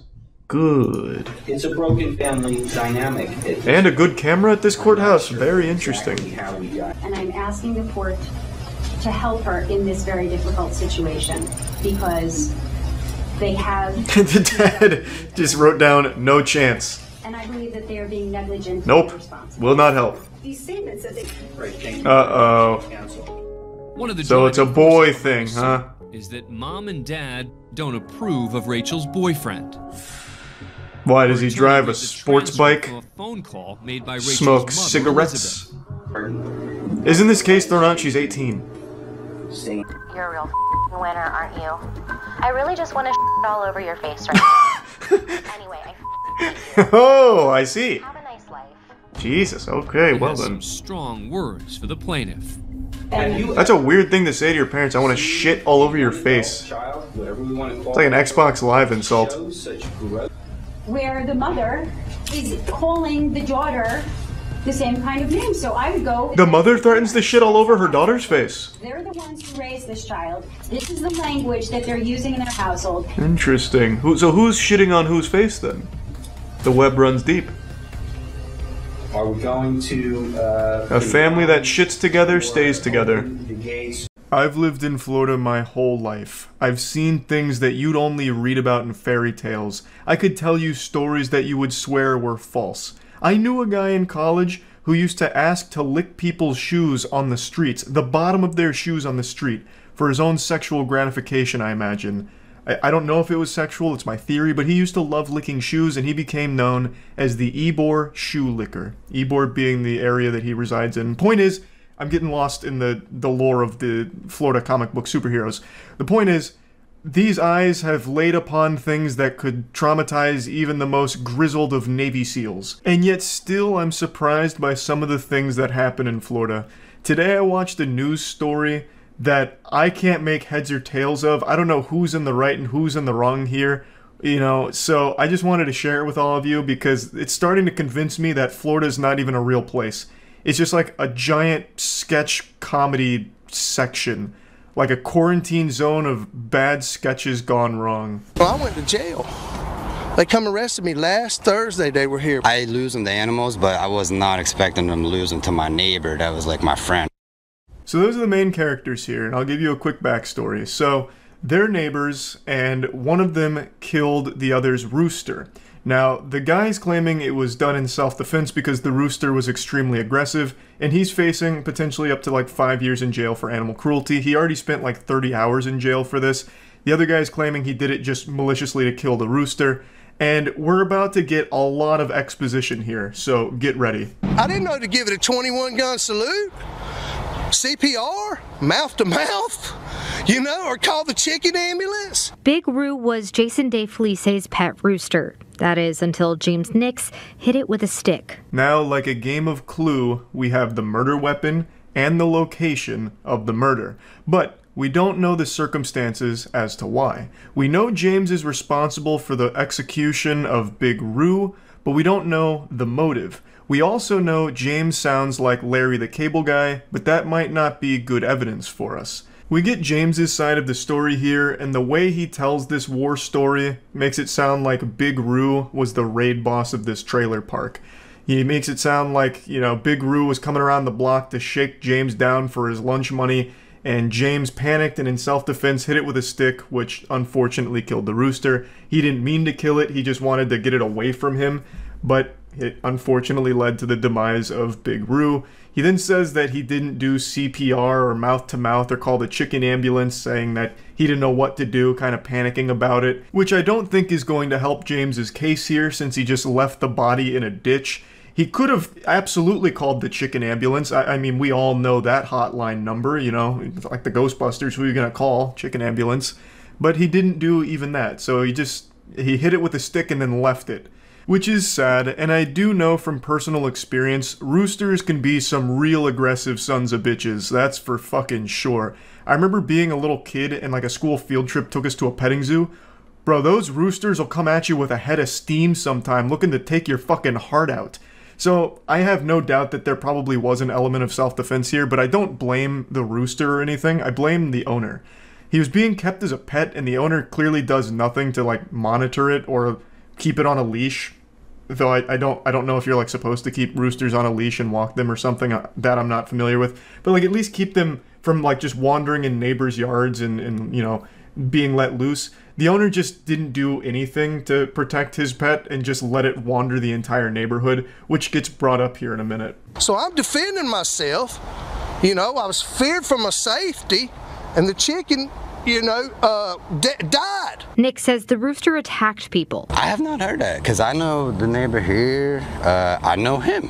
Like, we're friends. He never said anything to me about it. I did tell him, after the chicken hit my dad, I said, hey man, the chicken attacked my dad. Oh, it's just a chicken, what's he gonna do? You know, okay, well, look. Now James pulls out the receipts here. He's got the photos to prove it. Man was using that Dell laptop to print these bad boys out specifically for the interview, showing that the chicken does have a history of attacking. So he's saying that his father was a victim of the Big Roo, and you can see some of the scars here. So Big Roo was terrorizing this area, though Jason disagrees, saying that no one ever said that, including James. And truthfully, I just don't know who to believe here, because it's very possible James could have just printed off any photos of a leg injury and claimed it was Big Roo that did it to try and establish a history of violence, to try and justify the self-defense with the stick. And I'd like to see the stick that struck down Big Roo, because that's got to be the biggest stick in all of Florida. Like a goddamn mahogany tree trunk, or like a caveman's club. To take out Big Roo in a single strike, that thing must have been the weight of Thor's hammer. The neighbors even disagree on how others saw Big Roo. The kids that used to live over there, they were throwing rocks and sticks at this chicken to keep it away. I know the kids down here, they played with the rooster a little bit, like would throw rocks at it and chase it. Jason, that's not playing with the rooster. That's being afraid of it and trying to get it the fuck away from them. Who plays by throwing rocks at each other? Hey, Bill, come on over here. Let's play this fun game of being stoned to death. It's great. Like, again, it's hard to know who's in the right and who's in the wrong here, but I am leaning more on the side of James did this as an accident in self-defense. Jason's attitude is pretty douchey, and he does not understand what playing is. Oh yeah, that James is a real jerk. He's a no-good liar. Everyone in the neighborhood loved Big Roo. The kids would throw rocks at him, run away screaming and crying. It was so much fun, and I know they're going to be really upset to learn the news here. Also, I think Jason does bear a big fault because he's the pet owner. And he did nothing to, you know, monitor the pet, just leaving it completely open to roam the area, clearly. Even he's not defending that. He's talking about how, like, the neighborhood kids would throw rocks. So, clearly there's a history of Jason just letting the rooster wander around completely unsupervised, which is very irresponsible. One day when Nick says the rooster followed him and attacked him. His neck flares up, and he's doing his thing, and he's trying to jump up at me. He was trying to get the animal away. This makes total sense to me because if there was a big rooster coming at me and it started busting out the Squidward dance, I'd probably panic too and try and flee, or, you know, flight or fight response would kick in. You know, it'd be a real mess. Again, the way James tells this story just seems a lot more genuine than the way Jason tells it, but it's just so hard to know for sure. But I also think it would have made a lot of sense if James truly did this in self-defense, to go to Jason and be like, look, man, you know we all loved Big Roo, and unfortunately something tragic just happened, and then explained it to him. I feel like it wouldn't have got this far, but it seems like he just left the rooster's corpse outside, just like rotting outside. So, which means that Jason now doesn't trust James' story because James made no attempt to, like, communicate what actually happened to Jason, I guess. This is just, there's so many fucking plot lines going on here. I feel like I'm trying to dissect Evangelion. It's just so many moving parts. And I try to hit it, but the chicken's jumping up at me and I accidentally knocked it in the head. You know, call it a lucky shot, whatever. But when Dave Felice came home, all he saw was his rooster dead in a ditch. You see what I mean? Leaving the body out there was just a bad move from James because it immediately makes Jason question what the fuck happened and why. It makes it seem like James just killed his rooster in cold blood and left it outside like a trophy or a warning to other roosters, like Vlad the Impaler, putting the goddamn Big Roo on a pike. It's just there could have been a much more efficient way of handling this, just like more communication, like, Jason, you stupid imbecile. You again left Big Roo unsupervised and it tried to attack me, and I accidentally hit it in the head, and unfortunately it went right to Valhalla. You know, like, they could have talked it out. They both shoulder a lot of blame here, but I really do think Jason's intentions were self-defense. Roosters, again, from what I understand, can be very aggressive. Jason openly states, yes, this rooster just wandered around this entire area. Neighborhood kids threw rocks. The other neighbors over here, you know, knew the rooster, you know, so clearly there's just a lot of problems in general with what happened here, and it's a sad story, but one that I find so fascinating. I said I'm calling JSO, I called JSO, JSO didn't do nothing, and then a couple days later I realized I could call animal control. And in late June, James Nix went to jail for animal cruelty. Next thing you know, he calls the chicken police on me. That's the last organization you want to visit from. The chicken police are no-nonsense, ruthless, strictly business, merciless, and they will fuck you up. You know, God have mercy on the soul of someone who gets a visit from the chicken police. While the neighbors continue the fight, Nick says he never should have been arrested. Chickens are dying every day, people, at churches, Popeyes, and Kentucky Fried Chicken. Really? He's not wrong, but it's not a great comparison either, because it's not like those chickens are being hit with a stick in the back of the restaurant. They were factory farmed. This was a guy's pet. Again, I think both people are at fault here, but I just don't know who's more in the wrong. I don't know if it's necessarily animal cruelty if it was done in self-defense. Like a rooster, I mean, they could hurt you, right? Like, it's not like they're completely unable to do damage to human beings. People get attacked by chickens and it causes damage. Usually not life-threatening or anything, but you still don't want to just be attacked by a random animal just on your way home. Again, Jason shouldn't just let his roosters wander around and, you know, rampage this whole neighborhood, and James should have done more to tell Jason what happened. You know, that it was an accident, that Big Roo attacked him. So, again, just a wild story, and Florida is just so full of wackiness, I couldn't help but just bring this one up. That's about it. See ya. Every time you see a robbery in a movie or something, it's always super impressive. They'll have like these incredibly well laid out plans, full-blown Ocean's 11 type shit where they'll have like a getaway driver, 15 aerospace engineers on standby just in case they need them. They'll have like Jimmy Neutron in the lab cook up some crazy device to break into the big vault for millions of dollars. And it just always seems like, damn, you have to be a galaxy brain, 10-digit IQ mastermind in order to be a professional criminal. But then when you watch like a heist or a robbery in the real world, it's nothing like the movies most of the time. The plans are laid out in crayon 3 seconds before executing them. They're not looking at building blueprints. They turn their brain off and just go fucking wacky. They get Insano style. So like they'll just run in there, like grab like 5 things and then just like shuffle out the door, and that's the extent of it, and then they get caught 5 minutes later.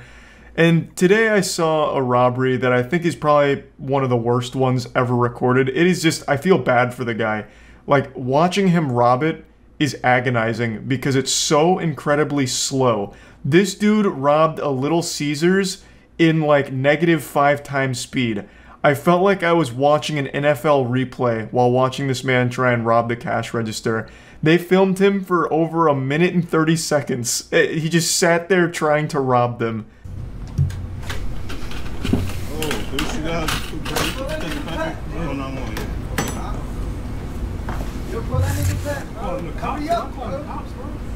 At first glance, I thought this was Pay Money Wubby robbing the place, and I thought to myself, God damn, he is really doing everything he can to get to the bottom of his turd kebab mystery. But then I realized that this is just like a generic default character in GTA Online. This was just like a preset.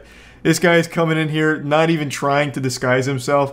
Like, he didn't even bother to cover his face. He put on sunglasses, but they're too loose and they keep falling off. It's a disaster.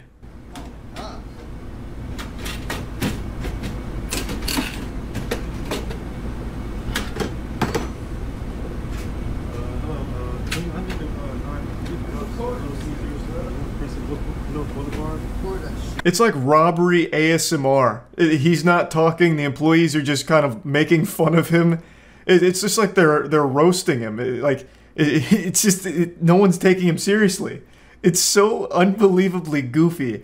And the thought process here to rob a Little Caesars, bro, the pizzas are $5. How much money do you possibly think you can get from the cash register? He was better off just taking the whole register and trying to sell that. He would have made more money that way. He's going through this whole song and dance prying open the cash register, but he probably would have made more money just standing outside making balloon animals for people that came into the Little Caesars. He would have got more in tips than he did out of this register. It is $5 pizzas.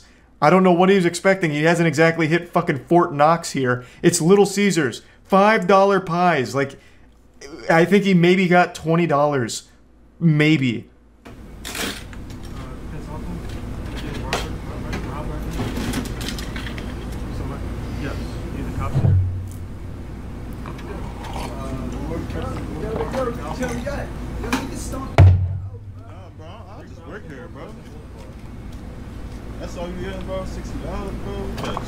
I absolutely love that response from the employees. No, I just work here. Like, I'm not gonna risk my life. I'm not gonna beat this man's ass and risk, you know, getting myself in trouble for the sake of saving $60 for Little Caesars. I don't care that much. I'm not paid to be like a fucking Little Caesars gladiator and fight for Little Caesars honor. You know, that's the right way of handling things. Just the employee's like, hey, all right, you're robbing it? Okay, I'm not gonna stop you. I'll just call the police, which they do. And then they just sit here and record all of it for evidence. And this man just keeps flashing the camera with his whole goddamn face. They did the absolute perfect thing here in this situation. Take that whole shit. Let me get some. Yo, this nigga really just sitting here, bro. Yo, that's all you gonna take? Don't touch me. Don't touch nothing. Don't touch nothing, bro. Don't touch nothing. No fingerprints on. Yes. Yes, this is where it gets so good. So this guy with all 3 brain cells and every neuron in that goddamn barren wasteland of a head starts firing, and he's like, oh my god, I left my fingerprints at the scene. I know what happens next. I've watched CSI Miami. So he goes back in and tries to wipe down the register, as if the fingerprints are the main concern here, even though he's flashed his whole face with no sunglasses to the camera like 8 times by now. And he's doing all of this in the slowest speed imaginable. He's entered cruise control. It's like, there's so much evidence here, and the one thing he's concerned about is fingerprints. So he goes in and tries to clean the scene. Very thorough job too. but greed gets the best of him. He became gluttonous, so he goes in for more money, leaving more prints.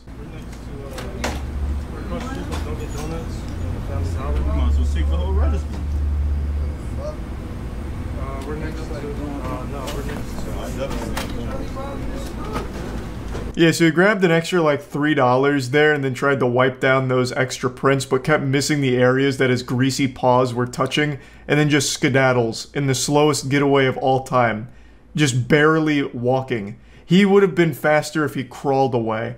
Like, Jesus Christ. All in all, I can't imagine he got more than 20 bucks. The guy in the video said 60, but I don't believe that. There's no way he pulled $60 out of that fucking register. All in all, he spent like a minute and a half emptying a register, struggling the entire way, looking super stupid just to walk away with less money than the register costs for repairs, and risking jail time. If he had spent this long just collecting quarters from a wishing well, he would have made more money. That's all you gonna take? No, bro, you don't work here, bro. Don't get into nothing, bro. They ain't don't touch nothing. Yo, the store is shut down. The store is shut down, bro. I've never seen a robbery where at the end of it everyone's laughing at the robber. Like, what? How shameful. How truly awful. The most miserable and slowest robbery ever recorded here. It's like a PSA. You know those like over-the-top PSAs where it's like, you don't want to smoke a cigarette because you'll explode. And they just have like these crazy exaggerated cigarette smoking things. That's what happened here with this robbery. This is how, watch out kids, you don't want to rob. Look at how hard it is. And he's like fucking struggling with it for 2 minutes. Oh my god. There's no follow-up. I don't know if he got arrested. There probably won't be a follow-up since it's like a petty crime, but I'm sure he didn't get away for long. He was probably arrested in the parking lot because he probably just sat there. I don't even think he even bothered to like get away. But you can also see that the customer that had come in while the guy was still robbing them was really contemplating if it was worth beating this guy's ass.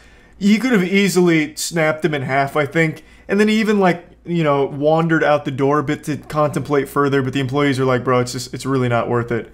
And it wasn't, you know, he didn't need to beat his ass. This was far more embarrassing than any ass beating could have been. So hopefully that customer also did get like some pizza or something, and they all just laughed about it. What a remarkably embarrassing robbery, and I just wanted to share this today because it put a smile on my face. So yeah, that's about it. See ya.